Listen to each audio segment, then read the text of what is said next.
dream what we all are aiming for. So it's okay, we have to be aspirant and we have to be positive. We are aiming, I will give the details in my presentation, but an overall 2 crore entrepreneurs का बनाने का हमारा goal है in the next 5 years, only from non-farm. Farm से भी अलग से 2 crore entrepreneurs बनाने का हमारा all in all around 4 to 5 crores of SHG members would be entrepreneurs. So this is not a simple thing. It's very easy to talk in symposiums like this, but when we stand in community, the challenges hit very hard on our faces. So with this, I would request Rekhi ji to begin with the sessions rather than going very deep into this. You are the expert, Rekhi ji. So I invite to begin with the panel discussions. 2 o'clock we will be having a formal inauguration. After that, we will have the discussions continued. But I'm very optimistic to have very concrete strategies, ideas by end of these 2 days. Third day, we are having an exposure visit planned also. So please, I request all of you to stay back for third day also. Please don't, I know we all are engaged with many things at a point of time. Please stay back for exposure visit. Kudumbashree, Kerala is doing awesome work when it comes to entrepreneurship. We all know it. So let's also experience it. We can go to their sites and see how exactly the implementation is happening. So welcome you all again to this 2 days, 3 days workshop. Thank you.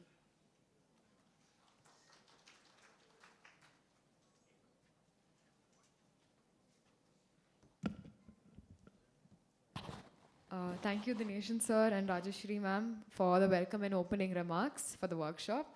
Again, a warm welcome to all our respected guests, panelists and participants here. On behalf of Kudumbashree, it is our pleasure to welcome you to the National Workshop on Rural Enterprise Incubators. This workshop brings together experts, policymakers and practitioners from across the country, and over the next 3 days, we shall be learning and sharing ideas on strengthening rural enterprise incubation within the 𝐷&RM framework. For our first session, to guide us on the incubator guidelines and their responsibilities, we have with us Sri Ramendra Singh Rekhi sir, senior expert in rural livelihoods and enterprise development. So may I invite you to the stage to take us through this session.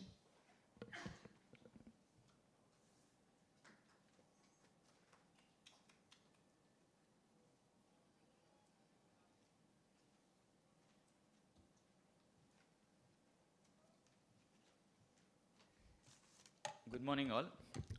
The intention of this session is most of you would have read the guidelines because you are either planning to implement or implementing the program. The intention is to share the thought process through which we started this program, and over the next 2 days we'll debate on how do we make it more rugged, whatever learnings that we have from the earlier implementations, how do we ensure it, we incorporate that in the future implementations, and whatever new changes or ideas that we get from you, how to make it better, more rugged, we incorporate it either in this one or in, as ma'am said, in NRLM 2.0, which is where we need to scale up livelihoods across.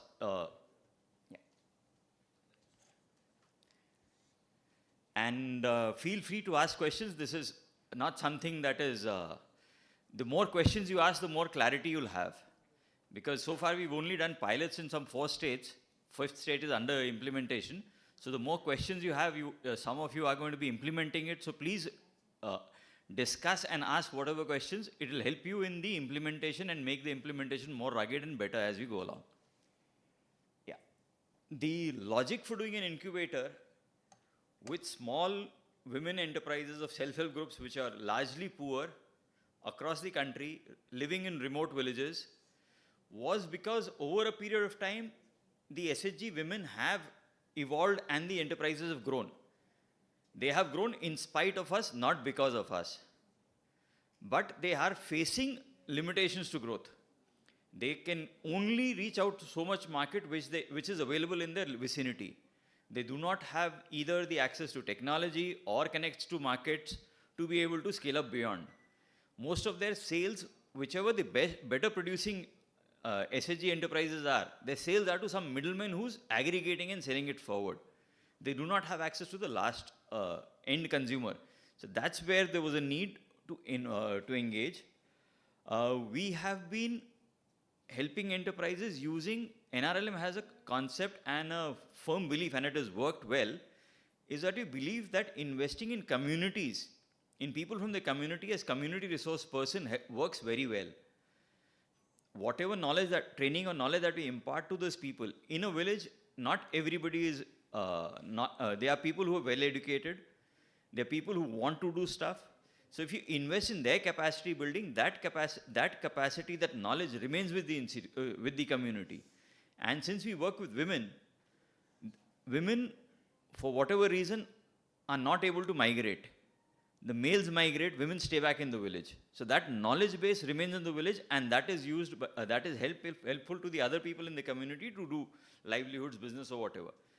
But when you want to grow business beyond a particular scale, the CRP-led model has limitations because the CRPs also have limited exposure and knowledge. We need to engage with organizations which are market driven. The SRLM also does not largely engage with market players. SRLMs traditionally have been engaging either with governments or with NGOs. Most of our enterprises, even which ones have scaled because of supplies to government.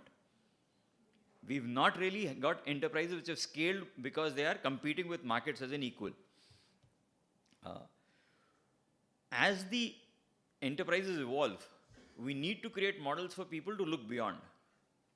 The SHG members, policy makers, SRLM, everybody has to start believing that DDs can go beyond mobilizing themselves, doing CLF activities. Their businesses, they can grow businesses also. They can run large businesses also. So we need to create those. Every state needs to create such kind of large enterprises that people, it's a confidence building measure for the other SHG members. It's a confidence building measure for the SRLMs. And it is a mechanism of engaging with market players that our SHGs are able to do business and compete with other market-based players. When we engage with incubators, and more so incubators from academic institutions, we expect that we'll be able to create knowledge products, which is toolkits for business plans, a pool of industry mentors, which SRLMs could not engage with because we do not have connect with industry directly. Various SOPs. We also have a component where we expect the incubator to engage with new age startups, which can help us break some of the logjams that rural enterprises which are in remote locations face. So that is the reason why we thought of going with incubators. Target beneficiaries, the initial target was look at top 150 odd enterprises because the program is not for a very long period. And around those 150 enterprises, build the process of incubation, build models for supporting those enterprises, and then use that for further scale up after this program is over. That's to be used by the SRLMs. Yeah. The enterprises which we want to incubate should largely be in the manufacturing or service sector. Trading does not need too much of, does not need a heavyweight incubator to have for a larger enterprise. So even a startup has 2 or 3 different friends with complementing skills coming together and running that startup. So in the SHG ecosystem, we want a group of 5 or 6 women so that they can specialize in different roles and accordingly grow the business. They are formalized enterprises. We do not anticipate that. I mean, there are some states, outliers, who would have a large number of formalized enterprises, and over the last few years, the formalization journey has been faster. But in case you do not find formalized enterprises, there is a window open for supporting non-formal enterprises also, but which are larger in scale. Because it's a program which is across the state, we want to build models for supporting different types of enterprises. We do not want an incubator which is a very expensive program to create a model for only one type of enterprise. So if there are 150 enterprises, look for diversity, look for around 8 or 10 types of enterprises so that we are able to get 8 or 10 models which we can then replicate. The intent of this is not merely to create 150 large enterprises. The intent is to create 150 large enterprises, use them as examples, use the learnings to replicate it across. The SRLMs work with a large number of people. The total cohort of SHG members today is 10 crores. Not everybody can be an entrepreneur. But whatever percentage of people, assuming that a 10% bunch of the 10 crore will be entrepreneurs, most of them will be in similar kind of businesses, because rural India does not lend itself to doing too much of different addition to traditional skills. It will be value addition to whatever they are producing, which is largely from produce. So around that, if you're able to create models, it will help the SRLM scale up and replicate it across. So multi-sectors and avoid concentration, that's what we already said. Yeah. So the process of implementation, the Government of India is largely a funding agency. The implementation on the ground is done by the state rural livelihood missions, which are the SRLMs. So here also the implementation will be done by the SRLMs. The NRLM will only fund them and give them some guidance wherever they need support and facilitate fund release and stuff like that. But otherwise, it's the states which is supposed to do it. And among these states, we would want states which have already done work on non-farm livelihood, so they've at least understood the enterprise journey somehow. And because it's a program where we want to have larger enterprises, states should have done some homework of getting an MIS or database of larger enterprises. It is incubators who've been incubating larger enterprises to come and incubate smaller enterprises. So very small enterprises makes no sense. I mean, it's like taking a PhD teacher, professor or a guide to teach kindergarten children. Makes no sense. And that it does not excite him. He does not have the relevant skills. And bringing it down to this level is also going to be limitation. So given whatever our limitation is because of fund availability, etc., sales turnover of more than 12 lakhs per annum. The implementation partners we're looking at, because initially it was supposed to be approximately one incubator per state, and that's what it will possibly be till we are able to scale up beyond. We expected the partners to be incubators housed in institutes of repute. The intent of taking institutes of repute was the incubator has a brand value that it will not want to dilute by doing a shoddy job. Entrepreneurs is a tough ask for any incubator. Most incubators today have a checkbook, do some challenge fund, have co-working spaces, get these kids around, give them some startup capital, and then rely on the entrepreneur's enterprise to take it forward. Here it's a more mentoring heavy effort. So the intent with the states is look for organizations which have a high, hopefully they are interested in research. And unfortunately, there are very limited data available on rural enterprises in India. This is one gold mine of information and data which people, so that helps in getting it. Since most of these incubators would not have worked with our kind of enterprises, the proxy we expect incubators to have worked with women or with social enterprises which are smaller in nature, do not work on only market as a concept, work on disruptive stuff, have some experience of working in peri-urban areas, and we're lazy. If they worked with any government program, some other government department has done due diligence. So that makes life easy for us.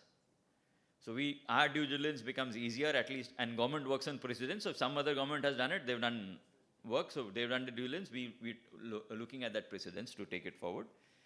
And size obviously matters. So if an incubator is doing good business, it has the ability to raise repetitive funds from different ministries.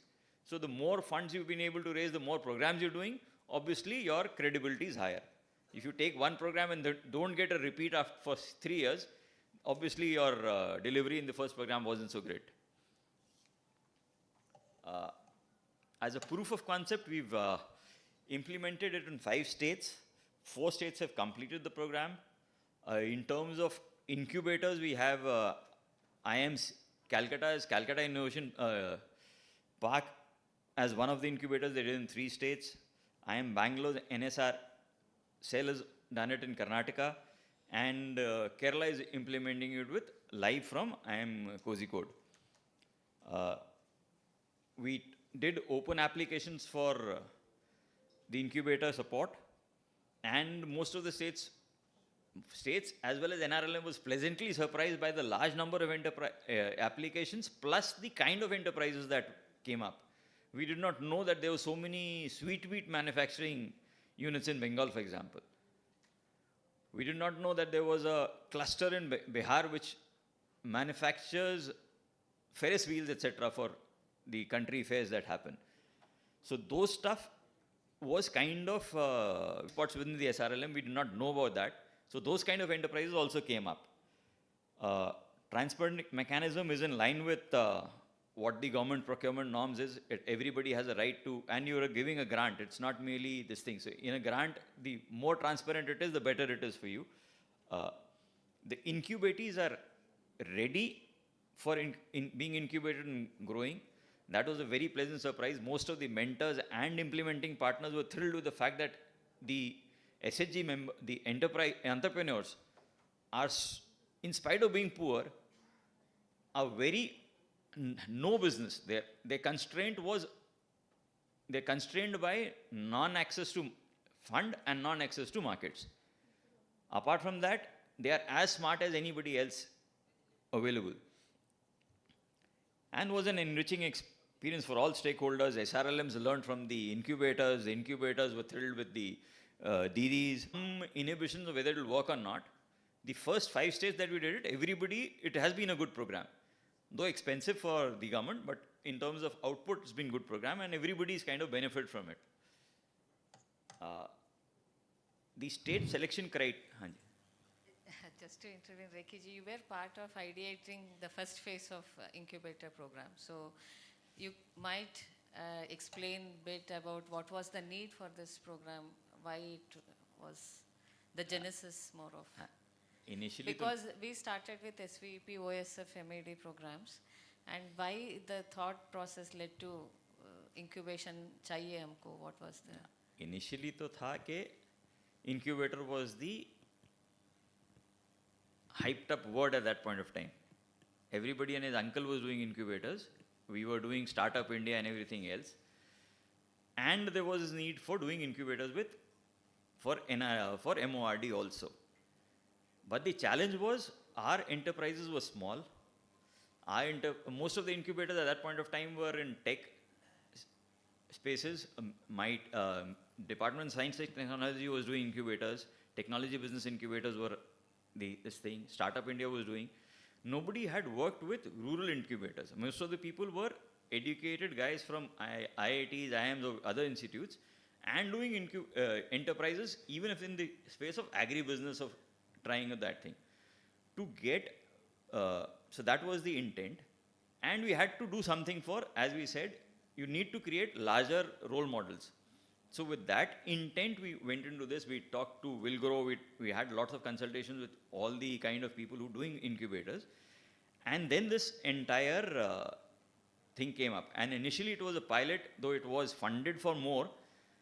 The then secretary said, experiment with only 5 because most of the other incubators are not being able to scale up. Atal Incubation, for example, has not been able to do very great. Aspire has not been able to do very great because whenever you start dumbing down to smaller enterprises, incubators get lost. So that was the need for it. And as the implementation experience showed that whatever we did, it was a reasonably hard amount of work from the SRLMs and the incubator itself, because the incubators themselves had never ever gone to field for doing so much of boot camps. You typically would organize boot camps or whatever in whatever co-working space, the infrastructure that you'd created in your educational institute. You never did outreach to this extent. But the interaction with the Didis and the impact of it was reasonably good. So that was what it is.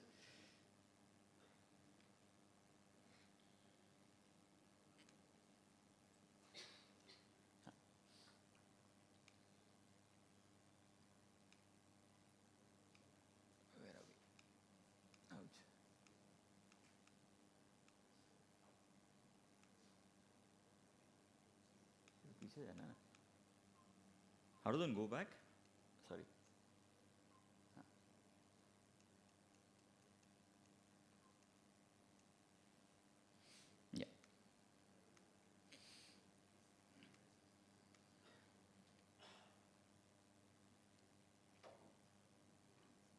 Yeah, the state selection criteria, what we want is, it is easy for states to apply for it. We have, as a government of India, we have funds, we have to expend funds.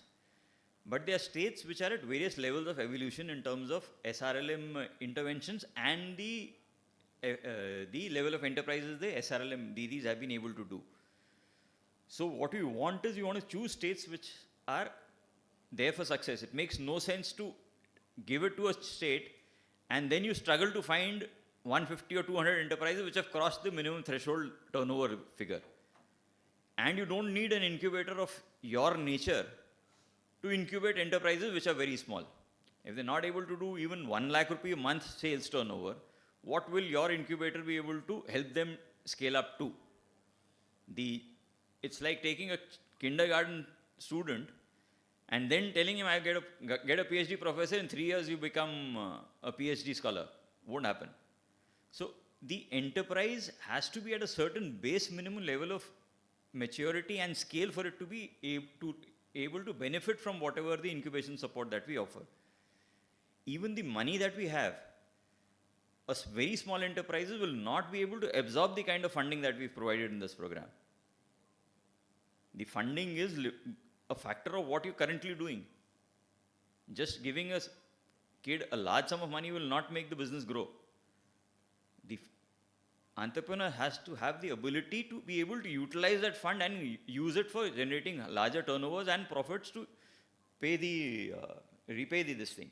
So states with a large number of eligible enterprises through some database or something is what we want to this thing. The average cost of this program, the cost of the program is around 10.7 crores divided by 150 enterprises, close to 7.13 lakhs per enterprise. And if you are using public money, you should at least get some kind of cost benefit from the 3-year program or a 4-year period. At least that cost of investment should come back in terms of incremental profit to that enterprise. So if it's a very small enterprise, it will not be able to generate that kind of sales, and whatever learnings that we get will, so that was the state selection criteria.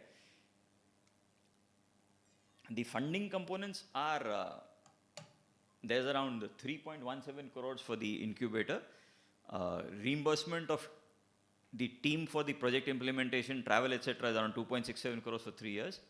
There's a fund for equity investment by the investor, which is a 50 lakh figure. There are challenge fund organization costs, the awards to the top 18 enterprises. The reason for giving award, typically NRLM does not support individual grants. Here, we are giving individual grants or awards in the form of awards. Reason is to de-risk the growth for the enterprise. If it's a manufacturing enterprise, if it wants to grow, it has to invest in capital assets. It has to increase its production capacity for it to be able to grow. That is a risky proposition for our cohort, and they do not have that risk-taking capability to take larger risks. So the larger enterprises, the risk is the process of investment is de-risked apart from incubator support. The money is de-risked by giving it to them in form of a reward. So that kind of helps the enterprise take that plunge into saying, okay, I do not have to repay this money, so let me take the risk and grow further. Sir, For the जो equity investment by incubator है, इसको थोड़ा और unfold how this money they can actually leverage from. I think let audience can also ask questions, because I feel this is the crux, and the funding pattern, there would be a lot of questions also on how it works. So I think we can take questions then and there. absolutely, so done. Along the presentation, please. Can we go back to that slide? Yeah. So it's open to you guys. Want to ask questions? Please go ahead. The equity investment by incubator, the logic of putting it there was, why should an incubator get into it? The other government programs give you a lump sum money, you invest in it, and the upside of that is the incubator's benefit. It helps in the sustainability of the incubator. So we had to do something similar. We had created a fund, but that was our enterprises we wanted to support with monetary investment. But our enterprises, we did not feel that they would be a possibility of an exit for you guys. Our enterprise is very small that for them to reach a level where somebody else will invest, unless we are able to create some mechanism of somebody investing on a social good kind of a norm, which is not a financial return, which is possibly a return in terms of impact kind of norms, which have still not come across. I've only heard about it. Nobody's investing on those norms. Everybody investing, I put X, I want to get some RR at the end of it. If I invest in 10 startups, one will survive and that one will give me a IRR of 18% or 20% or whatever. Nobody says I'm investing in something because it is going to create livelihoods for so many people. And my measure for my return on my investment is only livelihoods for so many people, improvement in quality of life, all that stuff. That norm is not there. So the money for the incubator to get an upside was this, and the logic for SRLM, for NRLM to put this money was engage, you guys are engaging with startups. There are some startups which you would know in your cohort who would be creating disruptive stuff for addressing the market failures that most rural enterprises face.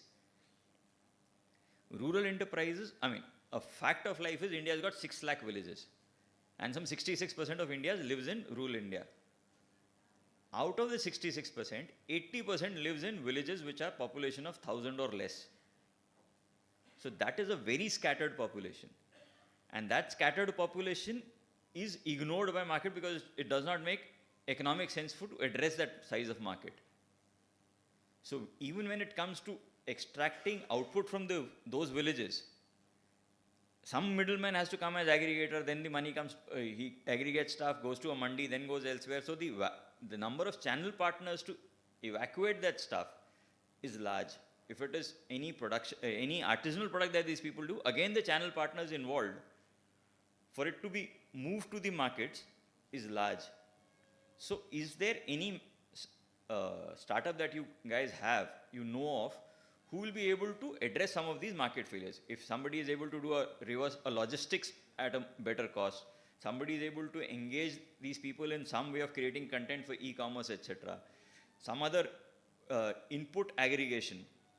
Everybody buys in very small quantities. If you're able to, somebody's got an app which aggregates demand and then helps them get stuff. So those are the kind of startups we wanted people to work with. In the initial 3 states, we had aggregators on e-commerce. We had one aggregator in Assam who was helping them with packaging products because most of the food packaging in Northeast comes from mainland and is horrendously expensive because you spend money in transporting air. So this fellow actually set up a pet blowing plant in somewhere in Guwahati. So that reduced cost of the raw material, of the packaging products itself. So those are the kind of startups that we want you guys to invest in. The upside on your investment is yours. For the startup, the benefit is we are able to give them a market which is much larger and what they would not get otherwise. SRLM has, I mean, as I said, we work with 10 crore odd women and we work with some 60-70,000 enterprises, 60-70 lakh enterprises.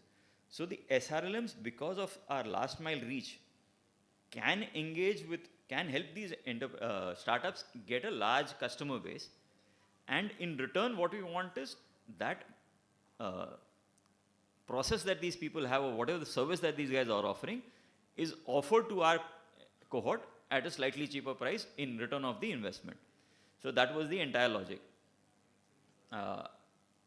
This component has had mixed results so far. The states, when we talk about the learning, they'll explain it further. But has scope for this growth. The other enterprises which are not getting rewards or grants in form of reward, we have a proposal for giving them soft loans at 0% interest. So that also de-risks the entire business component. In the SRLM ecosystem, any loan taken by a SAG member, because of social pressure and because of the value systems inculcated in them, has to be repaid by the entrepreneur. I mean, there's no concept of a business failure or a NPA happening. And that value system is something which cannot be diluted for a business. And when you taking a business and expecting it to grow, there is element of risk. That element of risk we're trying to de-risk by giving them a interest-free loan. And the entire concept of last miling, the process of ensuring the money is not diverted for other users, is done by our SHG ecosystem, the federations and the village organizations. So once they get a corpus and they lend it for one time at 0% interest, their interest is in getting it recovered, and then they make money on, their corpus increases, they make money on subsequent rounds of lending. So, and there's a component for capacity building of the entrepreneurs also, which is also reasonably well funded. Yeah, any other question? There is a question from NMMU about this equity financing only. Can we treat this equity funding as venture financing to larger enterprises from MORD, and in return they will support to our targeted enterprises? उसमें उसका SRLM or incubator have to decide where they will support. Now, if the larger enterprise among the NRLM ecosystem, SHG enterprises, have some product or services which helps this thing, you can invest. But if you're investing in it only to use them as a capacity building partner, makes no sense. If there's a CLF, if there's an existing enterprise and you say, I will give you money, and then you become a trainer for other smaller enterprises, it doesn't need that money for becoming a trainer. And it does not create a disruptive this thing. It will only train you to how to do business. It doesn't tell you how to compete with somebody else who's cheaper than you because he or she is not able, does not have to transport stuff for 80, 100 kilometers extra, or in smaller lot sizes, in non-optimal lots. Any other question? Are you guys happy with this money? Can we reduce it? Bol.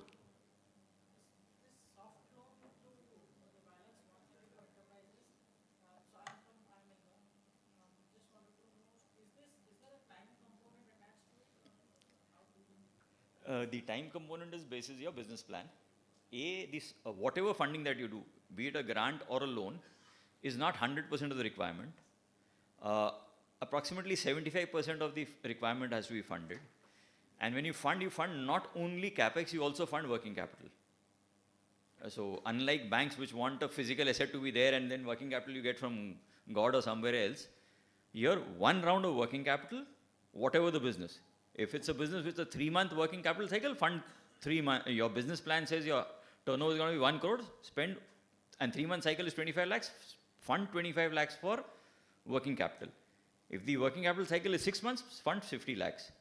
So whatever your capex plus one round of this thing, fund 75% of that. So 25% skin in the game has to be there. Otherwise, some other character will come and put pressure on you to give it to him for free, him or her for free. So that is the soft loan. The time frame for it is basis of business plan. It has to be funded by the profits, the free cash flow generated from the business. My entrepreneurs do not have their own capital. If they had their own capital, they won't be needing my support. So whatever the business cash flow should be able to repay that loan. You have a moratorium of maximum 6 months, again based on your business cash flows. And then assuming there's an incubator involved, hopefully the business plan will be that rugged that it is able to generate that kind of cash flows to repay it over the next 2 or 3 years. It's not a loan which is for 10 years. It's not a loan which is for 6 months or a 1-year loan. It can stretch to 3 to 4 years. That is a case-to-case exercise that the incubator and SRLM have to do.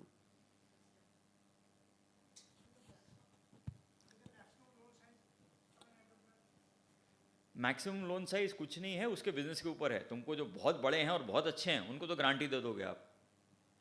And it is the money required for the kind of business. Again, as I told you, a 3 lakh rupee business will not grow to 50 lakhs in just because the incubators come in. Incubators do not have a magic wand.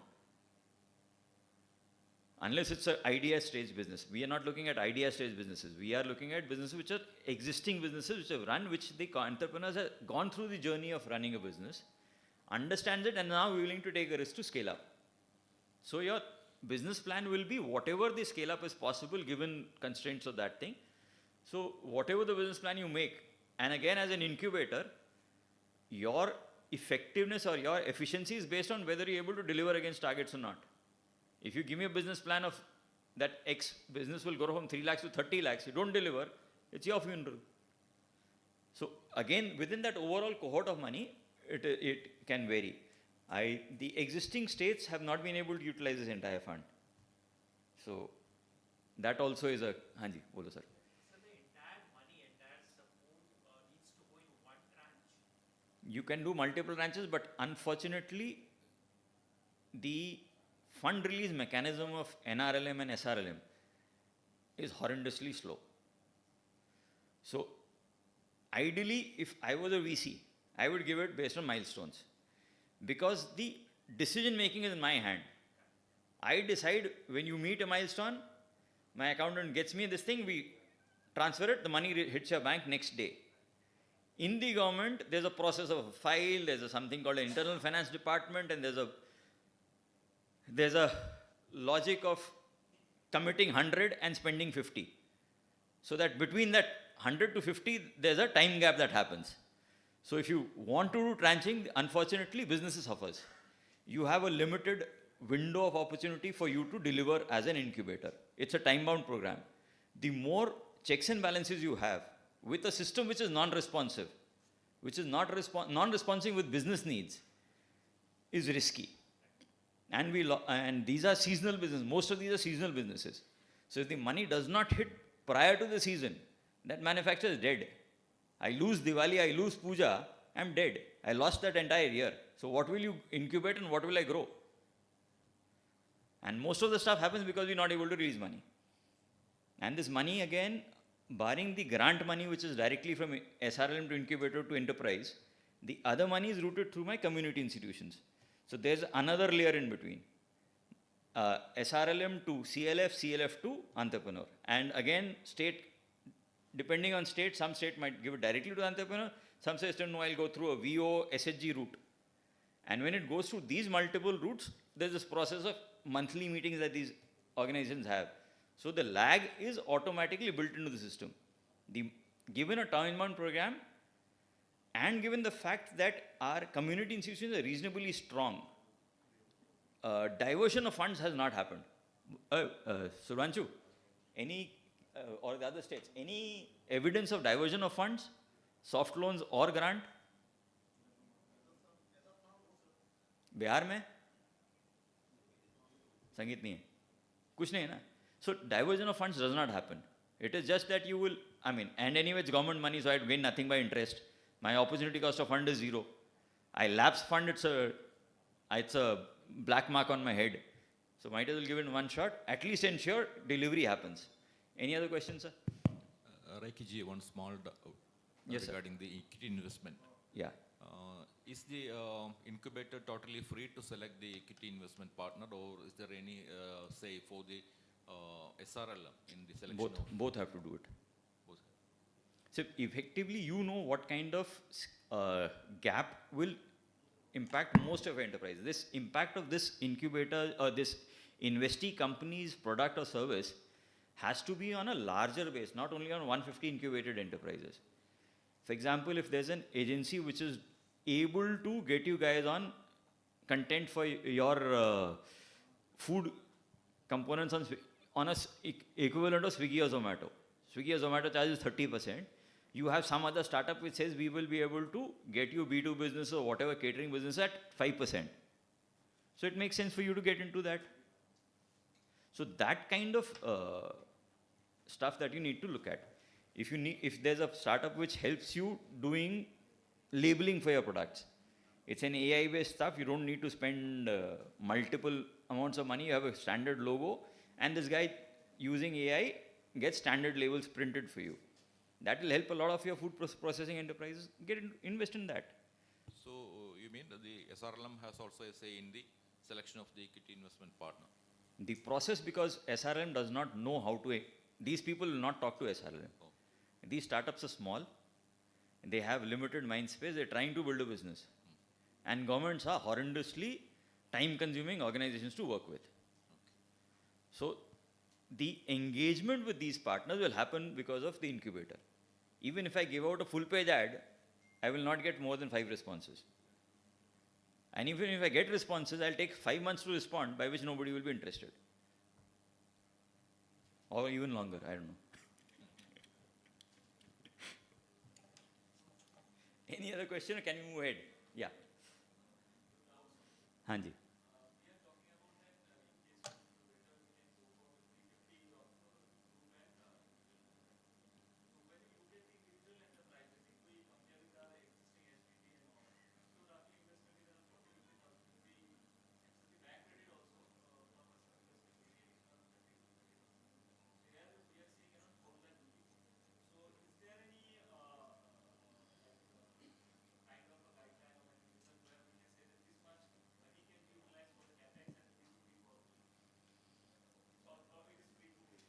It is business plan based, beta. And जो SVP का enterprise हैं, the $30,000 is a average that you have. These are enterprises which started, let's say, 4 years ago, because of internal infusion, etc., have grown. Only then they'll grow. With a 40,000 rupee turnover, with a 40,000 rupee investment, I cannot reach 12 lakhs of manufacturing turnover.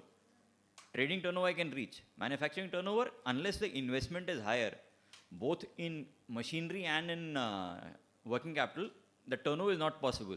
So these are among your cohort of SVP enterprises, the top 5% or 1%, 2% would be the ones which will qualify for this. And again, the business that, the money that you give, this is the maximum cap. Nobody is asking you to, because you have funds, drown the poor fellow in money. Look for organizations, whatever their capacity to absorb within that 2-year period of incubation is what you need to fund. And simultaneously link them to banks for subsequent funding, but that's the only sustainable method. SRLM and my CIF is only the starting step. Any organization to grow sustainably has to have a business relationship with a formal financial institution. उसको loan दे दोगे, उसका loan का credit history बनता जाएगा, civil बनता जाएगा, repay करता जाएगा, bank will automatically give them a higher loan subsequently. Because my money is going to end. My money is not adequate to help whatever, if you want to do 2 crore enterprises, it is not adequate. My entire CIF corpus is not adequate to get 2 crore enterprises grow. And none of your SHGs will fund risky enterprises to that extent either. Group liability का वो भी एक risk है. बहुत ज़्यादा ticket size नहीं बढ़ता loan का. हाँ जी.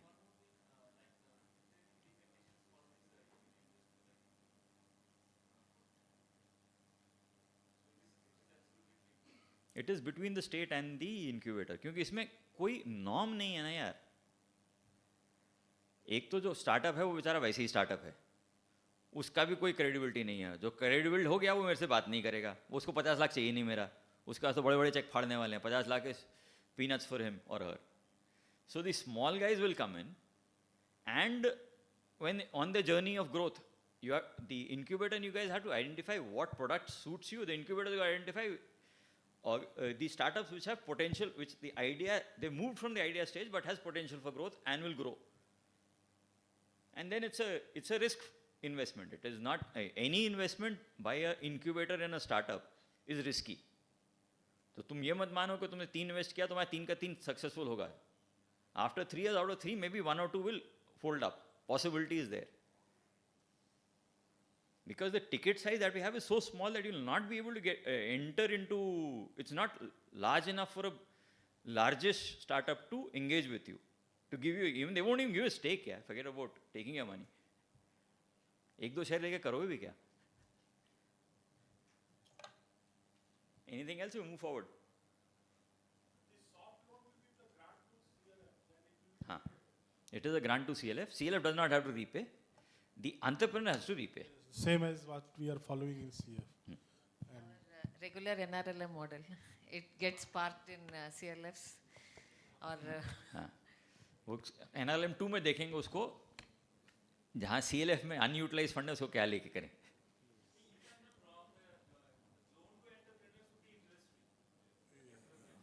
That has to be mandatory, interest free has to be mandatory. Risk उसका अवॉइड करा रहा ना. दीदी अपने तुम्हारे स्टेट में तो लोन नहीं लेती यार. तुम उसको बोलो बड़ा लोन लो, उसको ग्रो करो, तो कहाँ से लेगी वो?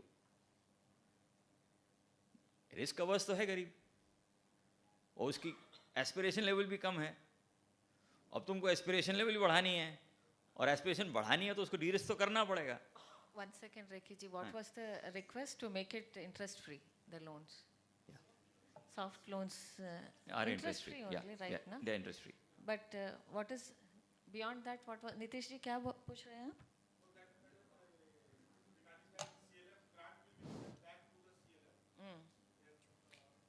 How to reuse that? Will it open for other entrepreneurs or will it be CIF for, का part है. okay, that will That become will the go to the pool of other CLF. other corpus. enterprise also we can use. हाँ, पहला आप मेरे को गया, मैं आपका इंक्यूबेटिव, पहले लॉट मेरे को गया, रीपेमेंट CLF का पूल का बढ़ गया, कॉर्पस बढ़ गया. Corpus fund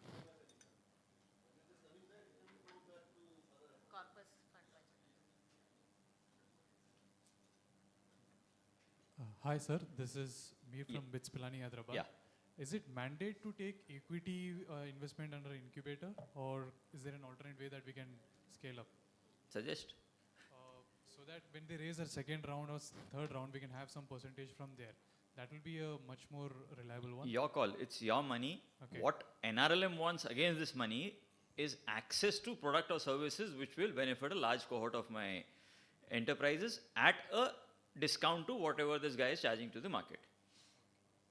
Thank you. That changes the agreement because, you know, I think what yes.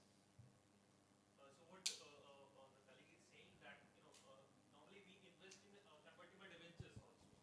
So going forward in 2-3 years down the line, then we convert into the equity. You can do CCPS, you can do equity, you can do convertible debentures, whatever instrument you want. See, my intent of this thing is, it is your money. It is your bonus for you to grow. My intent of NRLM or the SRLM as a partner, as a funding partner, is to ensure you do a tri-party agreement. My cohort of enterprises get some access to some services which are relevant to me at a price, at a delta lower than whatever this agency is charging to the market. And how do you, what process you want to do for that is yours. I think in some of the states it was they didn't even take equity, was off the record. It was an agreement for service agreement. I will pay you money provided you do ABC. And the equity came to these guys without money, it came as a bonus or whatever, sweat equity or whatever. So all that structuring, whatever structuring you want to do is open to you guys. Because end of the day, it's your money, it's your stake, and how do you want to use it. If you want to give it as a grant, you can give it as a grant, say, goodness of my heart, perfectly fine. As long as I get that benefit, I'm not bothered about your sustainability. Yeah, Sir, anything else? Telangana SRLM, sir. Hanji. Sir, under SVP program, we are supporting 1 lakh to the individual and group for the 5 lakhs.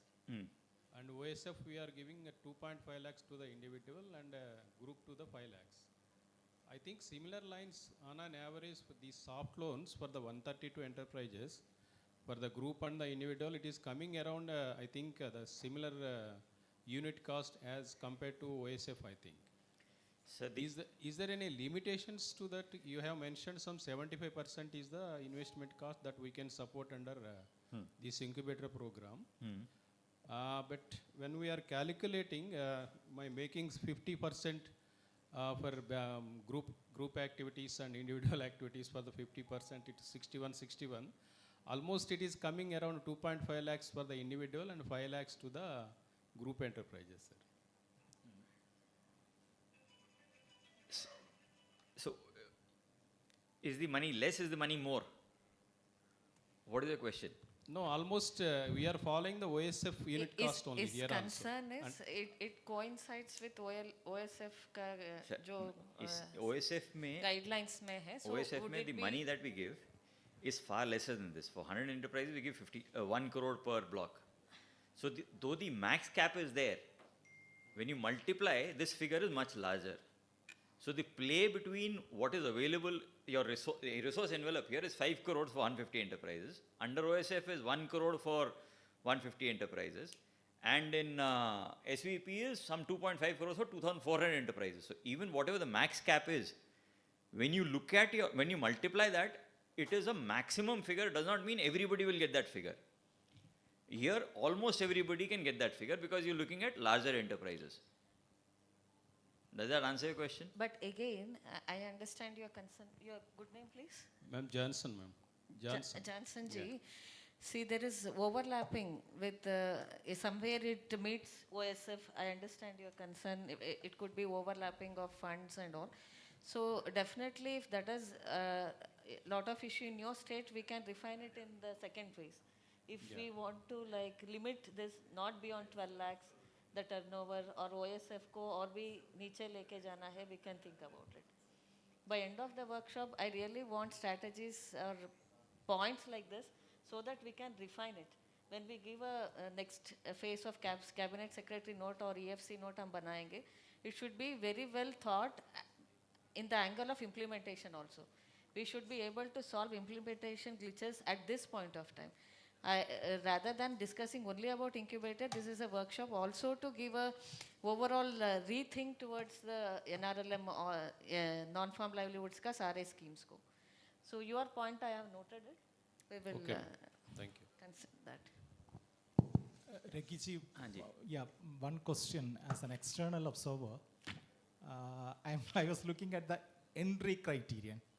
So that 12 lakhs or 15 lakhs, it's good to ensure seriousness or readiness of the enterprise, but at the same time, we may lose some new enterprise which may have high potential, started last year only, and also in some geographical area, this may be slightly high or more ambitious.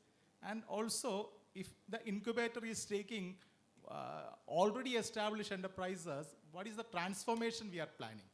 So my concern or my opinion is, okay, you keep this standard entry criteria, and also along with that, keep some flexi criteria also, based on geography or maybe social innovation or some employability criteria or some kind of innovation, a small percentage for flexi entry criteria. Agreed. That is covered subsequently. States have the freedom to modify this based on geographical criteria.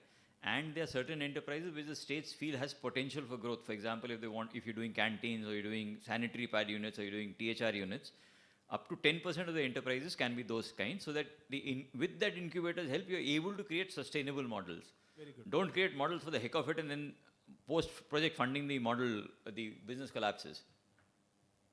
That's, your point is covered subsequently. Yes, it's part of it's a valid point. Freedom is there with the state to do that activity. Is it mentioned explicitly in guidelines? Explicit. Rekhi ji? Explicit. Is it mentioned? Explicit है, दोनों explicit है. Oh, okay. और Assam में the 12 lakh criteria was revised downward because we do not have that many enterprises. So that's why we said that if you really want impact to happen or this thing to happen, you need slightly larger enterprises for bigger impact to happen. Thank you for the point, Mr. Chacko. I have noted it. We will make it more bold in the guidelines. So one more question. Yeah. Incubator also, or it is open for SRLM to get more? It is to be used whichever is the most competitive agency for that. Okay. The cost norms are as per common cost norms. Okay. So again, nobody can profiteer on that. In case some enterprise or some cohort needs training in a much higher level than your common cost norm, not available within your cohort or within your this thing, then there's a provision of training it at a cost norm equal to whatever you train your employees at. Okay, That is one. Incubator, if they have the skill sets and are able to do it at cost norm, there's no harm in getting it done. through incubator. If they are, your cost norm is fixed. Yeah. Now X can do, Y can do, Z can do training. Yes. This is a known devil. Anyway, it is their funeral, because if the entrepreneurs not grow, they will not be able to deliver enterprise results. Because this is very important. If CV part to the incubator, it दोनों का option है, open है. open है. Open है. Okay, okay. और SRLM का उसमें say है. SRLM can decide what it is to be done. एक ही चीज है 36 महीने का प्रोग्राम. Yes. और उसको एंड में बिजनेस का एंटरप्राइज गिनूंगा, तुम्हारी फंड रिलीज नहीं गिनूंगा, कितने फोटो खींचे नहीं गिनूंगा, केस स्टडी नहीं गिनूंगा, कितना धंधा बढ़ा. तो वो उसको करने के लिए जो आपको करना है समय के साथ कर लेना. So if this point will be made under incubator cost, because it will be again procurement norms, you know. If I have to again तुम्हारा कॉमन कॉस्ट नॉर्म है तो प्रोक्योरमेंट उसमें जब for agency एजेंसी basically. में यदि तुम्हारा वो defined है, कॉस्ट नॉर्म डिफाइंड है, तो कमर्शियल डिस्कवरी ऑफ प्राइस तो है नहीं. Yes, that is there, but for agency procurement again. Agency procurement वो उसको तुमने इंक्यूबेटर को वैसे लिया तो उसको तुम बड़े वाले को पढ़ा रहे हो तो पढ़ाने की क्षमता रखे तभी तो लियो हो. Yes. तो उसको that procurement is eased out if the incubator does it and they have the capability Yes. And they are willing to work at whatever your common cost norm है. जो 38 रुपए घंटे के हिसाब से पढ़ा दे तो बढ़िया है. If incubator nominates some agency for skill building, so if that can be built up in guideline, so that procurement process we can define. You can do it through the incubator, no issues. Okay. जानबूझ के लिखा नहीं है. Okay. Freedom है आपके पास. Okay. अपना IFD से बचना है, इंक्यूबेटर के थ्रू रूट करना कर लो. Yes, that वो है. that is my point. वो ऑप्शन है. Yeah, so if that can be made वो mandatory. ऑप्शन है, मैंडेटरी नहीं है, ऑप्शन है. Okay. मैंडेटरी मैं कहाँ से लिखूंगा? I am also bound by government procurement rules ना. So again we. It is deliberately kept open for you to utilize it.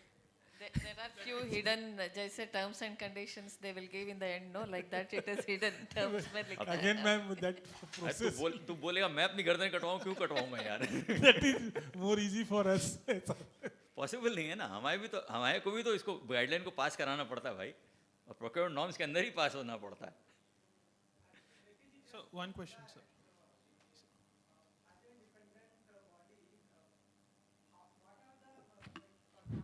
Sir, please introduce yourself. I am Madhuban Pandey from Score Livelihood Foundation.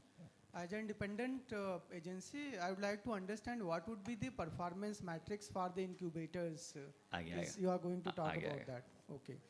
Yeah. So I have one question. हाँ. Sir, Vignesh from IIM Visakhapatnam Incubator field. So as we run a program as an incubator, we do have some checks to our cohort incubatees. We don't give away the carrot very easily. We always keep the dispersal of the grant in the end, majority part or minority part. So can we have similar checks here in this program? That's what I answered that question for him. You can have, provided your engagement with the state is such that they commit that fund release will happen timely. Your checks and balances are there because who's the decision maker? You guys are the decision makers. Your investment committee will they'll sit at 7 days notice, they'll take a decision. Your finance guy will get a check signed or do an RTGS, money will reach the fellow's account next day. In government, the process of fund release is a process, the fastest it will take is 7 days, the slowest it can take is 2 years. So with that kind of a constraint, your only way out is release the money and utilize the community monitoring structure, the SRL monitoring structure and the CLF monitoring structure to ensure money is not diverted. And if you, in your process of engaging with an enterprise, you feel that it is not going to be, it is not ready for it or whatever, you can reduce your business plan accordingly. The biggest challenge in the first round of enterprise support that we did through incubators was the money happened late. So the impact on business, what could have been was possibly, we achieved something like 0.5 or 0.7 effort. So Ranju, what was the figure that we achieved? Against potential, because money reached late, the sales growth that we got, what percentage of potential were we able to reach? Some 50-60% we are able to reach. We lost almost a year in Bihar and some 6 months in West Bengal. Assam was equally there. So most of these enterprises need that money for the spur for growth. If that is delayed, the incubator's credibility takes a hit, and the business, what will you incubate? Yeah? I mean, if my capacity is full, I don't have working capital, what good will a mentoring do? He'll tell me, make more, I have this market, but I am limited with whatever limited I have. So, yeah, I have another 5 minutes, I'll rush through it. So most of this stuff is already there in the guidelines. I'll just rush through it. This is some sales pitch. Most of you, assuming the fact that most of you guys have spent your own money flying in here, you guys are interested, I don't need to sell it to you. this is for selling to the incubators. The advantage is we defray the entire cost of the project team. We cover your overheads. You have the 50 lakh kitty for growth. There's an opportunity which is a big, not intangible, but a big benefit is the impact, the benefit of working with rural women. It's a very enriching experience. And of course, you have research, etc. we already talked about. You wanted parameters, right? These are the parameters. This is again spelled out clearly in the guidelines. There's minimum 15% growth in top line, connection market, formalization, access to bank finance is important because my money cannot be the only money that these people have. It is only startup fund. Whatever money that we're giving is not adequate for anybody to become really big. Because you're starting with a 12 lakh base, this money is big. But if you start with a 50 lakh base, this money is very small. And the expectation is some of these group enterprises will have to reach turnovers of a few crores for them to actually make appreciable impact on the lives of the people. Knowledge products and toolkits is what we expect the incubators to deliver. Basis what, I mean, as one advantage of a academic based incubator is लिखा पढ़ी करोगे आप लोग. बाकी practitioners का लिखने में बड़ी दिक्कत होती है. So if you'll write and you'll give me the school kits, it will help us scale up, use the same learnings across other enterprises. Implementation process is a long journey that is reasonably well detailed in the guidelines, and you have access to all the people in NMMU and existing, the earlier partners, they're willing to share. The fact that they've come here, they're willing to share. They're more than happy to share. So Rancho, on your behalf, I'm committing. Okay, thanks a ton. I'm done.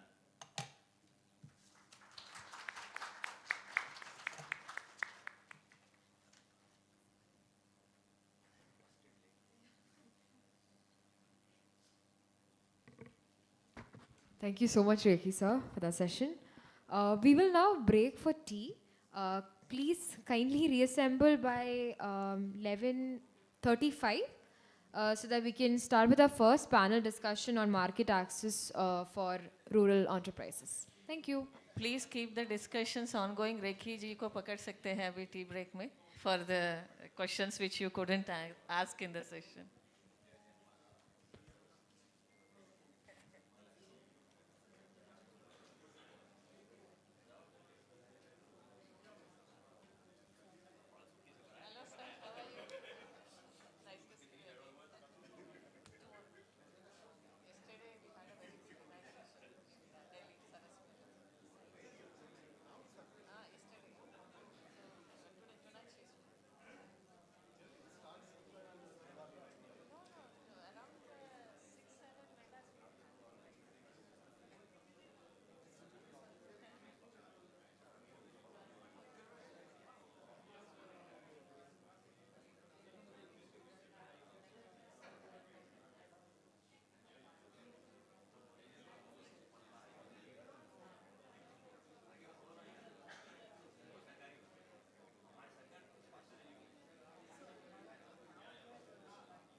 Mr. Vijay brings in over 24 years of experience in information technology innovation and deep understanding of rural and agricultural markets.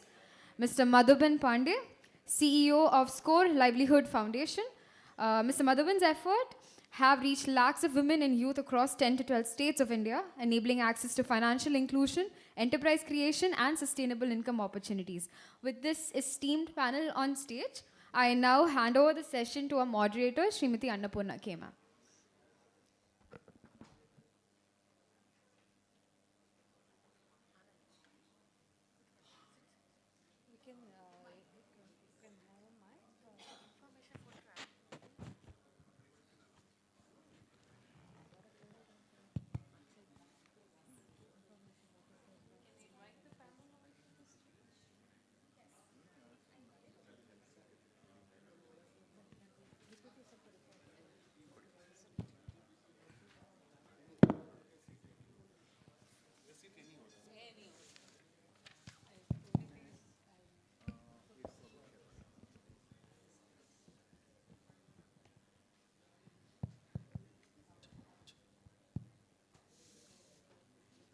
Good morning to one and all.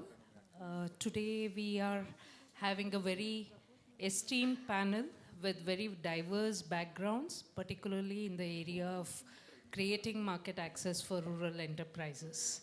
It is my honor to moderate this panel discussion as part of this workshop.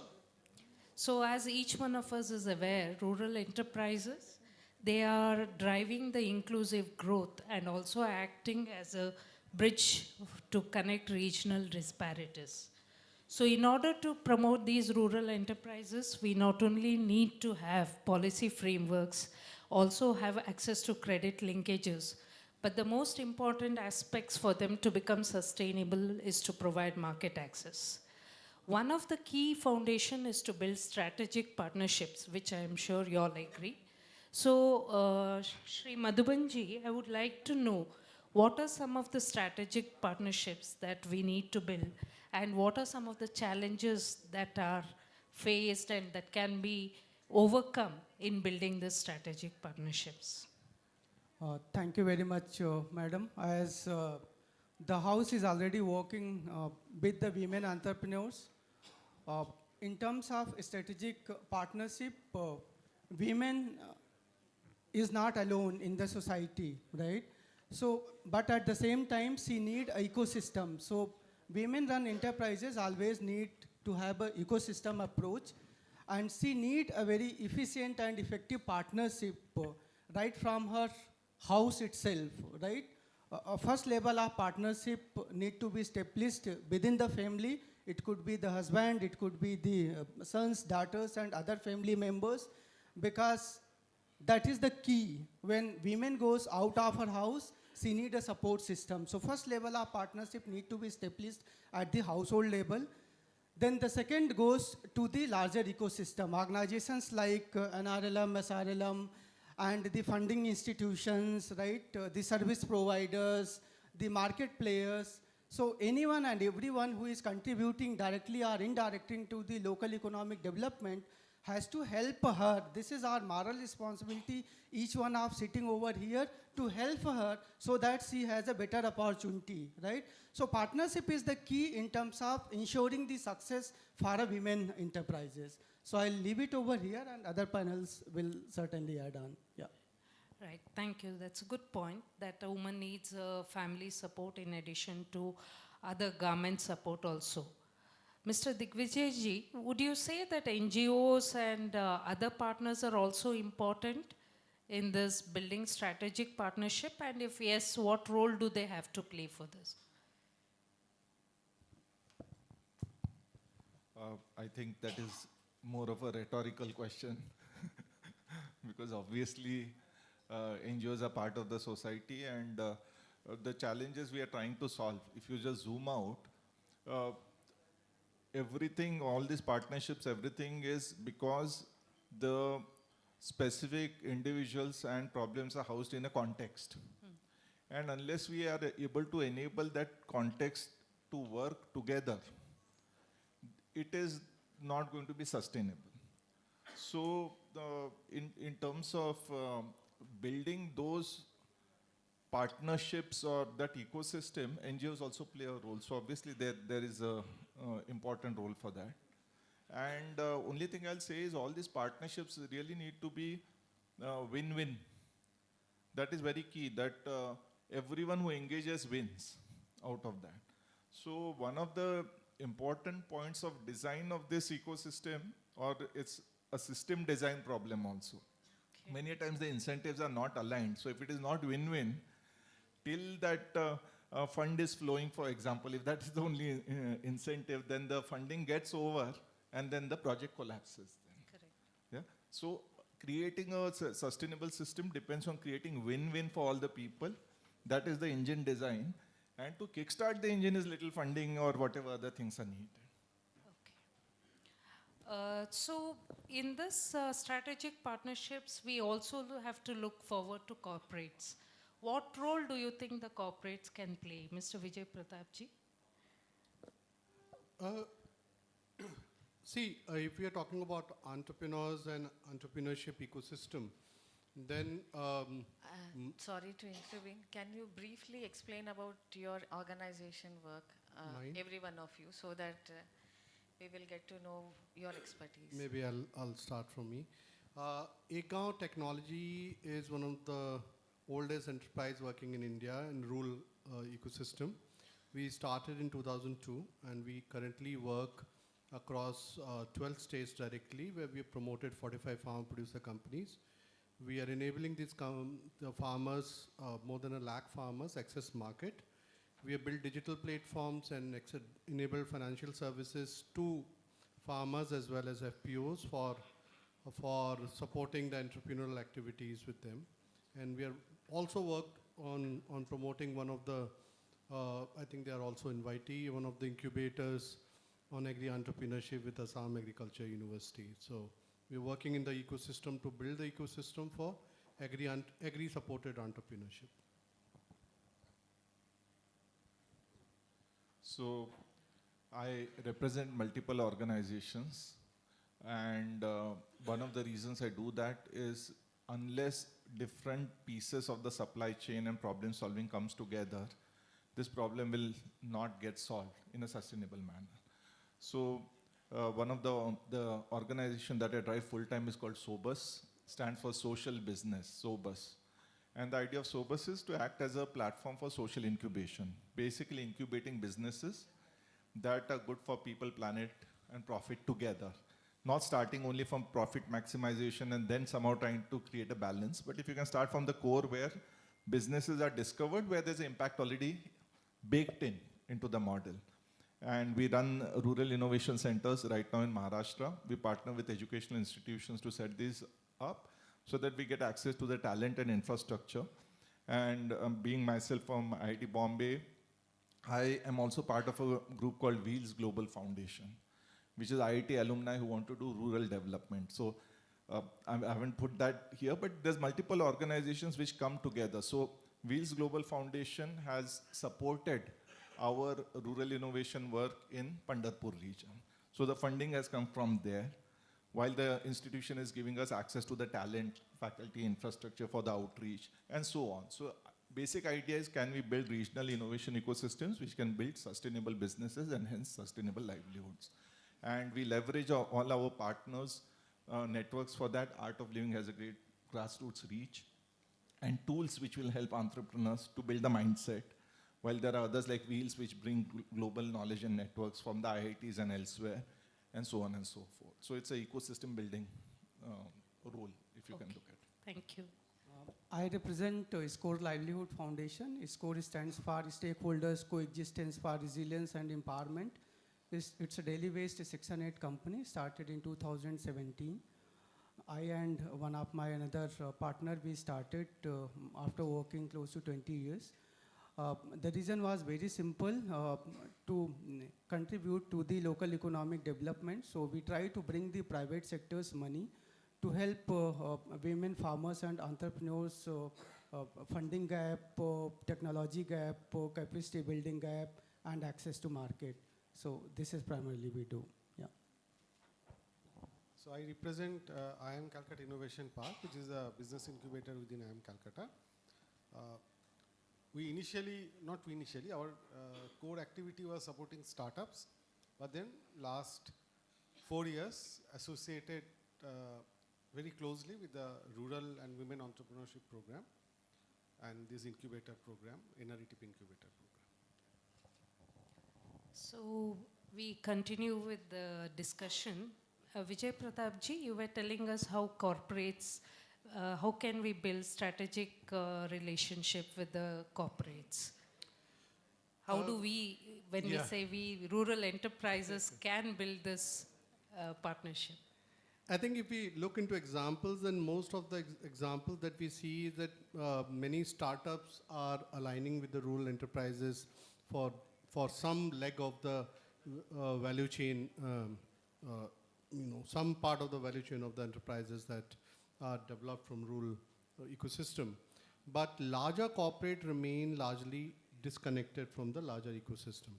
We do have some examples which talks about connecting with that ecosystem, but what happens is that we haven't yet created those scales.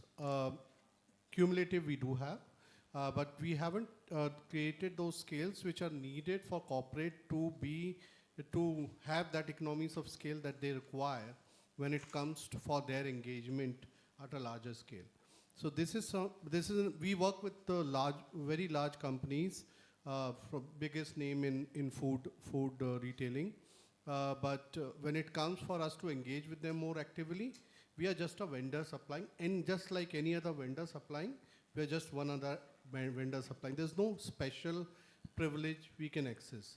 So when it comes to working with corporate, I think the norms of the business will remain the same. We need to reach, as Mr. Rekhi was saying earlier, we need to reach that scale where we are able to meet the norms of the scale that are set up by the corporate. We are not setting the scales. They are setting up the scales. So one other key partner which we can think of strategic partnership would be the academic institutions which engage in research or act as incubators.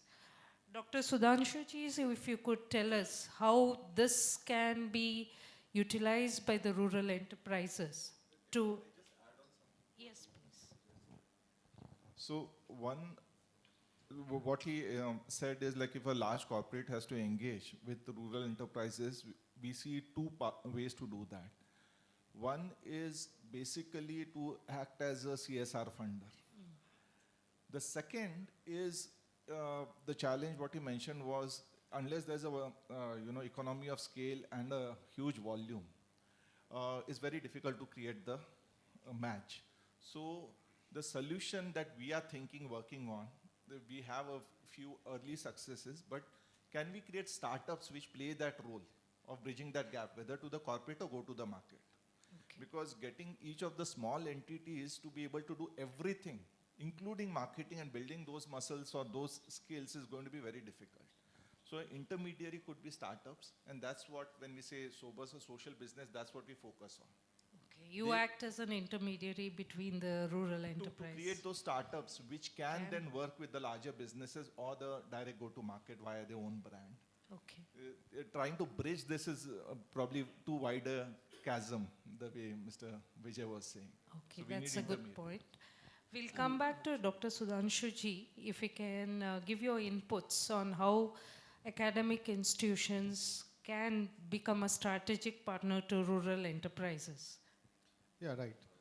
So firstly, one thing I would like everybody to realize is, when you look at rural enterprises, women enterprises, their size might be very small, tiny, nano, micro, whatever you use.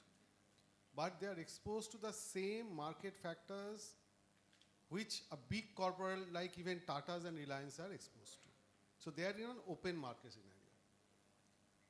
And the knowledge to run a business is equally important for them, right?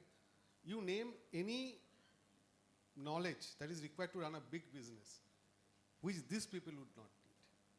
Almost the same, right? So, and this is where the big gap is. and I'm sure there will be some more discussion which I will add on. So we feel there is a structured process to make them aware about the various aspects of business and how to handle this. So it's more like what they teach in the B schools. So they would support in capacity building, bringing, transferring the knowledge to the entrepreneurs who wish to take up this activity is what your input is. No, I'm talking about a bit more, okay, because again, capacity building has been happening for ages. It's not nothing new, right? But the problem is, whatever you learn, can you apply it to your business? This is where the gap is. Okay. And this is where this kind of program that is conceptualized, where capacity building with hand-holding to implement that knowledge. For example, pricing. I can give a half-a-day workshop on pricing. Can you apply it in your business? This is where the gap is. And this is where I think focused incubation, which academic institutions can help. That's a very good point. So we know that today there is a multi-stakeholder relationship that needs to be established for the rural enterprises to thrive in the open market. So one way to do is we need to facilitate between the rural enterprises and local retailers, markets, etc. So how do we create this, facilitate this connection? Your thoughts on this, 𝐷𝐿𝐺𝐵𝐺? We need to facilitate connection between rural enterprises as well as local retailers, mandis, traditional enterprises, etc. How do we facilitate on this? So first of all, this is not a $1 million, billion-dollar question which no one has figured out. So trying to give an answer is would be being very arrogant to say. But one of the ways that we believe is we will have to create an intermediate level of entrepreneurs, whether we call it startups or social enterprises in between, but which are more for go-to-market. That skill with whatever interaction, whether working at the SSG level or FPO level or some of the smaller enterprises, what Sir said, Shubhranshuji said, they need so many different things, and expecting at that level of resource and that level of knowledge, exposure or infrastructure for them to solve all of those together is going to be very challenging. So literally we need something like, if you were to quote something which everyone identifies with easily, is Amul. Like you have an aggregation level which is of all the small enterprises, but then there's a go-to-market platform which is a brand, which is run in that manner like a business. Expecting each layer to do everything is going to be difficult. So market linkage for me will have to create those intermediaries with a win-win. So we believe that startups, not necessarily tech startups, it can be tech-enabled MSME startups, but that is the way to go. So enterprise has to be there to make it a win-win in the long run. I just wanted to add a quick point to this. I have to kind of disagree, Mr. 𝐷𝐿𝐺𝐵𝐺, on there's a very thriving local market ecosystem which exists. In every part of the country you go, there's a very, very thriving local market ecosystem which exists. 60 to 80% of all production of any region is consumed locally, except when it is a market-driven force like oil seeds and cereals and pulses, for which you have to try to find a market somewhere else. Most other commodities from locally produced manufacturers is consumed in the local market through haats and mandis and various kinds of ecosystems. Now the point is whether the entrepreneurship ecosystem that NRLM and SRLMs are trying to build, whether they are able to connect to the market needs of those those markets which are already existing. Where is the level playing field they are creating for that? Now, aspirationally, what people end up doing is to create certain high-value product and focus too much attention on the high-value product than on the product which are essentially consumed locally, which is where, in my understanding, in our understanding of 20 years of working on rural enterprises, is that if we try too much focus on high-value product and try to find the niche market which exists across across multiple channels, digital channels and e-commerce channels and other channels, then you end up spending too much attention on them, whereas sustainability always comes from local market. So in our work with our producer companies that we have promoted, 60% of all our production is aimed at local market only. We don't go beyond that. All production is locally consumed, and beyond that we start working on the validation part of it. We start working on very high-end product also. So that's my understanding, a little different from your on this. Sir. Madhubanji, would you like to add something to this? Sure, madam. I think I'm completely agree with my colleague over here. When any enterprises, all of us here are talking about the rural enterprises, which is run and managed by the women, right? And even if there are farmer producer organizations also, they are contributing to the larger ecosystem. It starts from the local level, right? And it's very important to start from the local level, because we have to identify and we have to test it, whether whatever product or services we have taken, what is going to be the market acceptance of that product or services. So it has to start at the local level. Once it is at least at the local level, when it's established, then it has to go to the next level, what we call it institutionalization, right? That's where the institutions' sales need to be started. It could be the government institutions, it could be the corporates. They are the biggest buyers, right? After the government, there are major corporates who are buying different kind of services. Then the second step is the like institutionalization.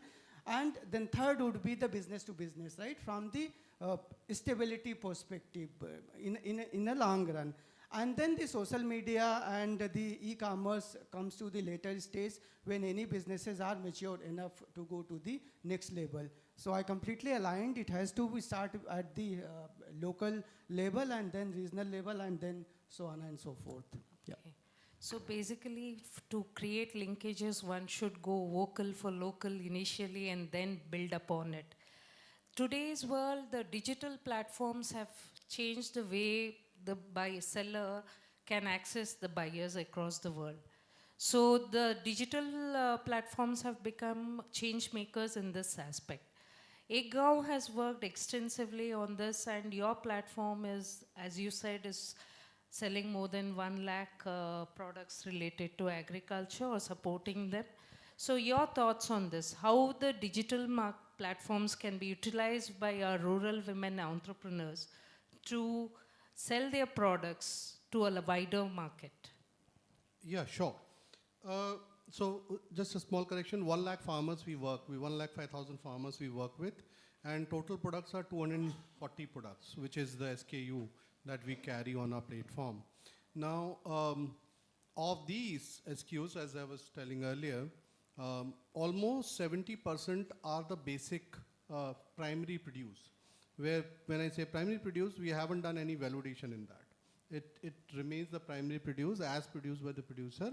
The only validation we have done is cleaning and sorting and grading, which is essentially required by the market. So that's the first part of it. So our platform is almost like 12 years old now, which we have been selling our products, not just on our platform, but we have a mobile app and a website and e-commerce portal, and we are selling on other platforms also. What we have observed over a period of time is that we've done some partnership where we have tried to work on handicrafts and handlooms also. We are not, our producers are not linked with it. We have worked on partnership model on that as a marketplace model. What we have found is that digital is not that easy to crack. It's a tough marketplace. It needs a lot of, if you see all the e-commerce data and study that data carefully, the amount of investment that goes into digital marketing and the amount of investment which goes into the value chain management of digital marketing through, quick deliveries to returns, easy returns and all that, that entire cost is to be borne by the channel itself, which is the middle channel. In our case, we are the ones, we are bearing that cost. Now, we can't pass over that cost to the farmers. It's not possible. And we have to consume that cost. That makes this channel one of the most expensive channels. We think that it is a cheaper channel, but unfortunately this is more expensive than the older channel, which is a market-led, delivery partners in that channel, which is actually much cheaper channel when you add on these costs and cost of returns and wastage and other things into it. So if we want to go digital, and if we want to, some products do have that space to go digital, especially handicraft, handlooms, and antiques and other things that artisans make. The only way to go about that is that you have to work very high on the quality and display of the quality material, advertisements of it, and even most important, discounts. That counts. Indian consumer is driven by discounts. Sales are always driven by discounts. And for doing all of that, you need to have a backup inventory. That adds to your inventory management cost, which is where I think the major challenge that all enterprise, rural enterprise, especially even us, are facing is that we don't have sometimes those inventories ready, our dispatch are delayed.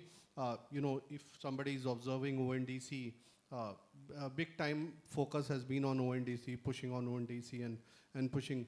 Every single delivery on ONDC is delayed by 8 to 10 days. Now that itself shows that backend is not ready. So if me and you as a customer, we are so used to this quick delivery mechanism, in 3 days it should come, in 10 minutes it should come. That is where our preparation for going into digital commerce needs a lot of work in management of inventory management systems and financing of inventory management system. Mr. Rekhi was talking about earlier about the financing through soft loans and other things. But cost of inventory financing, nobody takes care. Nobody. The only way it can be financed is either your own money or by the banks. Now, if you don't have banking relationship, banks don't give the money, which is where we get stuck. Even if we have all the money for working capital and marketing and everything, we don't have money left for the inventory. So these are the few concerns going digital that I would like to share. Yeah. So almost all states are implementing farmer producer organization under MKPC. So we are all getting in the process of setting up their businesses, trying to create business plans for them. All of them face the challenge of market access. So even when we go local, there is a limit to the quantity that can be sold or consumed at the local market. So they are to look outside. So one way of exploring is the digital ecosystem where we sell it on platforms.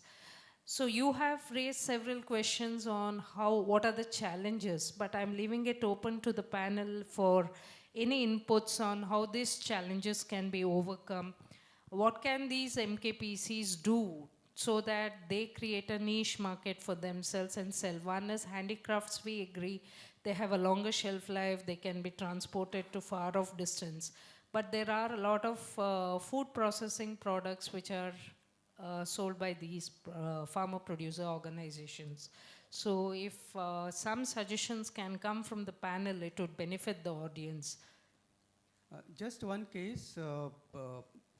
I think the important is what product we have and what kind of infrastructure we have and what is the price point, right?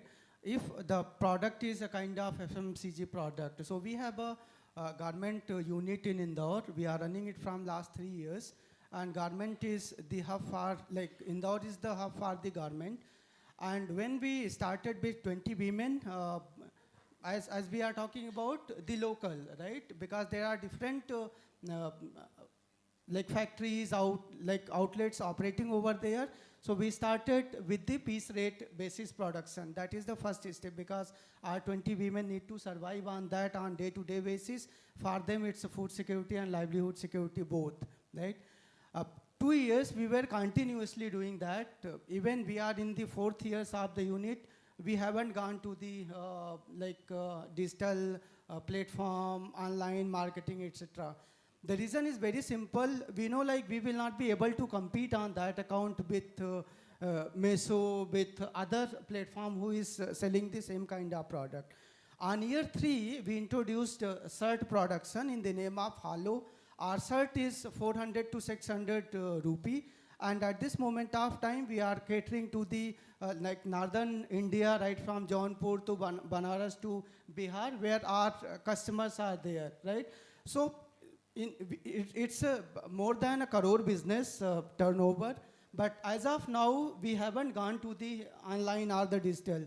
So digital is not the only solution. We have to understand what is the product and what level you are. So maybe 2 years, 3 years down the line, when we have the product portfolio more, we are ready to run and manage the returns, the supplies, the entire value chain. I think that is the time we should be exploring enough. So cutting long story short, it depends on the product you are into, or the price or the profit margin you have, and the digital infrastructure which is really needed to go to the digital market. Yeah. Right. So basically, to put it in a short nutshell, it is to say that while digital looks very appealing, there are a lot of activities that run behind, there is a lot of investment.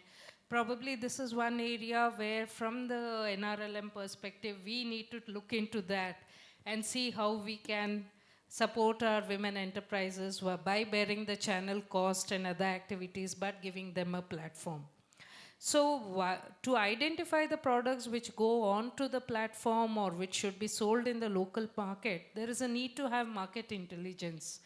So this market intelligence is generally carried out by several research firms or analyst firms. How can our rural enterprises gain access to this market intelligence, or how can they carry out this study of the market and come up with the products which can have greater viability? 𝐍𝐵𝐺𝐻 ji, aapki thoughts on this? Okay, so I have a strong opinion on this, but before that I'll just address one thing that I think the conversation went a little bit in the direction of selling locally versus globally. That is a where question. Where are you selling the product? And then where are you selling online, offline? All of those are addressing the question of where are you selling it. What I am strongly believing and I'm talking about is not where, who should be doing it. Yeah, so these are two different things. You can sell in the local market and you can sell it globally. You can do value addition, sell locally, value addition globally. But who should do it? In my view, expecting, it's not a pessimistic or underestimating anyone, just simply because of the circumstances the way they have been. Expecting a SHG or a group, I will take reference to what Madam said.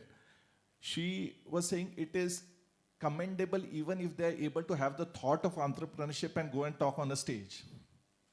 Now, expecting each of those groups individually to be able to figure out, take all this knowledge, make their plans, do all of this, go digital marketing, everything is going to be very difficult.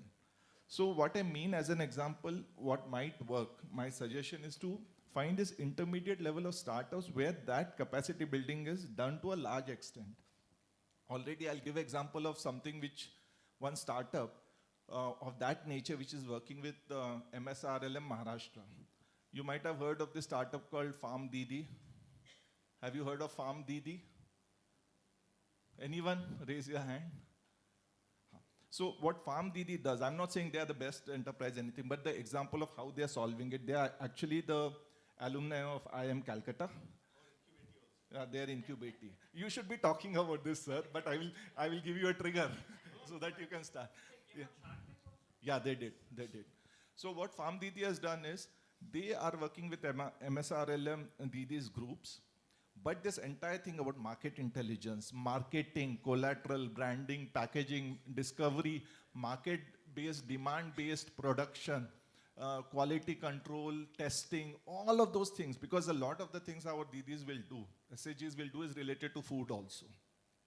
So they solve that layer. So Farm Didi is working on this model that they are bringing those capacities, which I was saying is difficult at the bottom layer. Even if they do production properly with SOPs is good enough, if we have a Farm Didi in middle to take those pickles, to do the market research, to do the branding, to go talk to the VCs also or get the corporate monies or whatever. So My thing is we have to also see if we need a new breed of who's to do and how to incentivize them. How do we support a farm didi? If we were to go and try to do that with 10,000 women, it'll take a different level of effort. We might not have the resources. But can we take a farm didi to take it to 1 lakh women? Can we find a farm didi to take it to 2 lakh women? So one very interesting point that Digvijay mentioned, I'd like to share with you that working with rural entrepreneurs or micro entrepreneurs, people think that they are not so much fundable and all those things. We have several examples now, at least from our incubation centers, where these people are venture fundable in Shark Tank. So one example is Farm Didi, another example is Jovaki. Jovaki works with a custardable jamun, on that, based out of Udaipur. He works with large number of tribal women group who collects, and then another group of women who processes. So their product is frozen sitafal pulp, jamun, the powder of the jamun seed, which is very good for diabetics. So they are actually the interface between the market and the large number of women group. The third example is another organization called 𝐸𝐸, which is from Meghalaya. They work exclusively on 𝐸𝐸 silk. Around 100 women in their community they are supporting. Aisha Rimbai. It's a very, very heartwarming story. And these are the people who are going, pitching in Shark Tank and getting funding. So it shows that it is possible provided you identify the layers who will do what. Then that partnership works very well. So, you would like to add something, Vijay Pratapji? So we build a brand called 𝐸𝐸 as what we call as a benefit sharing brand. Benefit sharing brand is a very different concept than normally any brand building exercise happens. Like Amul is a benefit sharing brand. Not many people know that. It is a benefit sharing brand where a portion of the proceeds from the sale of the product after the cost price has been paid goes back to the farmers in one form or other form. So that's the concept of benefit sharing brand. So 𝐸𝐸 is one of those benefit sharing brand where we share a portion of the retail price back with the farmers that we work with. Now, what we have tried by this exercise is to tell a customer that this is a product which is coming from the farm ecosystems, and we work only on organic, so we transfer that value also as well. It is communication that we have been trying to do. And there are many ways in which we are communicating the brand idea with the customer. One is that at the time of Holi, we started the process of giving organic Holi colors to our customers who are already buying our products from our farmers free of cost. There's no cost to the customer. Customer are getting those free from our site, which is 𝐸𝐸 is sending them the package prepared by the farmers in their free times, Holi colors from natural ingredients. Farmers also don't get paid for this at all. So they are doing it completely free, completely using local material for that. Now what we have done is creating an IOU over the customer, and then the customer, we send a messaging that now you have to gift 5 of these to your friends and family. The idea is this. So that's how the idea that farmers have gifted that to you. Now you can gift it to other people in your friends and family, and that's a relationship we build. So this is communication from farmers to the customer, which is already there. But the back channel never works. You haven't heard exercises where we have, customers who have been buying products from the farmers is then sending something back to the farmers. We did another exercise during time of Diwali where we are the intermediary, we are the facilitator, we are sending a gift pack from the side of our customers who have bought your products, and this is financed completely by the customers themselves. So we tell them that if you buy a product during this Diwali time, Diwali month, on your behalf we'll be sending a gift pack to the farmers back. So this is a unique exercise of communicating a brand idea to the customer that We have been doing it for 10 years now, continuously. Now the idea here why we are doing it is to communicate the connect that these producers are the ones who are producing something for you. So there is no disconnect between the two parties which is there. So brand communication is very essential, and it is not an easy job to do it. It is very difficult job. It costs a lot of money, and you shouldn't even attempt it if you're not wanting to go through it fully. So I discourage heavily that you should create smaller brands at SHG levels and other things. It's very time consuming. It is not cost effective. It is not a very good idea at all. So when you commit yourself to a brand building process, a process of years of that, and it puts in the mind of a customer a relationship that then sustains over a period of time, even against the odds. So that is one part of it. Now, a quick example on market intelligence that I wanted to give is it's a very, very difficult process to determine what product is right for the market and market fit. I think the first parameter that we put ourselves to it is very simple, whether that product is financially viable in the market or not. If it is not financially viable, we will not sell it. Even if it is being produced by the primary producer themselves, we will not sell it, because if we don't make money, ultimately it means that the farmer is not going to earn from that, and we'll have to cut corner. We don't do that. So in the industry segment where 18% is a return that a primary producer gets in vegetable and horticulture and vegetable segments, and in cereals and others it is about 35 to 45%. We have been able to give a share in our retail price up to 55% to our farmers. We've been able to raise it. The way we have been able to raise it by choosing consciously which product to be placed in the market and which product have a viability in the market. And for that, of course, we need to do experiments, we need to understand the market, and then we place the product in the market. So if that product doesn't work, like for example, a very simple example, many of your enterprises, you'll take turmeric and immediately make a powder of it and then do a beautiful branding and then try to sell it. You will find that turmeric usually is not getting sold. Turmeric powder is not getting sold. And why it's not getting sold? Because there's a consciousness in the mind of customers, healthy people who want healthy food, is that there's some problem in the powder. There's some mixing which is happening, which is very big in India, by the way. So what we do is very simple, that don't buy from us turmeric powder, we'll sell you fingers. You crush it yourself, and so now the between fingers and crushing, the cost differential in terms of the equipments and the money and the other things that you're going to invest, it's at least, it is between 30 to 40 rupees per kilogram. That's a cost differential. You can't overcome that with this value addition from finger to powder. You'll never be able to recover even in 15 years the cost of investment in the enterprise at all. So that is where the problem is, that you have to choose what products based on the information that the market is sending back to you. Okay. So while we have heard from the panel that there is... Can I make one point? I want to bolster his point, add to the point that what you're saying, trying to build a brand is going to be very difficult. So B2C.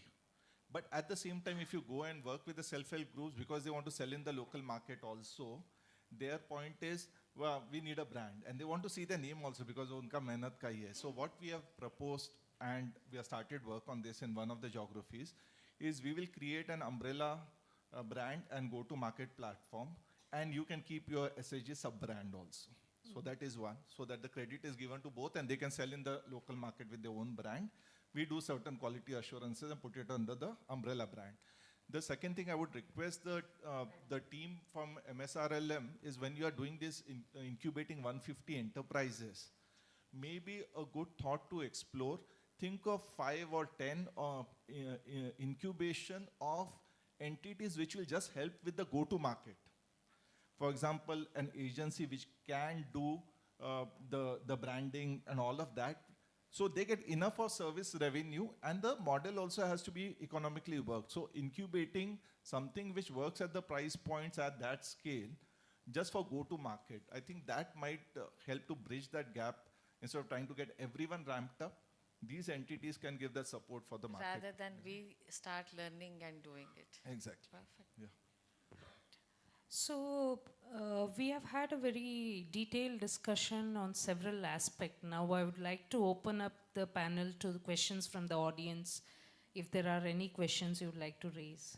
Can I just, sorry to take this one more point, but the other thing is these solutions need to be scalable. So what we are working to do, I'll just give a example of what could work. We haven't proven it out. We are partnering with Zoho now. So Zoho has the tools which can work for small businesses everywhere. So we are creating Zoho partners in rural and tier 2 areas who can go and service and give this stack ready-made. So a huge part of the enterprise, whether it is SAG or any entity, is all the overheads of the business, compliance, all of that, sometimes doesn't leave the bandwidth for marketing because you're just trying to survive and manage the business. So enabling from that side also in terms of shared services. So when I say go to market, it could be shared services, marketing, branding, aggregation. It'll have to be figured out, but where that expertise could be built and housed from the MSRL. Right. So questions from the audience, please. Rather than question, I would like to express my comments from NRLM on behalf of NRLM. What an enriching 1 hour it was. It was great listening to experts from farm, who's a farm expert, someone who's building the ecosystem for entrepreneurship promotion and non-farm, and we also have a knowledge ecosystem builders here. It was very great hearing to all of you. What I would like to say, first going for the local demand, satisfying the local demand. I quote an example in 𝐍𝐴𝐿. We have a producer group there where they are aggregating all farm produce and selling there, and they also have this cadre called Marketing Didi. So it cuts down the cost at various levels. We outratedly, simply we start saying we have to tie up with institutional buyers. But that always comes at a cost. So where these producer groups has cut short that cost and also creating a livelihood for that Marketing Didi and saving on taxes also. The moment it gets taxed, we all know farm produce attracts taxes. And it attracts the commission for both online and offline institutional buyers. So this is already being experimented and has proven very successful, first thing. Second thing, you also mentioned about FMCGs. I have seen for myself a product like agarbattis and candles. Most of the products, especially if we map SSG products, 70 to 80% are FMCGs. Might be 10 to 20% are niche, which has to be like, we cannot negate completely the global market strategies, what we have to do. There are niche products, we have Bidri art, we have exclusive sarees, fabrics, which has to go reach the global shelves. But for that, along with doing that strategies, this satisfying local demands is very interesting. And another one validation what we got is, there is no need to build brand for every product. Because standardization is another one important thing, and our SSG products are known for their heterogeneity as well as their uniqueness, I would like to say. So we are not a factory or a industry to come up with all sort of same shirts or some sarees or something. So this heterogeneity should be encashed in a proper way, and also that could also act as a USP. And aapne jo bola, we are not here to experiment. We don't have the luxury of time to experiment with marketing, becoming ourselves marketing experts. Linking, using the existing structures, existing expertise in the market, whatever it is there, for an easy plug-in is what we have to strategize. And thank you so much. Your all points are well noted, and it's been very enriching. And the debate also, whether we should go for local or global, also was very interesting. So with the baby steps, when we are beginning, as you said, we call ourselves as nano entrepreneurs. If you check the MSME larger definition, we stand nowhere. These are nano entrepreneurs. So unke liye ye baby steps hai, and beginning with this local thing is very important. And another thing is with the online platforms. ONDC onboarding is very easy. As you said, if you are not sufficing the demands, it could act negatively. It could counteract our publicity, our reputation. Then nobody will visit that app again. So if we are not delivering in time with our 1 or 2 days, then that is also can backlash our entire marketing efforts. Thank you so much. No questions from my side. Somebody at the back who raised their hand.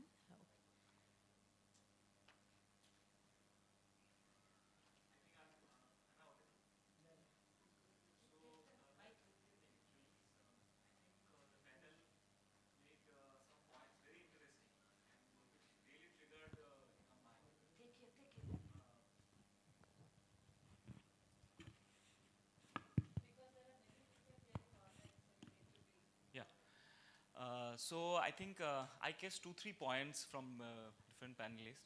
So starting with Vijay ji, you mentioned about the scale in your first remark. So when we are talking about the scale, and on the other hand from NRLM side, we are promoting mostly the individual enterprises.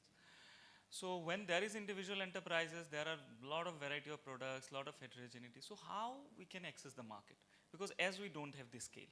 So don't you feel that the collectives can play a bigger role as the SRLMs or RDD and their enterprises are growing?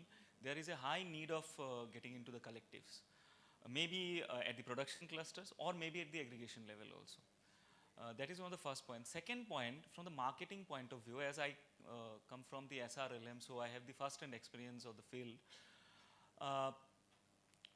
The market has a very interesting aspects. When you look at from the FMCG to consumer durables and all, there is a system called the marketing channels. For various products, there are various different marketing channels. Are there for local, some marketing channel is different. For the global, for outside state or outside district, the marketing channel would be very, very different. So over a period of time, we have seen in last 10, 12 years that there is a new channel has evolved, and all of us, we call it as a digital marketing channels. So where it gives the producers the benefit that they can directly connect to the market. But when we see at large, still the existing marketing channels are very, very important. So say for example, a very basic FMCG product or a FMCG company who is producing, say for example, the daily household products. So there is a very systematic marketing channels are there. The brand management team at the back end is working, the R&D team is working, and then you have a dedicated distribution channels who is, through which the product is reaching to the last mile. So as we are planning for NRLM 2.0, can we think to create this kind of marketing channel by utilizing our existing community institutions? So these are 2 points I think somewhere triggered in my mind, and then is there any solution? Is there any kind of possibilities which we can explore in NRLM 2.0 in the next financial year? Yeah, I'm Dr. Dipayan. I'm COO in Tripura SRLM. Ma'am, can I reply? Yeah, please. Yeah. So scale, as you said, is probably, we are all talking about scale only because, we have more than 10 crore members in SHGs. And even if 50% of them are producing something, we already have a very large scale. The issue is that how that scale of production needs to reach market, which could be either local or assisted market in the form of a rural entrepreneur or enterprise or network marketing. Network marketing is a concept we haven't even discussed right now. But yeah, that's another level. So the point again is that for reaching that scale, when individual production is being done individually, there would be some level of non-conformity of practices which will be there by each producer. Now the only way such a product, whatever the product could be, is can it be anonymized at a scale? The only way to do is by packaging. That's the only way to do it, by packaging or creating a grading and sorting systems. Like for example, even in simple FMCG segments, if people understand horticulture segment, then apples are graded. There are machines now doing color grading as well as size grading, which are fetching much better returns of apple. You will see them all segregated coming to the market in packed things, packed boxes. The only way it is being done is mechanizing. Can't be done by hand. And that level of intervention by SRLM, since you mentioned that, needs to come in that probably an entrepreneur structure, as Mr. Digvijay was talking about, needs to create an intermediary so that that grading and that sorting and that packaging can be achieved, where anonymization of qualities which are gone in a different shape can be anonymized, and we have a standardization. We achieve a market acceptable rate of standardization in that product. And of course, then everything comes back to the product itself. The choice of product is most important when we choose. Most of the time we choose a product based on sentiments, based on, this is the something good about my state and it need to go everywhere.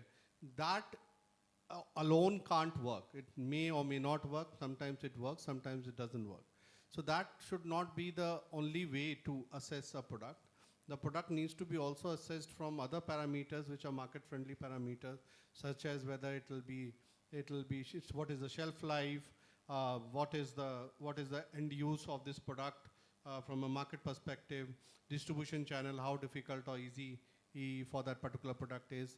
So those are the few things that you need to take into account while deciding the product itself, its market compatibility for that product itself.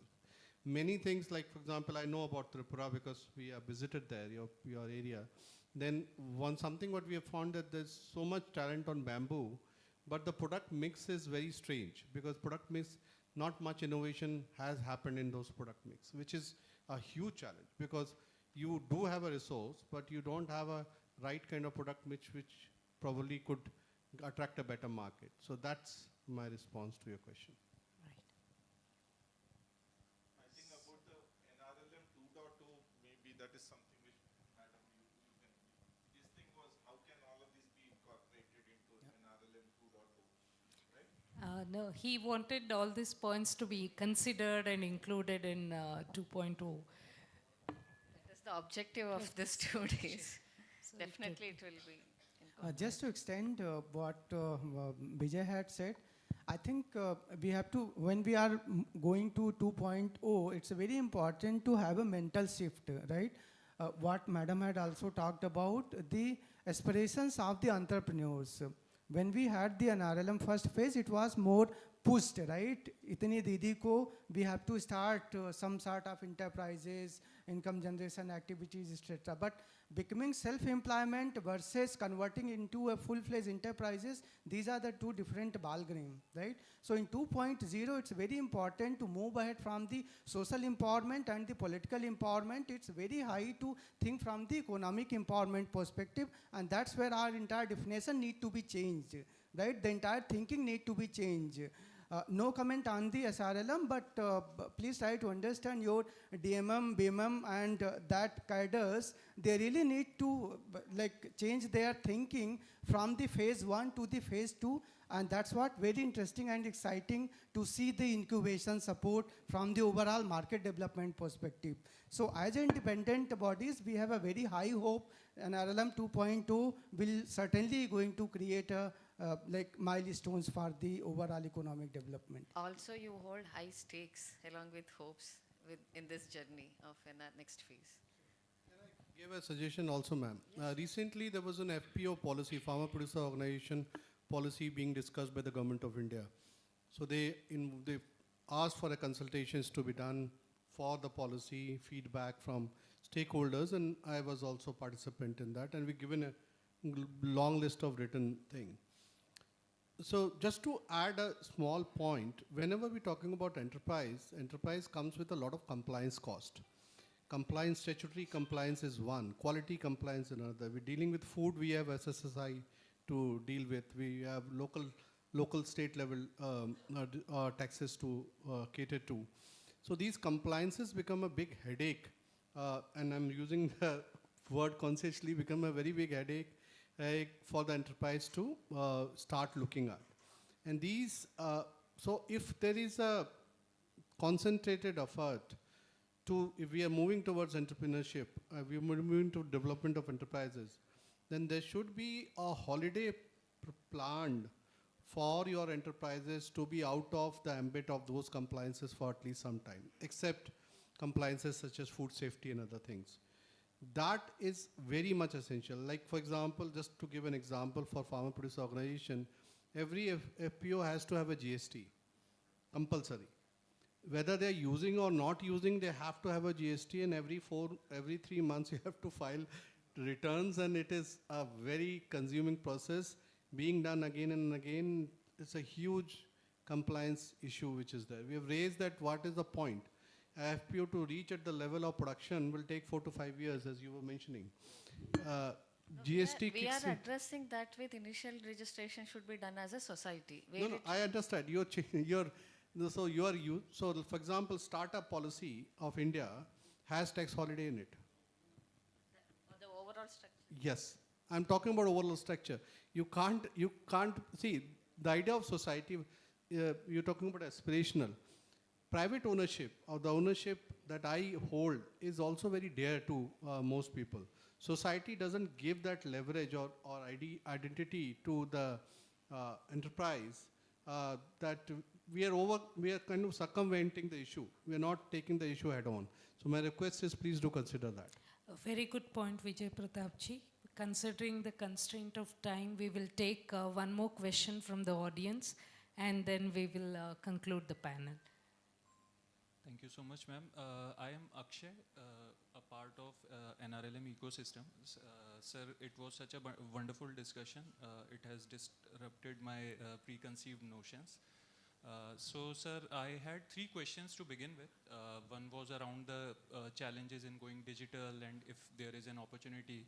The other one around marketing sub-functions like positioning and creating a product line. But the last bit of the discussion, sir, you have already covered these 2 points. So leaves me with one question, which also came as a part of disagreement between Vijay sir and Digvijay sir. It's about local consumption of whatever these small enterprises or nano enterprises are producing or manufacturing. Sir, do you think there will be a threshold in consumption somewhere down the line? Or since the market is brutal due to competition, suppose if it's the product is from the FMCG category, there are big market players and they might come and take their share or entirely consume these nano enterprises in terms of revenue generation and market selling. Also, sir, would it limit this strategy, would it limit these enterprises to scale and expand in terms of revenue generation and assets? So, sir, I would like to have thoughts on this question from all the 4 panelists, if you can, because I could make out that the other 2 panelists also, they had different views on this. Thank you so much. So repeat the question, please. There's so many things. So, sir, one liner, what is that question? So, sir, like as Vijay sir said, that 60% of the produce that he is supporting is being consumed locally. Yeah. So, won't there be a threshold in terms of consumption for these enterprises somewhere down the line, which will, hinder their expansion? Right. Yes, sir. I think it's a difficult question. That's the reason everybody passed it on to me. Otherwise, I was keeping quiet. Let me give you one example. If you go to an average tea shop nearby, I was walking, you will see a cake without any branding, any name. Just a simple paper wrapped around it. In the morning, the big bottle is full. Just go in the afternoon, everything is exhausted. India is a huge consumer market, and if you stay in the local consumption forever, you will still not be able to open the market. Go to Kolkata, every alternate day a new biryani shop is opening. And every shop is running. There's a cake called Bapuji cake, running for last 50 years. Every train you go or every bus station you go, you will get it. 10 rupees. Even a chai wala, right? So I think we are seriously underestimating the potential of local market. That is number 1. That I could take as a big takeaway. Absolutely. And honestly, no marketeer has been able to estimate this also properly. This is a big question. I don't think that's everybody passed, I'm telling you. Sorry. Second thing is, we are all prescribing things, right? I think we should look at already the good things happening at the grassroots level. People are smart enough, they will do whatever they feel is beneficial for them, not whatever we feel would be beneficial for them, trust me. And we are pushing too many things on them, assuming that we know everything. I'll give you one example. You are saying aggregation not happening, it is happening. In West Bengal, when we walked to the incubator, we got 42 crorepati didis, right? Maximum of these crorepati didis are giving indirect or direct employment to minimum 150 to 200 women. Who are these? They are not direct employees. They are all small, micro, nano, and this lady is the aggregator. Kantha stitch, right? So there is one lady who is very well known. Now she is getting all the orders because she knows how to sell and market. But how does she deliver that? She is intelligent. She knows that if I can aggregate from my local producers, it is happening. So I think it's also important, my suggestion to NRLM, can you identify the best practices from the states? Look at the high performing women entrepreneurs, how they are performing where others are struggling. You will get the answer. So this would be my 2 recommendations. Okay. So we have reached the fag end of the panel discussion. Before we conclude, I would request Madhuban Pandeyji to give his last thoughts on how can we evolve market strategies specifically for women-led enterprises. So some last thoughts on that. Very difficult to answer, madam. That's why we all are here. Just 2 aspects. One is the women and another one is the entrepreneur, right? We comes from the society where women itself has a lot of challenges, and top of that, we also want them to become an entrepreneur, right? So that they can shoulder the financial responsibility also with the family, right? And where the entire support system is not that mature, right? So my closing remark would be, it's a responsibility of each one of us sitting in this hall to work towards that, where we can create a very enabling ecosystem where every woman has an opportunity to build and work on her own aspirations, right? Not necessarily the scale, my dear friends. Everything should not be scalable also, right? Let's not have that mindset, scale, scale, scale. There is a concept called limited addition by the unlimited people, right? There should be just 500 sarees, and let's make that sarees so cost competitive where the women can earn the way Mercedes earn the way BMW earns, right? So that we have to understand. And also the competitors, the entrepreneurs are the one who eliminate the competition. As sir had rightly pointed out, that chaiwala knows how I can deal with the coffee shop, how I can deal with the bigger markets, right? So everyone, India is a growing market, everyone has enough shares in terms of not only surviving, but building as an entrepreneur. But it's very important to know what is my product and who is my customer, right? If we can balance these 2 aspects together, and that's what we have to make our women really understand, right? And last point, just madam, 2 things. One, from the scientific perspective, what we say, pehle ideate karo, then test karo, and then you get into the scale or whatever. Another thing is that you keep on producing, and then you find out where could be a market.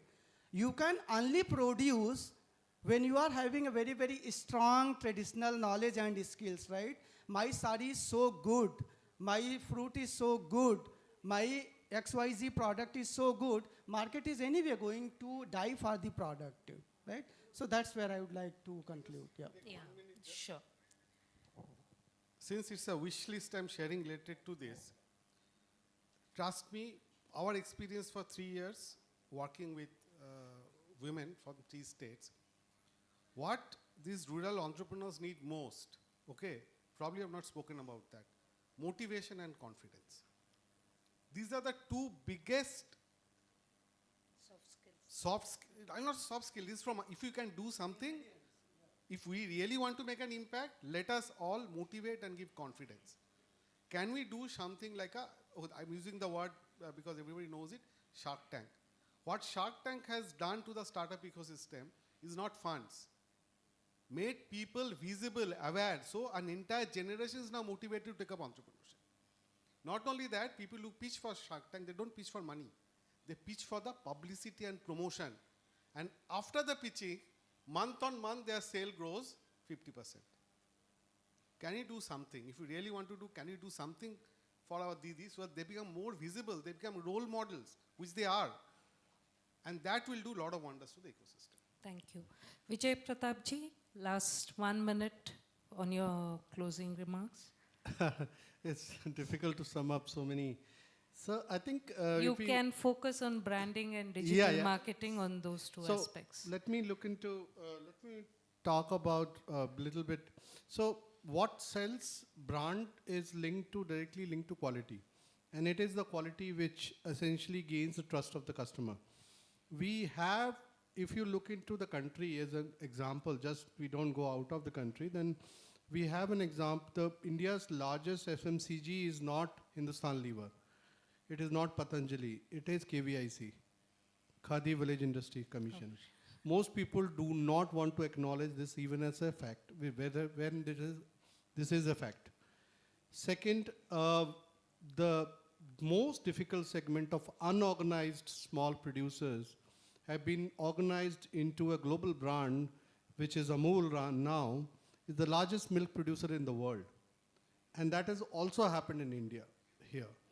An entire, if you ask anybody of us in the room, and if you see YouTubers, everybody talks about hum Amul ka use karte hain because that's quality. That implied understanding is quality. So if we look into this as a focus point of intervention through the incubators, that we enhance work on creating quality improvement ecosystems, and by having incubatees who can focus on quality and aggregation, I think that's where the biggest takeaway would be. Thank you. Digvijay. So I would just take a few points which came up, just two of them. One is building the confidence and mindset. And second is giving enough energy, because entrepreneurs need to do so many things and pura family ka dekhte hue upar se entrepreneurship bhi karna hai.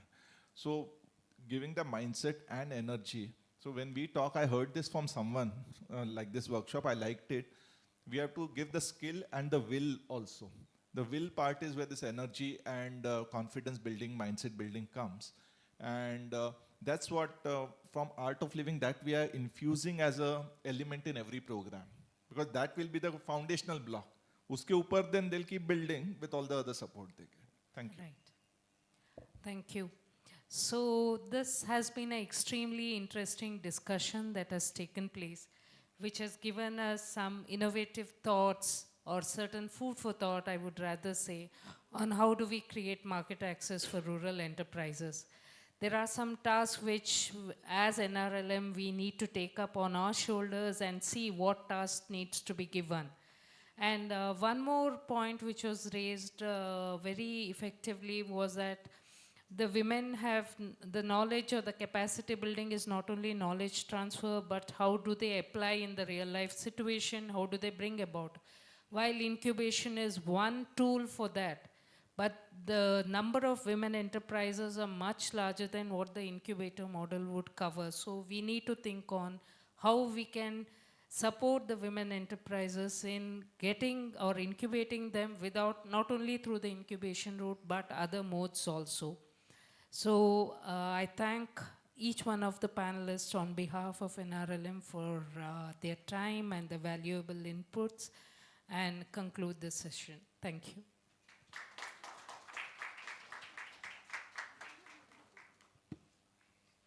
Before we close this particular session, may I request Rajeshwari ma'am to kindly come forward and present mementos to our moderator and the panelists, please.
Thank you so much. Lunch is now being served at the same place where we had tea. We request all the participants here to kindly return sharp at 1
program. I would like to extend a warm welcome to Sri M.B. Rajesh sir, Minister for Local Self-Government of Kerala, who will inaugurate this National Conference Incubator SVP. Sir will join us soon. I welcome Honorable Minister for this program. I would like to welcome Sri 𝐶𝐚𝐿 Singh sir, Honorable Secretary MORD, Government of India, who will deliver the keynote address through a virtual mode. Sir, warm welcome, sir. Warm welcome to Rajeshri ma'am also, Director R.L.E, MORD, Government of India, who will make the context setting for this workshop.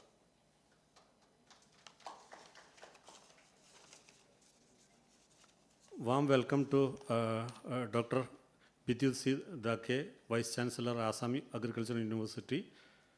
Also, welcome to incubator partners, IIMs, IITs,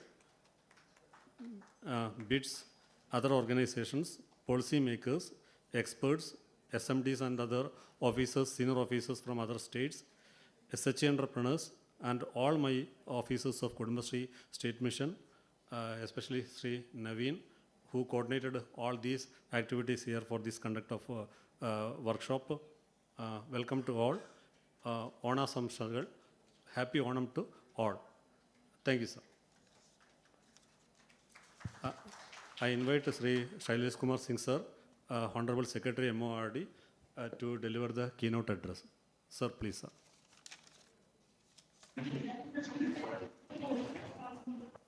A very good afternoon and a very happy Onam to all.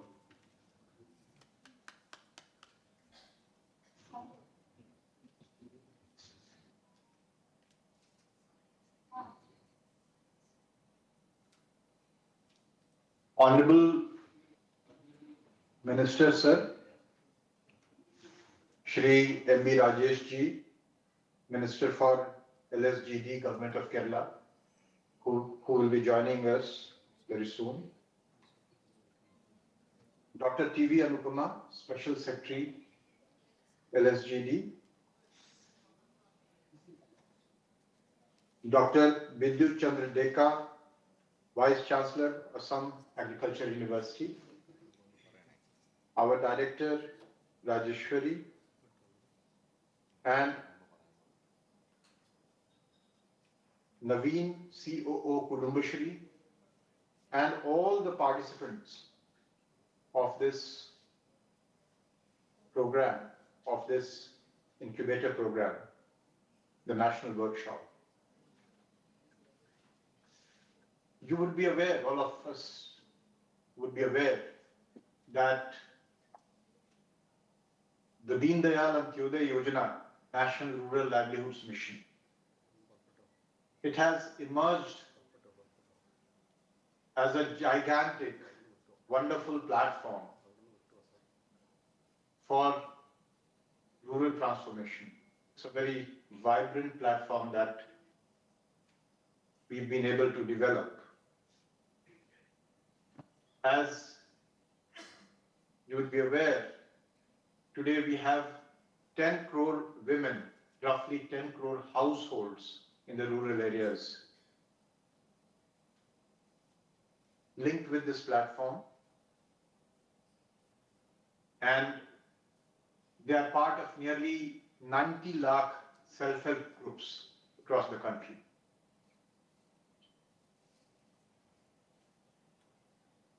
So this platform has enabled and is continuing to enable rural families to overcome social, financial, and economic barriers. We've had a number of initiatives under the 𝐷𝐻𝐿M mission program, specifically targeted at livelihood generation in the farm as well as non-farm sector. We've had the SVEP, the Startup Village Entrepreneurship Program, the 𝐼𝐨𝐫𝐤𝐬𝐡𝐨𝐑 Gramin Express Yojana, and we've participated in a big way in the Pradhan Mantri formalization of micro food processing enterprises, that is PMFME, which is basically run here by the Ministry of Food Processing Industries. But as I said, our self-help groups are major participants in this. So thousands of micro enterprises have been nurtured in handicrafts, in food processing, services, mobility, and more. As was highlighted at the Chief Secretary's Conference held in December 2024, that women-led non-farm enterprises can truly become the engines of inclusive and sustainable growth. With nearly 2/3 of rural enterprises being non-agricultural and about 5% of NRLM households stepping forward as first-generation entrepreneurs, we are witnessing a remarkable expansion from farm to non-farm livelihoods.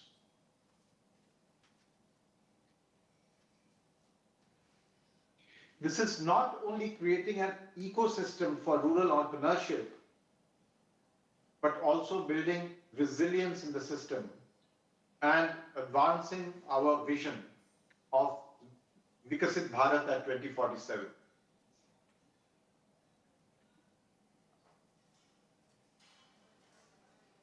Friends, this is where the Incubator program plays a transformative role. This was piloted in the year 2021 under NRETP in the states of Assam, Bihar, West Bengal, and Karnataka.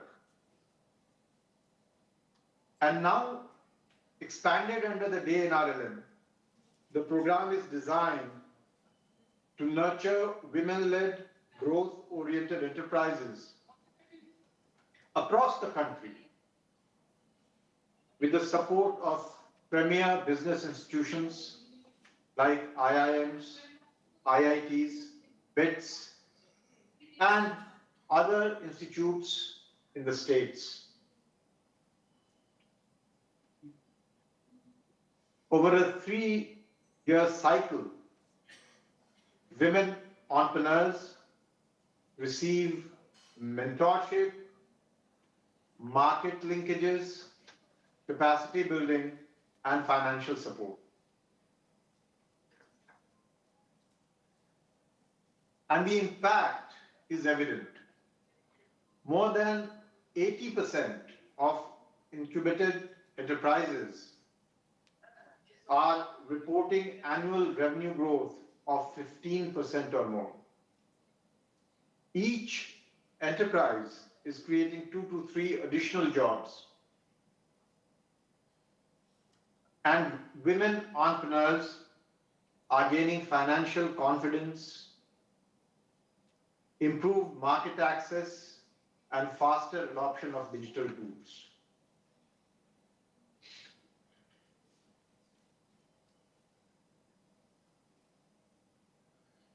Looking ahead, our ambition is loud and clear.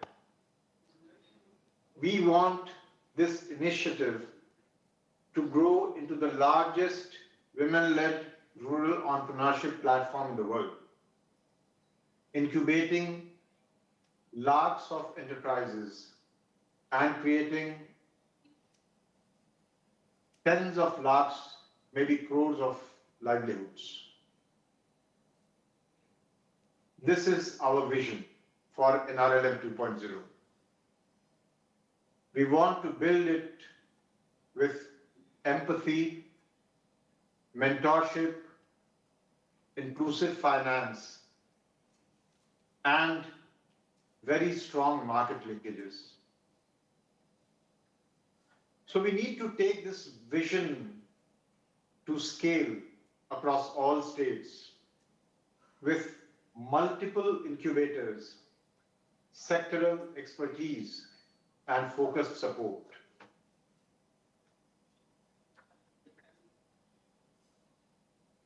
This workshop is a critical step in that journey. So I urge the following. Our incubator partners to share models and tools that can be scaled. Our state rural livelihood missions and state governments to adapt these frameworks to local realities. And our NRLM team at the center to continue providing policy, capacity, and convergence support. And our industry, academia, and all our civil society partners to bring resources, technology, and networks to this collective mission.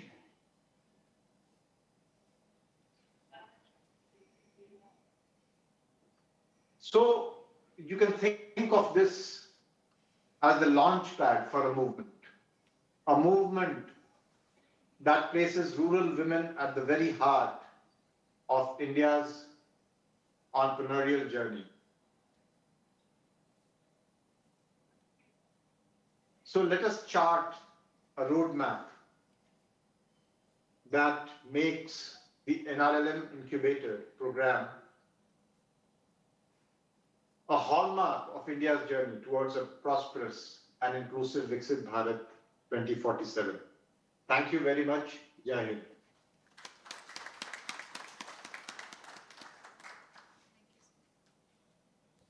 Thank you, sir.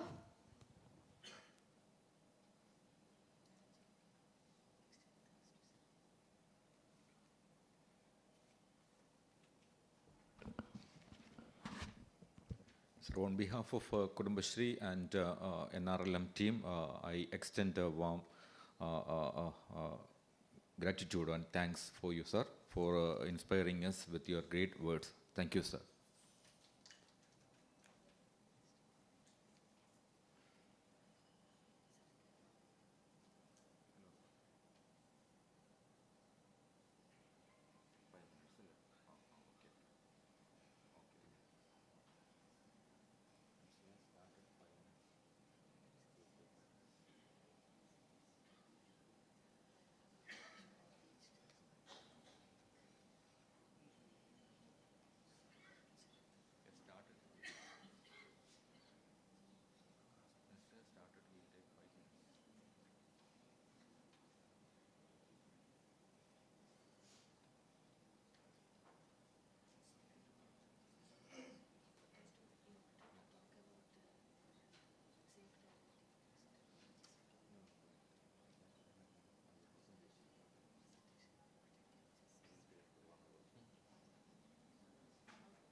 I now invite Dr. 𝐶𝐚𝐿𝐴, Vice Chancellor of Assam Agriculture University, for felicitation and address.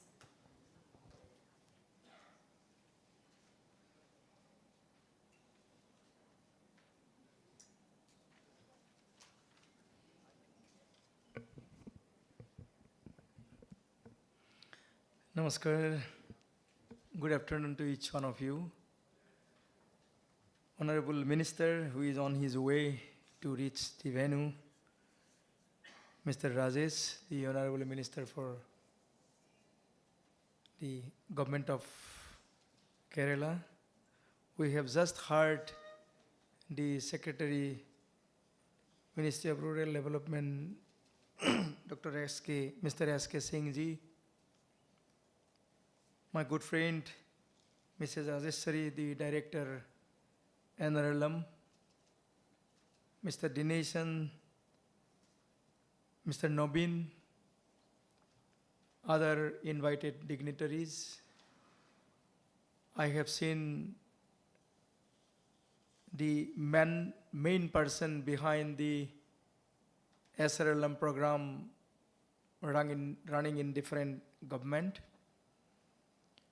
Before I really say something on this subject, I would like to first give a big compliment to the entire team of NRLM for having me here this afternoon to share my views and ideas, because this is the first time that I'm attending a meeting with the real functionaries who are working for the development of rural areas in the country. So having said that, I would like to emphasize upon 4 key words for any developmental aspect of a country like India, and for that matter for any country who are really think about the development of their country in the rural sector.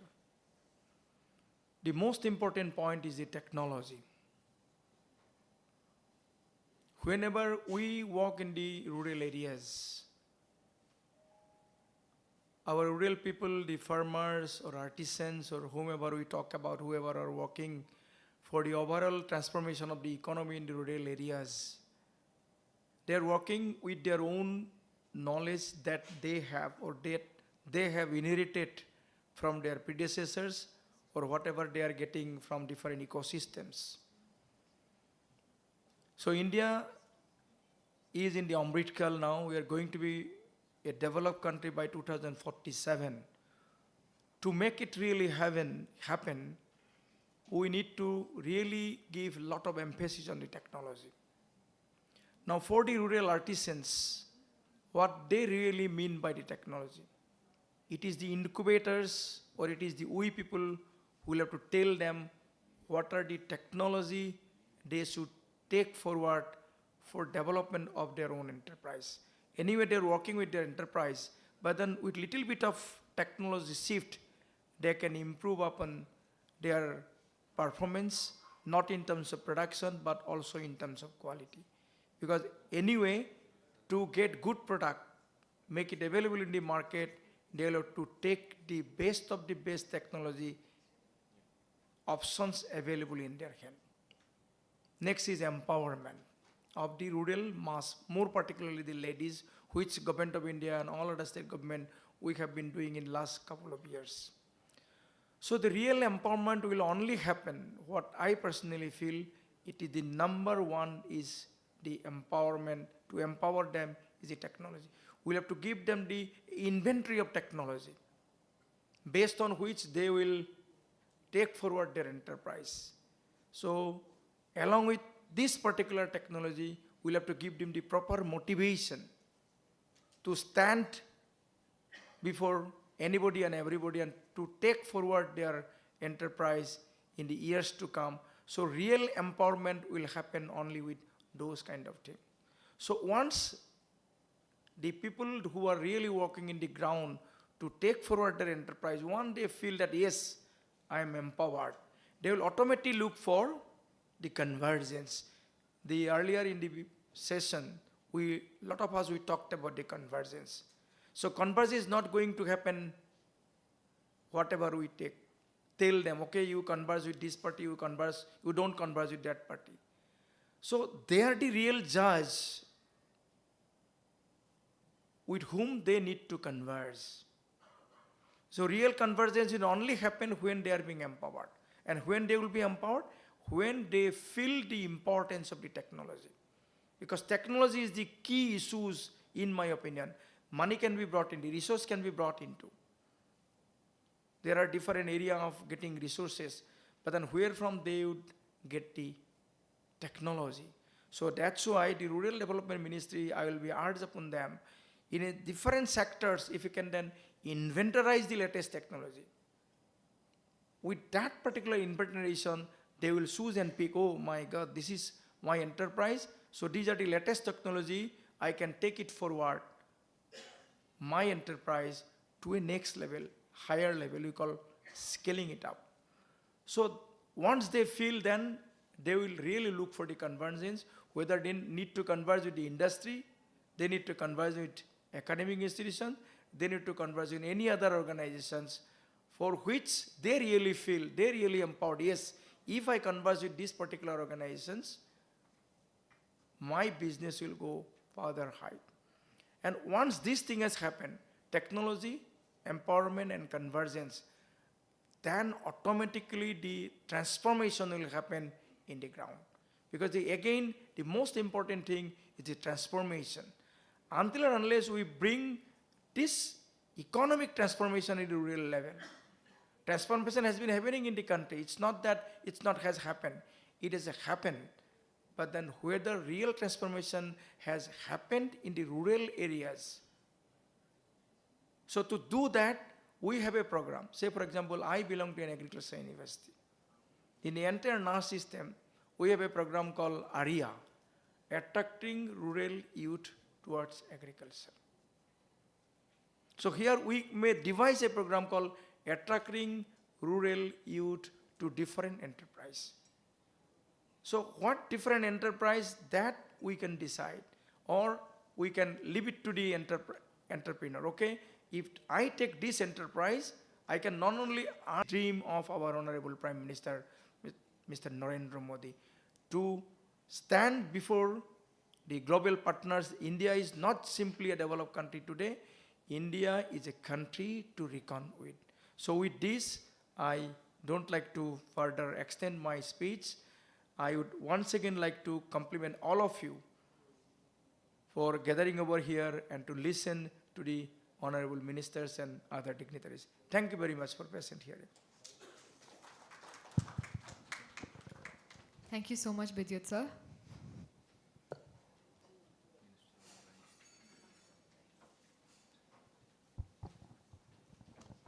We are honored to have with us Honorable Shri M.B. Rajesh, Minister of LSGD, Government of Kerala.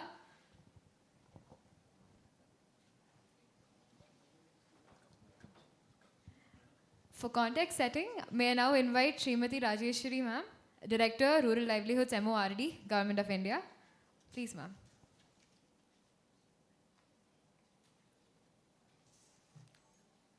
Is presentation on? A very good afternoon to everyone.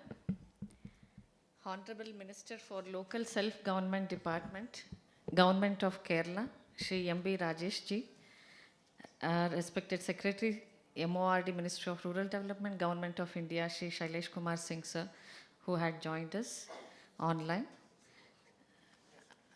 Vice Chancellor of Assam Agriculture University, Dr. Vidyut C. Dekaji, Executive Director of Kudumbashree, Government of Kerala, Shri Dineshan ji, and COO Naveen ji, and entire team of Kerala SRLM as well as 22 SRLM teams who are here, and my NRLM team, and friends and colleagues from startups, corporates, IIM, IITs, BITS, and other knowledge partners who have joined for these 2 days workshop. I welcome you all for this enriching discussions, what's happening on the concept of incubator program under Deen Dayal Yojana National Rural Livelihood Mission. Sir, just now we got to hear from our secretary, sir. Because of his other engagements, he had to leave. So before going further, I wanted to explain about what exactly the NRLM concept is, because I could see some many faces who are working in the space of incubation, but might not know entirely what NRLM is up to till date. So we have a short presentation, if you may permit, sir.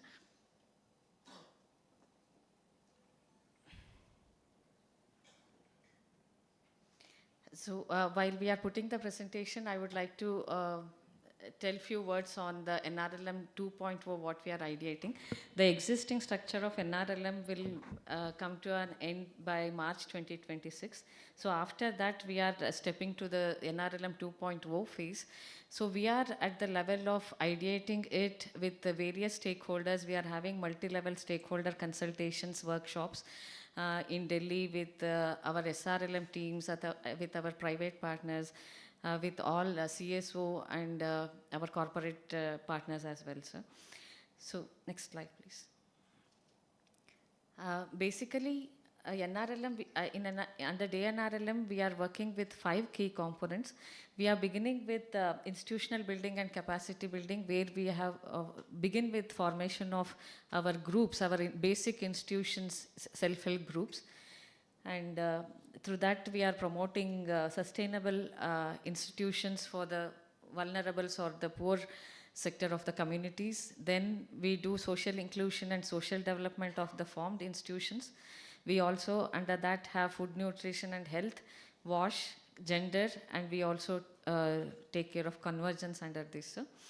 Then we do financial inclusion of the groups what we have formed, ensuring their access to various financial resources. We have our in-house financial products, as well as we link them to various bank products as well. This is regarding the institution building and financial resources.